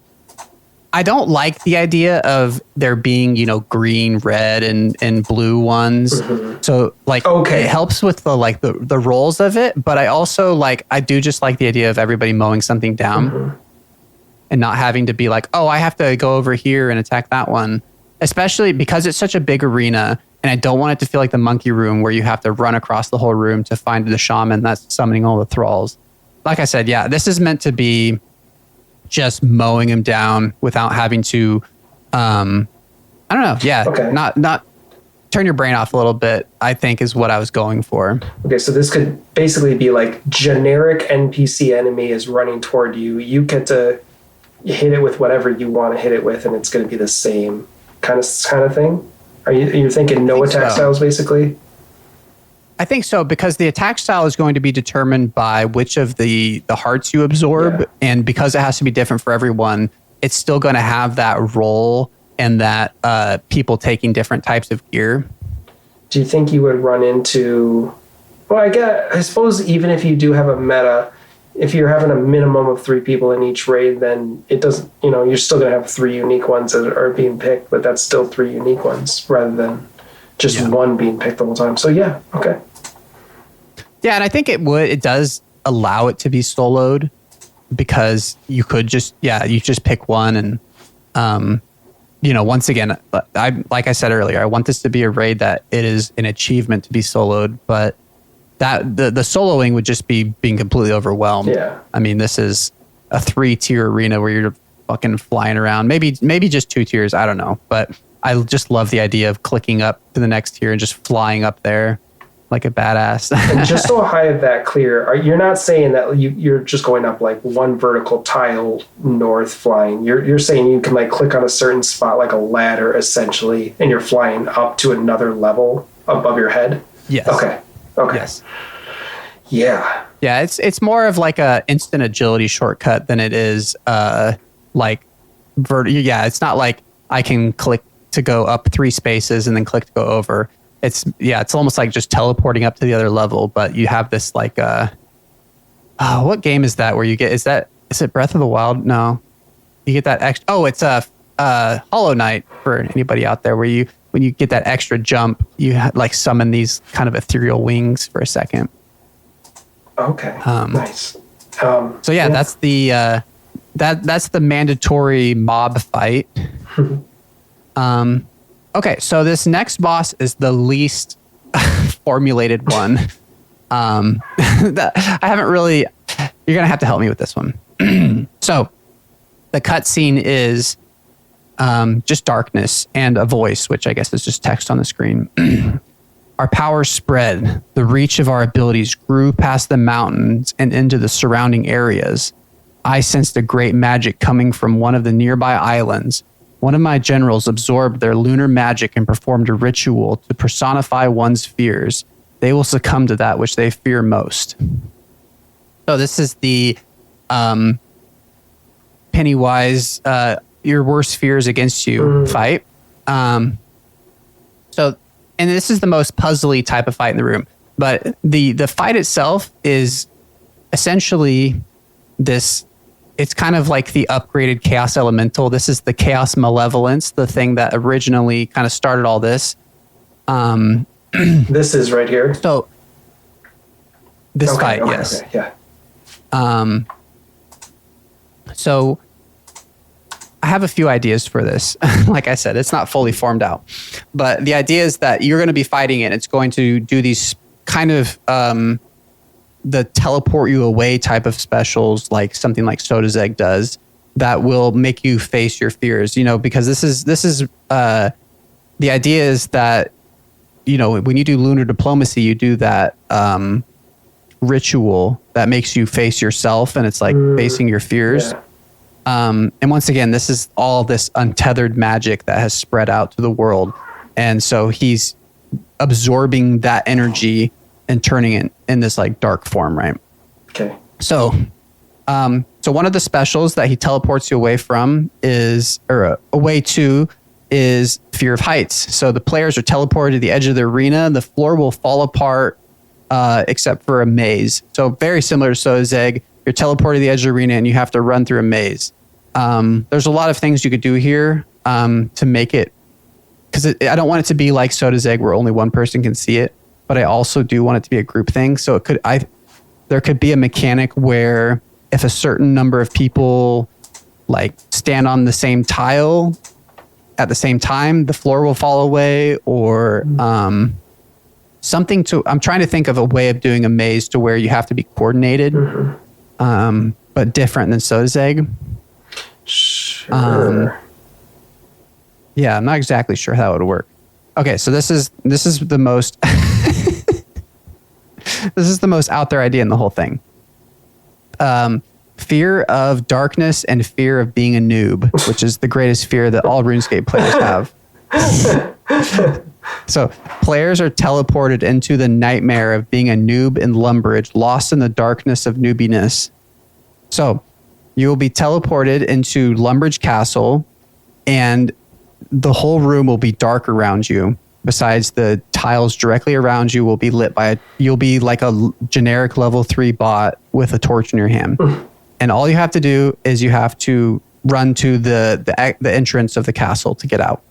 The problem is that there's these shadow people that are running around, and they're running like at you, like kamikaze style. And when they run within the one tile that you can see, you have one tick to click on them with your torch to burn them away. Oh, jeez. This is meant to be like actually scary. Yeah. Like it's fear of darkness. So this is meant to be scary. The problem is you have one tick to react. So you're going to be a little trigger happy. If another player runs into your view and you torch them, they will be damaged. So everybody's in the same sort of instance. Yeah, everybody is in this instance in a random spot in this castle, and all you have to do is run to the entrance. But you're just in complete fear of these shadows coming at you and damaging you to the point where you'll panic and click on your teammate to burn. This is the dumbest idea I've ever had. But no, that could be. So, and I imagine there's no mini map. Like you don't have anything on your screen except for just darkness. Yeah. Right? And it's all covered except for the 3 tile, or what is it? 9 tiles around. Well, whatever whatever it is. Yeah. Yeah. Wow. Okay. Okay. So that's one of the other things you teleport back from. And this is where my notes kind of started to fall apart on this one. But then I have the fear of spiders and snakes. So I was trying to think of a way to make it so that this isn't just a generic like ad to where they summon and they attack you and they're annoying. So this is the best idea I could come up with, is spiders and snakes will spawn in and attack the players. Players will only take damage if there is a mix of snake or spider on them. So the idea is if they come in and they aggro you and it's all spiders, they don't do any damage, but only if there's a mixture of snakes or spiders. I have no idea. Oh God. So if you have just one on, you got to like find other ones. Yeah. It's like once again, it's meant to be a coordination thing. To where, you guys, you can work as a team to be like, all right, I'm going to take all of the spiders, or I'm going to take all the snakes, or throw some chins or something like that. So the theme of the fight is chaos and fear, and there's a lot that could be done there, but that one, it's a little up in the air. as far as it's like it's a fight I wanted. I like the idea of it, but not very fleshed out. Yeah, I like the reaction time on the Darkness Castle thing. Like, no, I think that could be really cool. Because it would be really funny if you're like, hold up, where are you? Well, I don't know. It's dark everywhere. So you just start running, and all of a sudden there's your, oh my gosh. Oh, I'm in the kitchen. Oh no. I do. It would be the most laugh out loud instance in the whole raid. Yeah, and it's kind of like tongue in cheek laughing. It's like breaking the fourth wall down a little bit. I was thinking about the maze. Could you do it so? Because you're saying everybody kind of has to run through the maze. You want everyone to have to do it around the same timing, right? Yeah, or something along some kind of coordination that's different from Soda's egg. Could you do it where like you start on a tile, and then anytime someone steps on a tile, the tick or two, maybe whatever you want, after you step on it, it turns black. And if you do that twice, then it like falls through or something. So like if you're all running on the same tick, you're good as long as you're not two people behind. If you have a trail of people doing it, you're the third person, you're done. Perfectly spaced out. Yeah, you could do that where you just have you time it right, or you get like one person that can hit that one more time. But any more than that, it's gone. That would be also useful because it would prevent people from just right click following and just having one person lead a train through the maze. Yeah. You could do something along those lines. Yeah, that's cool. That's cool too. That darkness thing might be my favorite part so far. I love it. All right. I love it. All right. So now we continue on, and you come into a very familiar room. Once again, this is the chaotic magic has spread and is affecting the surrounding areas. So you come into a white, dilapidated room. I keep using that word, with a room that, I'll just read what I wrote. A man stands in the center of a room that is a dilapidated copy of the next room. It is Akabi, the original Fremnik. He has succumbed completely to the eldritch magic has infected his mind. He's been standing in this room for the past 100 years, having been just fully a servant of the psychic magic of his overlord at this point. As this magic has infected him, he has started to absorb certain characteristics from the surrounding areas. And you notice that his right arm has been morphed and looks more like a claw, very similar to one of the Dagonoth kings. And you notice the room you're in is an exact copy of the next boss fight room, except a kind of Stranger Things upside down version of it, in the sense of it just being a poor imitation. As A could be this horribly mentally infected Fremnik, sees you coming into the room, he raises his arm and he starts to call out names. He says, Grardor, Krill, Ziliana, Kree, as the 4 God Wars dungeon bosses spawn in the corners of Nexus minions around the room. And Akabi attacks. So we have the next fight, except with the God Wars dungeon bosses as the minions. Akabi is infected or has taken on the characteristics of the Dagonoth mother from the Horror from the Deep quest. So he's going to have the color changing effect, not nearly as annoying as in that quest. So he will change colors, showing which attack style he's vulnerable to. So red for melee, green for range, blue for mage. Unlike the mother fight, though, he's not immune to the other styles. He's just most vulnerable to that attack style. So you'll have to be switching your attack style as he changes, and it'll be much slower than that Dagannoth Mother fight. I always remember that one as being very frustrating because it's constantly changing. It's like demonic gorillas or something. All right, so at 80% health, he will absorb General Grador's essence.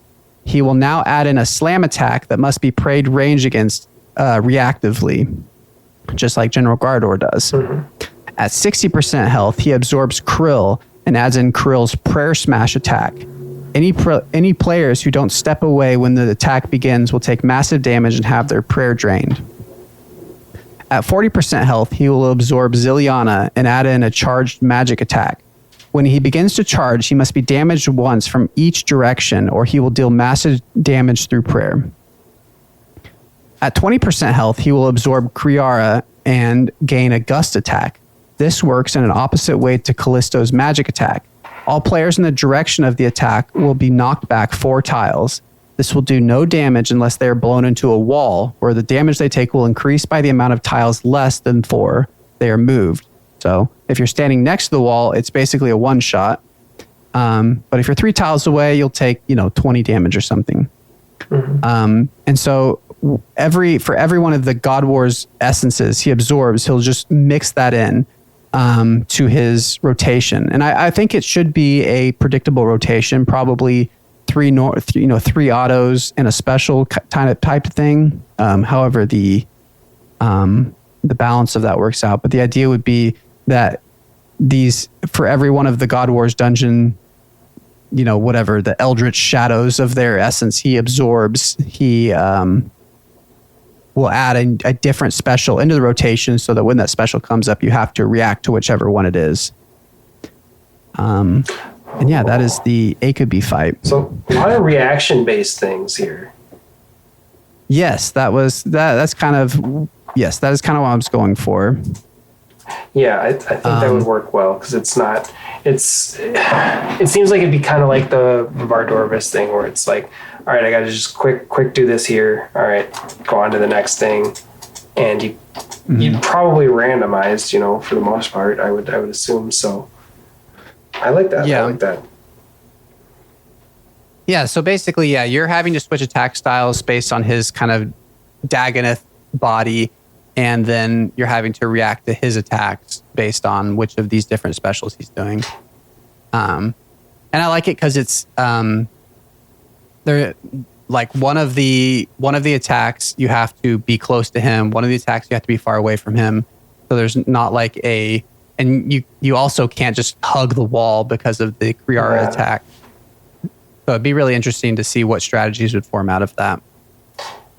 Yeah, I'm trying to wrap my head around a lot of it, how you would do this fight, because you'd have to be thinking about all those things, also moving around though too.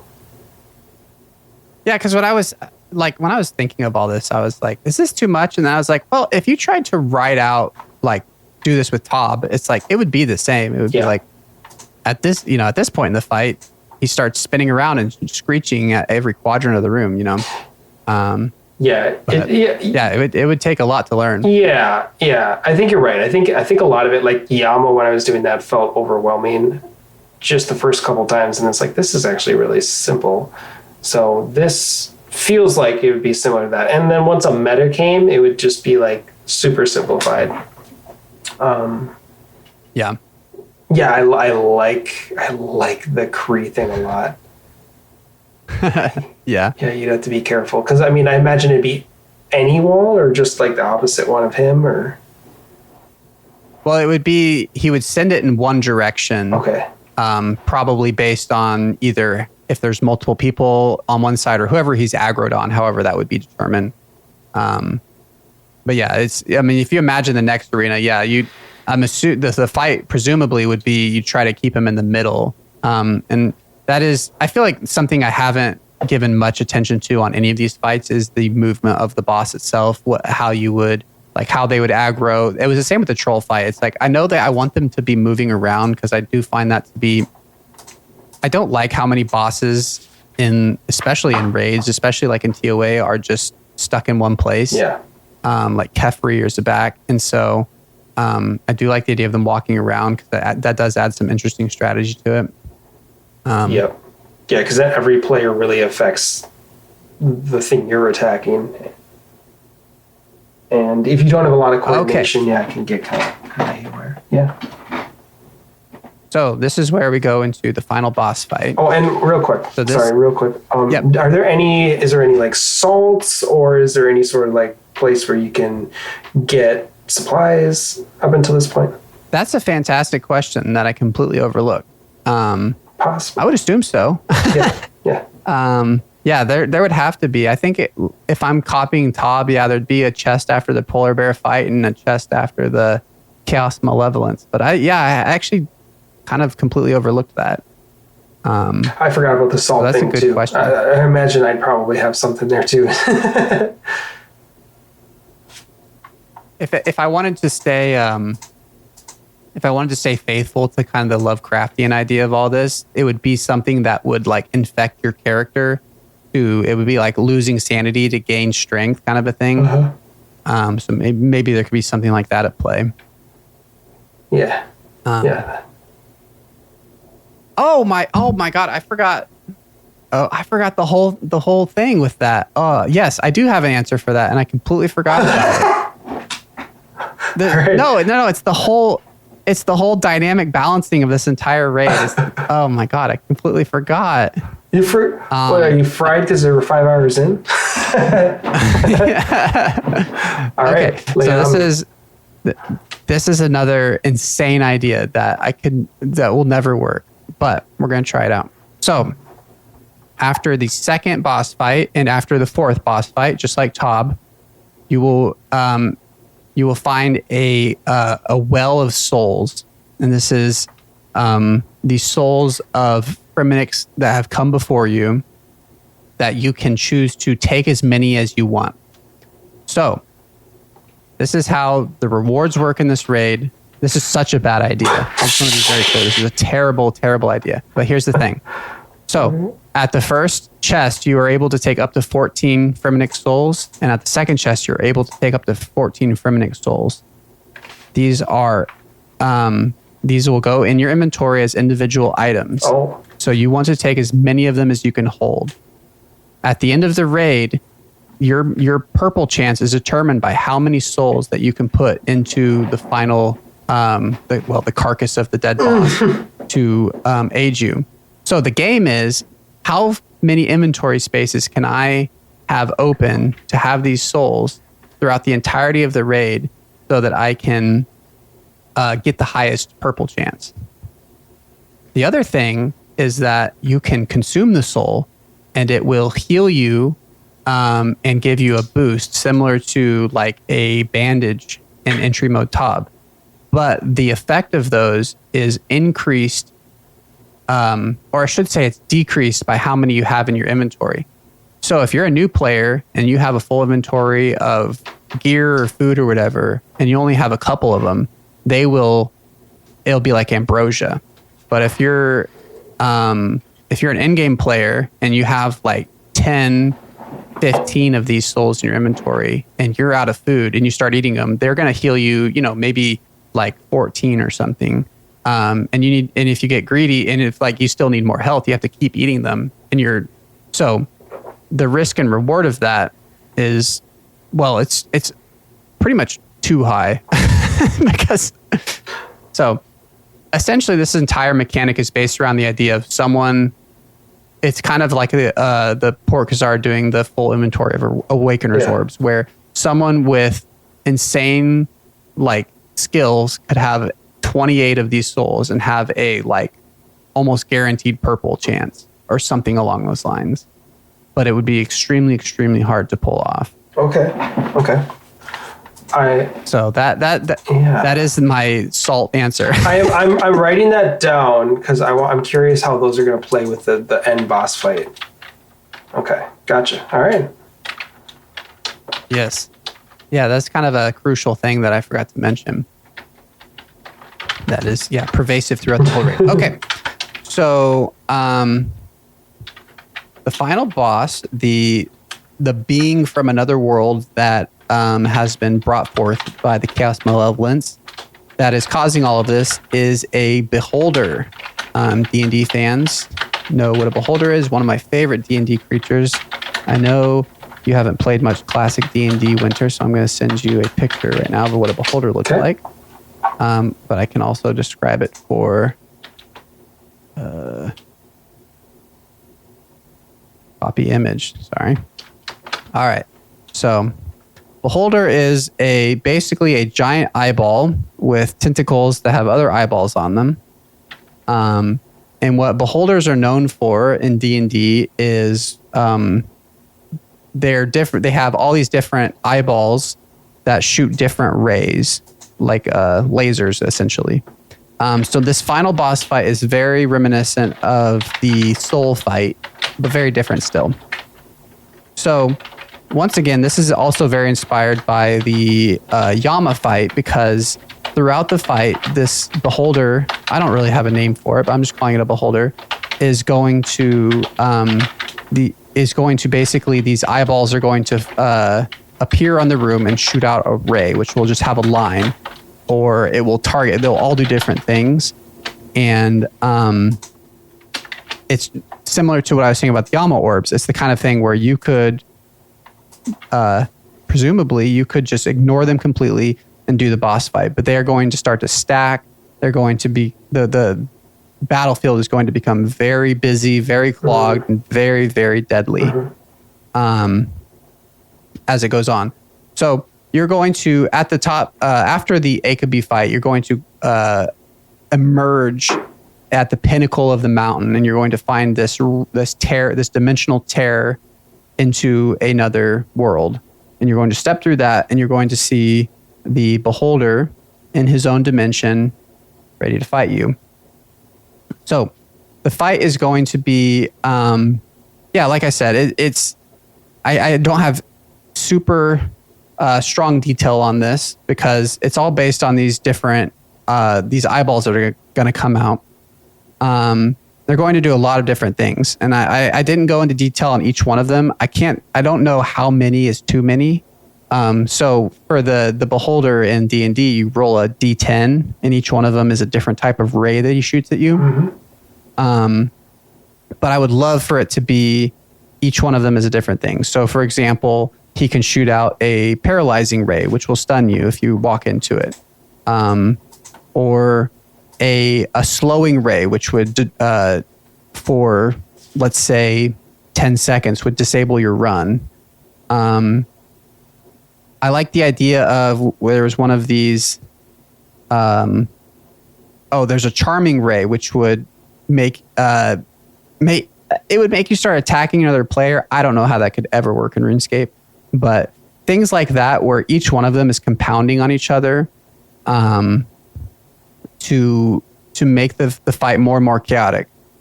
Once again, you can just go out of your way to kill these things, making the fight much, much longer and much more safe.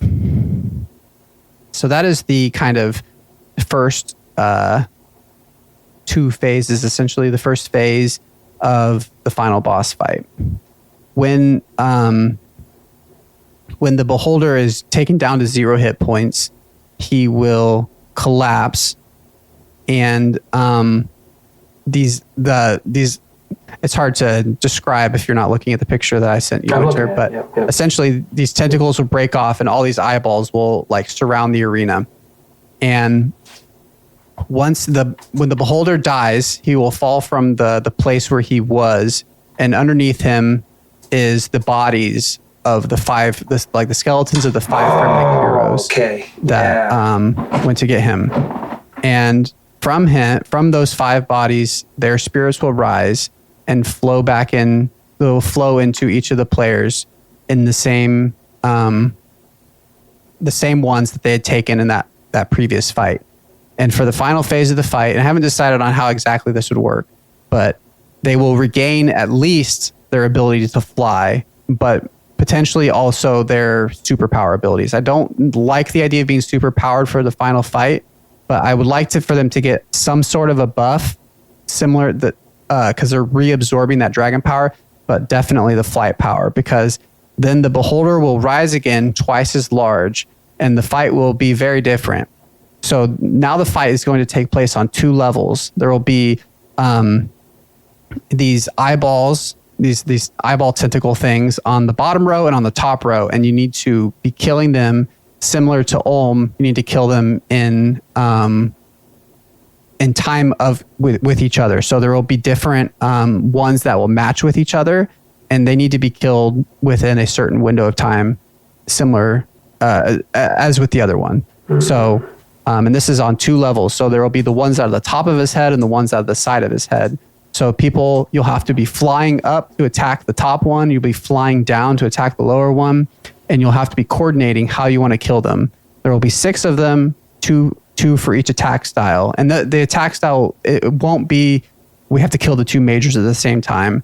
It'll be something more of like, there will be, let's say like some kind of pattern along the body of it. So like, we have to kill the one with the stripes on it.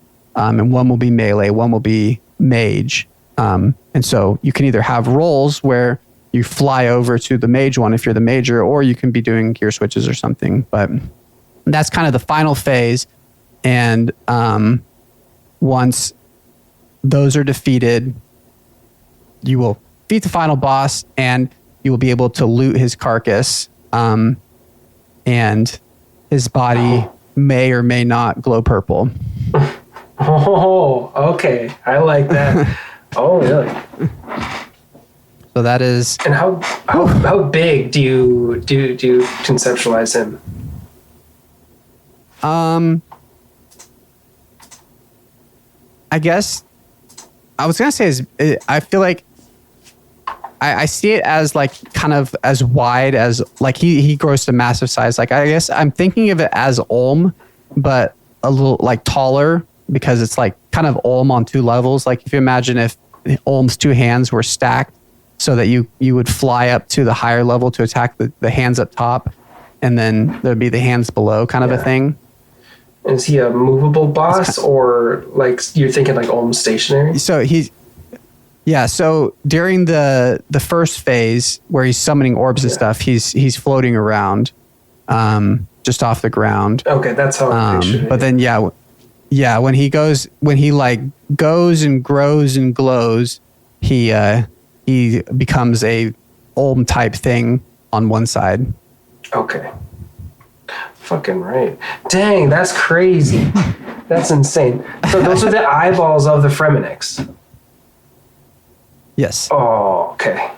And so walk me through what happened right before when the eyeballs detach, and then they go into the bodies of the Fremenix, or in the bodies of the player? No. So what happens is that when you get past the first phase and the body moves off of the arena, it reveals the where the skeletons were. Oh, okay. And you basically, he killed the heroes and kind of absorbed their energy, and you've broken that free. And so they, it's kind of the Harry Potter Goblet of Fire, at the end with his, basically these ghosts are summoned. They're like, all right, we're gonna help you out to finish this fight off. Okay. To get revenge on the one who destroyed us. Oh man, that's intense. That's intense. And it's like a float. It is kind of, you're thinking just kind of like the picture here. It's like a floating head with eyeballs all over. Yeah. Oh man, that's a nasty looking guy. It looks like a really like a messed up Mike Mazowski. Oh yeah. Oh man. That's fair. Oh, that's crazy. Okay. Sweet. So that was, sorry, am I interrupting? Was that the end of it? That is the end of it. Okay. Until you loot the chest. And if you, and you said the chest. Oh, is the chest like inside of him? You said? Yeah, it's like an Araxor thing. But it would have to do it in such a way that obviously, I'm not exactly sure how that would work, because obviously everybody has like individual chests unless it's like a chambers thing. And then I don't know if it would be like, I could see it where when he like falls down to the ground, he has that single eye in the middle. Maybe that single eye has like a beam come out of it, either white or purple. Kind of, maybe it would be similar to chambers in that sense. Yeah. But I don't know. Oh my God. Okay. Not exactly sure. Yours might be more out there than mine. This is. I told you. This is out there. It's so interesting though. Can you just do like a quick from the start to the finish again? Like this boss and this boss and this boss. Yep. So there's the troll fight where he's swinging his club around and you have the trolls throwing stuff down on you. You can choose to attack the trolls up top to block their specials, or you can fight the troll. Then you have the polar bear who's blocking the cave entrance. The wind is blowing, and then halfway through the fight, he explodes into basically a corrupted beast where his hands start running around and smacking you, and also he has tentacles that are slamming the ground in front of him. Then you have the Fremenic zombie mausoleum, where you absorb the essence of the dragons and are wiping through the zombies. Then you have the Chaos Malevolence, where your fears are turned against you and you're stumbling around Lumbridge Castle, burning your teammates. Then you have the Akabi fight, where you have this poor Fremenic who has absorbed the power of the Daggerness and the power of the nearby God Wars dungeon to use the power of the Daggerneth and absorb the God Wars essence to use against you. And then you have the Beholder fight to finish. Okay. Yeah. So I'm curious about. I'm really curious about the soul. What were the supplies called? The souls or corpses or? Yeah, it'd be like Fremenic souls or something. So to offer up. Could you just drop them and then heal more? Oh, that's an interesting question. Maybe it would have to be like a destroy situation. Yeah, something like that. Because I'm thinking like, but like it also could be a strategy where like you have a bunch of them and you're like, all right, I got to do a quick 16-way swap. Hold shift drop, heal one, pick them up, back up. Yeah, that one really is. It's like that is something that I would be very interested to see, tested, because at the end of the day, having nothing in your inventory is probably not fun at all, except for like a really, a one-time achievement thing. But it would also be that type of thing. And yeah, or like a CA or something. It's like, and then you're missing out on spec weapons and stuff. So then it becomes, does it just completely make the fight less fun? You're having to attack with one attack style the entire raid. You're having to, like in the Akabi fight, if you don't have any inventory spaces and can't do any gear swaps, then you're just having to ignore him when he's in a phase you can't attack. So it could be, and it also could just be the type of thing where maybe there's 10 at each chest, so you can max out at 20, so you're always going to at least have 8 inventory spaces or something like that. Yeah, minimum of 8 or something. Yeah, like something where, but you want it to be the type of thing where it is a huge like risk reward of like, because you get it the second fight in the first batch of them, so you're having to go through the next 4 rooms with that in your inventory, trying to not eat them and trying to manage your supplies, and then you get the last batch of them, the second to last fight. Yeah. So yeah, that is a really, really, really out there idea that is probably horrible, but there might be a little nugget in there of something that could be really interesting. Yeah, well, yeah, because I'm seeing an issue or two that I think people would exploit, but I'm also really interested in the aspect of maybe if instead of you get 10, maybe you only get like 4, and so if you eat one of those, you just ate like 25% maybe or like 10% or whatever of your purple chance. So like you really want to just hold on to them, but it's not so many of them that like you can't have gear. Because what I guess the biggest thing I would fear is that like, okay, you're going in, you want to be able to hold the maximum number of them, and so you go in with just a bunch of supplies and you face tank like the first 3 rooms until you get supplies because you want to open up inventory slots anyway. That'd be the only thing with that I would like. But like I absolutely love the like you want to hold on to this, but you're going to die. So you need to eat at least one of these. And you know, every time you eat it, that you're really fucking yourself over here, and you need to to not do that. But it's an ambrosia and a salt, so you really want to eat one. Okay, too, so you need to eat at least one. Yeah. But yeah, it's like there's a lot of different. Yeah, it would be. I feel like the number of them you get would be very, very important, because I would want it to be the type of thing where only the craziest people could get the max number. But also, like I said, yeah, I don't want it to be the type of thing where the raid takes twice as long because you're having to do it in the most boring way possible to conserve inventory spaces. But it would kind of balance on their own, wouldn't it? Because if it's taking you that long, you're better off just going the quick way and doing 2 raids then maybe. So it probably would balance itself too, I think. So yeah. It's kind of, if you've ever heard me, I've had the suggestion of you should be able to eat the ham joint in a pinch.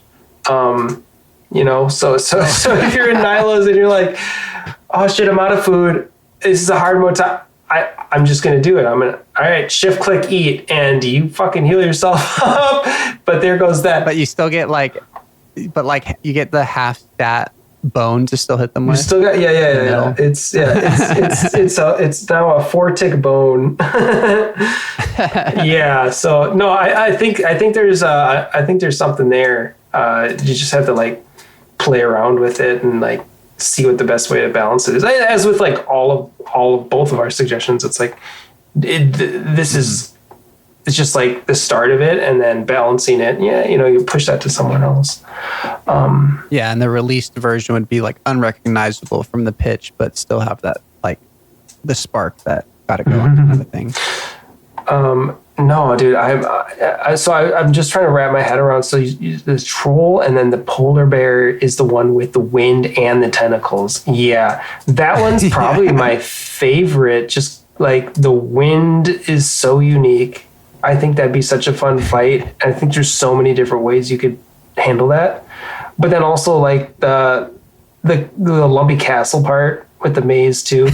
That's good. So yeah, just like, and then you've got, because when you look at it on paper, I look at like troll, polar bear, Fremy zombie, chaos, God Wars Dungeon, and beholder. It's like they seem disjointed a little bit, but then when you're actually explaining it and you go through the quest, cutscenes and stuff, explaining everything, it fits together like a little puzzle, So I think this would be a good one to like. It seems like you're doing where you do the entry mode with all of the cutscenes. You understand what it is, and then you can rush through the raid as you want after that. Yeah. All right, I'm ready to hear what these rewards are going to be. All right, well, I didn't hold back. I'm loving it. All right, we'll get the boring one out of the way. Probably the most obvious thing in the world, but Nate is not armor. Oh. And the spear of Nate is not. So this is entirely based around that I want something that matches with the Nezi helm. So this would be like that kind of fur armor hybrid that we had talked about. The yak hide. Yes, the beautiful, the best in slot fashionscape yak hide. But yeah, I didn't exactly know where to go with this because, like we were talking about, these armor sets there's such a hard reward space for it. The obvious thing to do that I don't want to do is to make it the oath plate of stab, because I think they've set a precedent that you have Inquisitor, Yama, and I think if they did a stab version of that, it should come from a standalone PVM encounter. Mm-hmm. But I wasn't really sure what else to make it. I thought about maybe since like Nezi is really good for prayer, it could be like a best in slot prayer, like a proselyte upgrade, kind of thing. Would be one way it could go. But that one, it's kind of like you were saying. It's like you feel like you have to have an armor set in there, and that felt like the most natural thing to have for a Fremennik raid. Oh yeah, and it would look really cool. Like I would love a set like we were talking about before. Fremy set, like armor made out of kind of like fur, but also armor. Yeah. just fitting the niche. Okay, so the common is, or the common purple, I should say, is a scroll for the Psychic Prayer Book. Whoa. So this is a new prayer book that taps into this kind of psychic magic that has been pervading, like a chaotic psychic magic, psionic kind of thing that you absorb from this this eldritch being. So yeah, it would. Whoa! A prayer book. Yeah. All right. Yeah. All right. So, so first off, we would add basically a mental stat to every boss in the game. That would add an entirely new damage style with magic. So it would open up a lot of different uses for magic and different bosses, because you could see monsters with a really high magic defense could have very low psychic defense, depending on what type of monster they are. That one's obviously asking a lot to change the stat block of every monster in the game. One little quality of life utility effect that a psychic prayer book that I think would be really cool is aggro and de-aggro spells. So similar to a goading potion, it would be a spell that when cast, all of the creatures in the area would aggro you. But it would be like if you're at Vyres and take off your outfit. So it would just, everything would aggro you, but it wouldn't have any extended use. So goading potion would still be useful for AFK, but it would be kind of like putting your cannon out for a second, just so everything aggroes you all at once. So you can have, 90 seconds of AFK.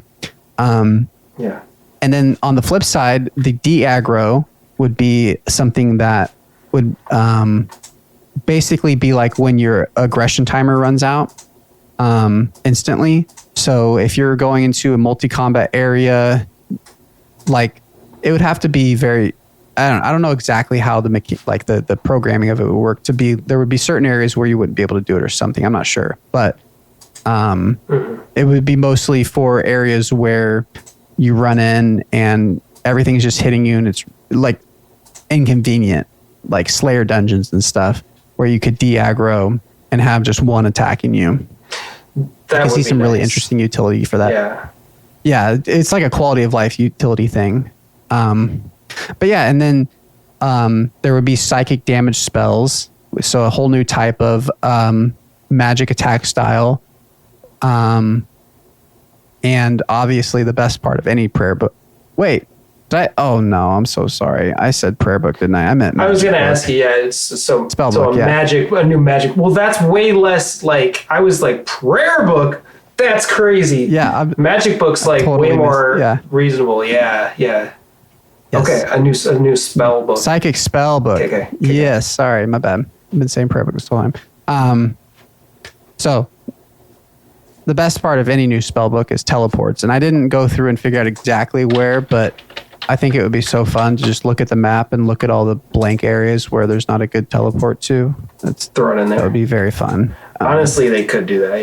Yeah, for sure. So yeah, Psychic Spellbook would be kind of the prayer scroll of this raid. I also thought about sticking on that kind of theme of maybe another scroll would be like a lunar tome. So something that would enhance some of the lunar spells, which isn't a great idea because I would rather them just patch it. But some of the pain points of some of the lunar spells, it would be nice for them, like something to get to kind of upgrade your lunar spells and make them better. A lot of the stuff we talked about, my episode with Sebe, where we were complaining about the annoyances of the lunar spell book. If they didn't want to just out and out patch it, it would be cool to add that. They can make some of the transmog spells faster. Oh, and I forgot, part of the psychic spell book is it would be a huge mind rune sync. Obviously psychic, mind runes. And it would also, the Mind Shield and Mind Helmet from Elemental Workshop would be like huge psychic magic damage bonuses. And there would be an attachment that you can also get, maybe like kind of like a Toa gem, not a purple, but like a Tauren Prayer Scroll type of thing that would allow you to start storing mind runes inside your mind helmet. Kind of like a tome. It would be like, it would turn your mind helmet into like a tome. Could we get like a aesthetic upgrade to it too? Yes. I need some. We're all going to be just dorks walking around with the mind helmet on. Yeah, the mind helmet looks like if you've ever worn a hard hat, if you just take off the top of the hard hat and it's just the little frame that's inside. It is, yeah. You're completely right. Okay, so then we get to the mega rare. So probably no surprise, but the mega rare is the hammer of the Fremennik hero. It is a gigantic Dark Souls-esque hammer. Ooh. That I didn't really go too deep into attack speed, but we had that whole conversation earlier. I could see it going in the way of being 7 tick with insane damage. So its passive effect is that each success, so it's like an armor crusher weapon. So the passive effect is that each successful hit reduces the defense of the monster by 10% up to a cap of 40%. So the thing that's interesting about this to me is this is a passive defense reduction that does not use your special attack energy. So it's an extremely powerful weapon in the sense of it frees up all defense reduction special attack energy to be used for DPS special attacks, which is, in my mind, a really interesting thing, but also probably not cool enough to be a mega rare, but that was what I had. Well, I'm sure it probably, like, because it's not like you're just using it as a spec. It's weird. My mind just goes defense reduction. Okay, you're using it to spec, but it's clearly not that. It's meant to be used. So it's got to be powerful massive damage. Right? Yes. Oh, for sure. Yeah, this is there's no other way I can say it than it's the Dark Souls hammer. It's just a big old hammer that just smashes. Dare I say a 7 tick that you get to put a shield on in between? Oh yeah, dude. I want a really big weapon that we can use. I do too. And like Elder Maul is like kind of big, but like it doesn't look like Dark Souls big. I want a Dark Souls big sword or big hammer or something massive that we actually use. Well, yeah, exactly. That's the thing. It's like the Elder Maul. Yeah, if you could swing it, if you actually used it, or Granite Maul, if you actually use it to attack things. Yeah. Instead of just specking with it. Yeah. So no, I mean, and that's the thing. It's like it could be a mega rare that's worthy of being a mega rare. So defense reduction. So basically, is an upgrade to the Elder Maul passively. Yeah, because it goes up to 40%. Yeah. Yeah. So you just have to make sure that it's good enough that once you get to the 40%, you don't pull out a different weapon. You keep using this weapon. Yeah, hey, you know what? It'd go great with Inquisitors. I had you in mind. Don't worry. Well, that's the thing, though. That's the thing.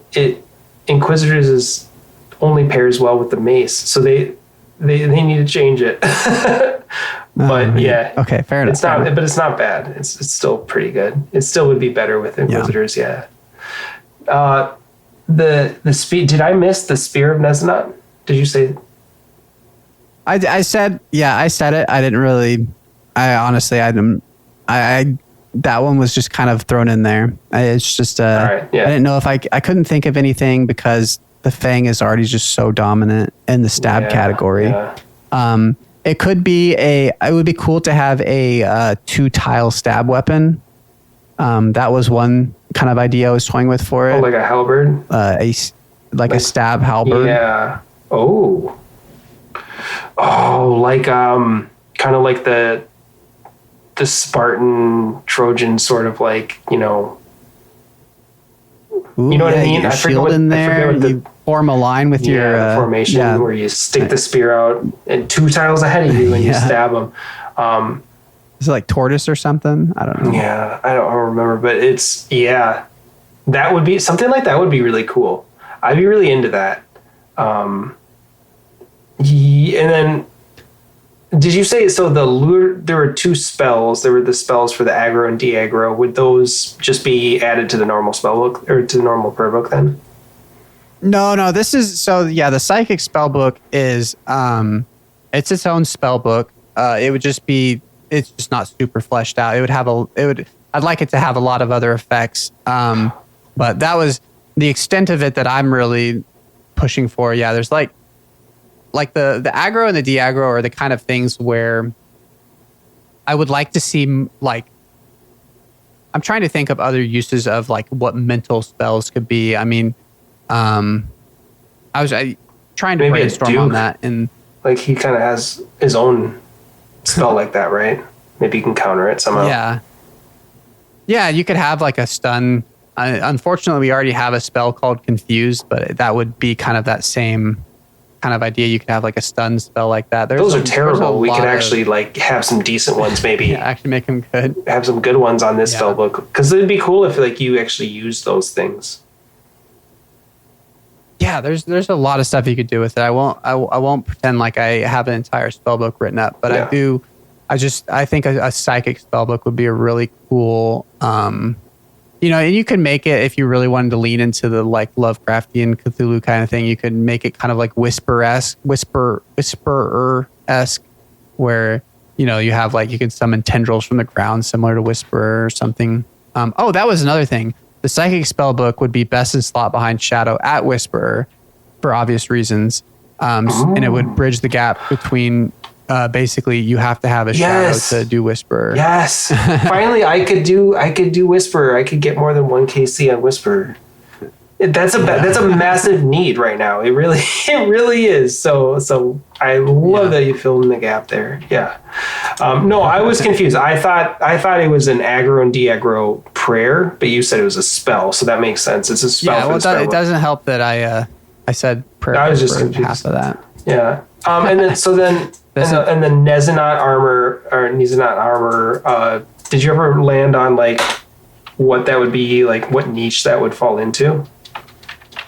I think I would land on best in slot AFK prayer armor, as lame as that sounds. I think I don't want it to be best in slot stab, because I do think that it just doesn't, that's not how they've been doing things. Nightmare, Yama, and then something of that ilk should be where best in slot stab armor comes from.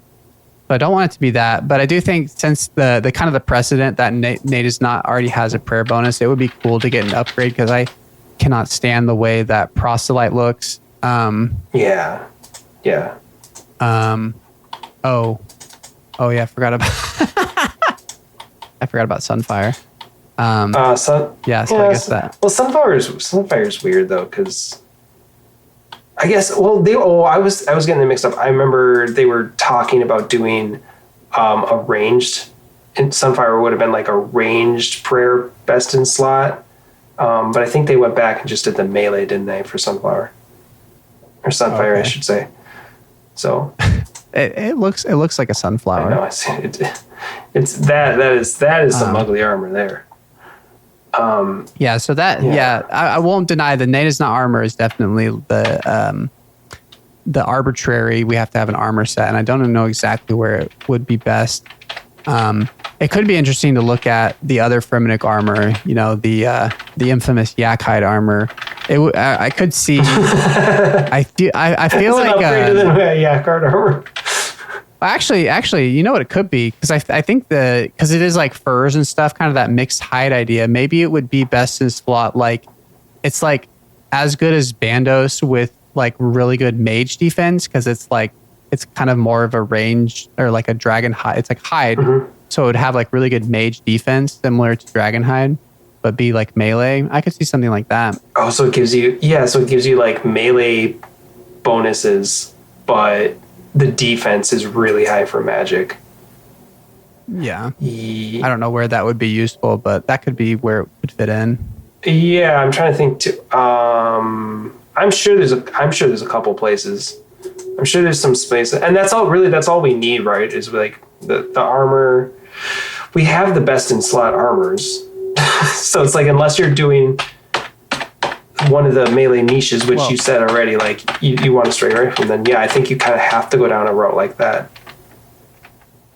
Yeah, and and if it's used at one place, it's more useful than Justy. So got that right. If you're not a bot, you're not using Justy. Dude, that's a sick raid. And you have 6. Yeah, you have 6. So yeah, like time wise, what do you think? I've copied everything from Tob, so yeah, I would hope it'd be a quick one. I mean, 30 minutes, good half-hour raid. And I could see like one of them could just be taken out,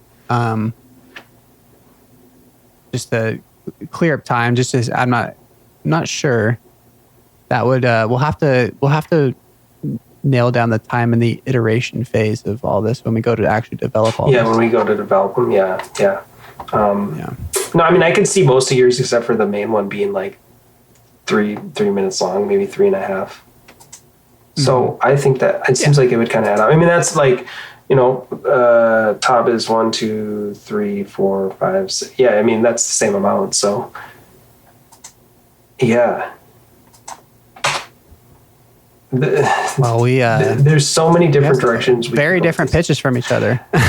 Yeah. Yeah. So I think you mentioned we were doing like a little bet on like whose is more out there. I thought mine was for sure going to be more out there, but I think yours is like plays completely into the chaos elemental aspect of it. Like just kind of unorthodox. Really, like, it sounds like the mechanics, you really thought way more than I did on the mechanics. I was I don't know. I was just trying to think of, I've just been so interested in this like difficult but fun thing. And I was really thinking about like what's fun at Tob. And I think for a lot of these fights, it was like that like cycle, that scythe walk cycle is like the most fun part of Tob. And so like with that polar bear fight where it's like, it's hitting alternating spots, you're having to step back and step in. Or like at the God Wars fight where like you're attacking, and then there's like a reactive prayer kind of a thing. I don't know. Yeah, just different. Just trying to like, I feel like every one of them is like two mechanics from boss fights that I like, trying to find out how those can kind of work together. But yeah, I don't know. It's so interesting. I mean, there's like nothing.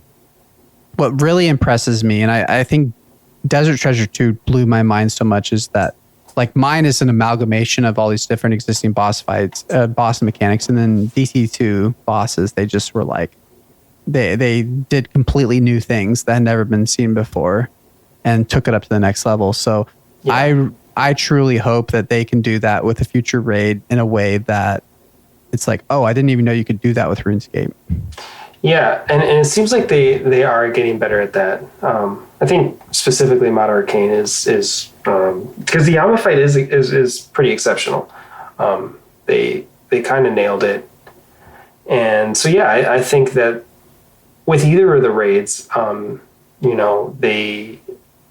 they could definitely balance the mechanics so that they are free flowing, they're fun, they're intuitive.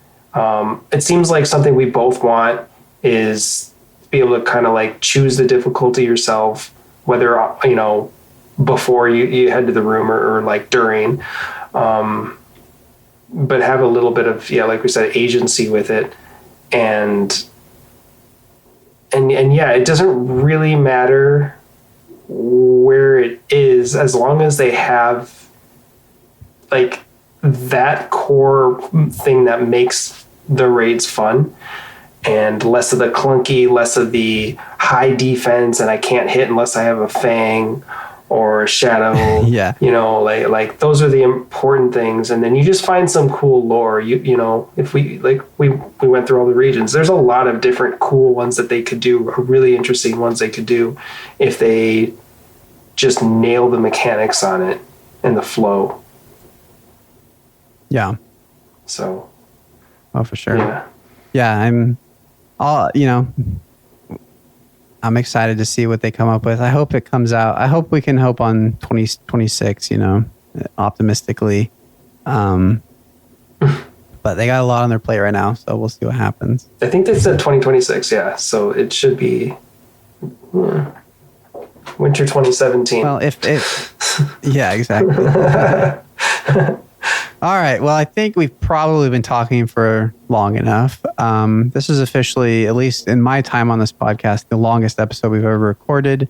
I have no doubt by the time you're hearing this, you'll be listening to a part 2, the first part 2 of the All About series, because my recorder says 5 hours and 20 minutes right now. So no shot we release this as one part, but I'll have to talk to Dills about that one. But yeah, this is maybe the most fun podcast we've done so far. This is There's so much. There's so much. It's just fun to swing for the fences. And I mean, we could record this exact same thing next week and just come up with completely different ideas too. I mean, I had like half of a full pitch for a sailing raid as well. And I kind of abandoned because I started thinking about the movie, and just highly recommend that movie if you haven't seen it. Winter horror is like my favorite like genre. I love any kind of winter horror. The Shining. Oh yeah. Yep. But yeah, winter. Speaking of winter, thank you so much for coming. Thank you so much for sharing your raid proposal. And yeah, I guess I hope that we can get some, feedback on all of this. Let us know, going back 5 hours to when we were talking about regions, like what regions do you want to see a raid in? Those suggestions that we had, the users writing in, like ideas like that. If you guys have what raids you would want to see, what mechanics you want to see and don't want to see, format, what your best mega rares are, and yeah, you can comment on our raid proposals. Just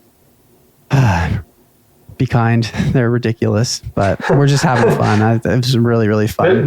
One is a going back in time through the memories of an eternally sleeping person, and then the other one is the other one is the Chaos Elemental gone crazy. I love him. Well, if you listen to Smasher Pass, you know how much I love the Chaos Elemental. Even just because he's ridiculous. Yeah, ascending the mountain of madness. But yeah, so thanks everybody for listening. Thank you again, Winter, for joining. Thanks for having me. We will see you guys on the next one. All right.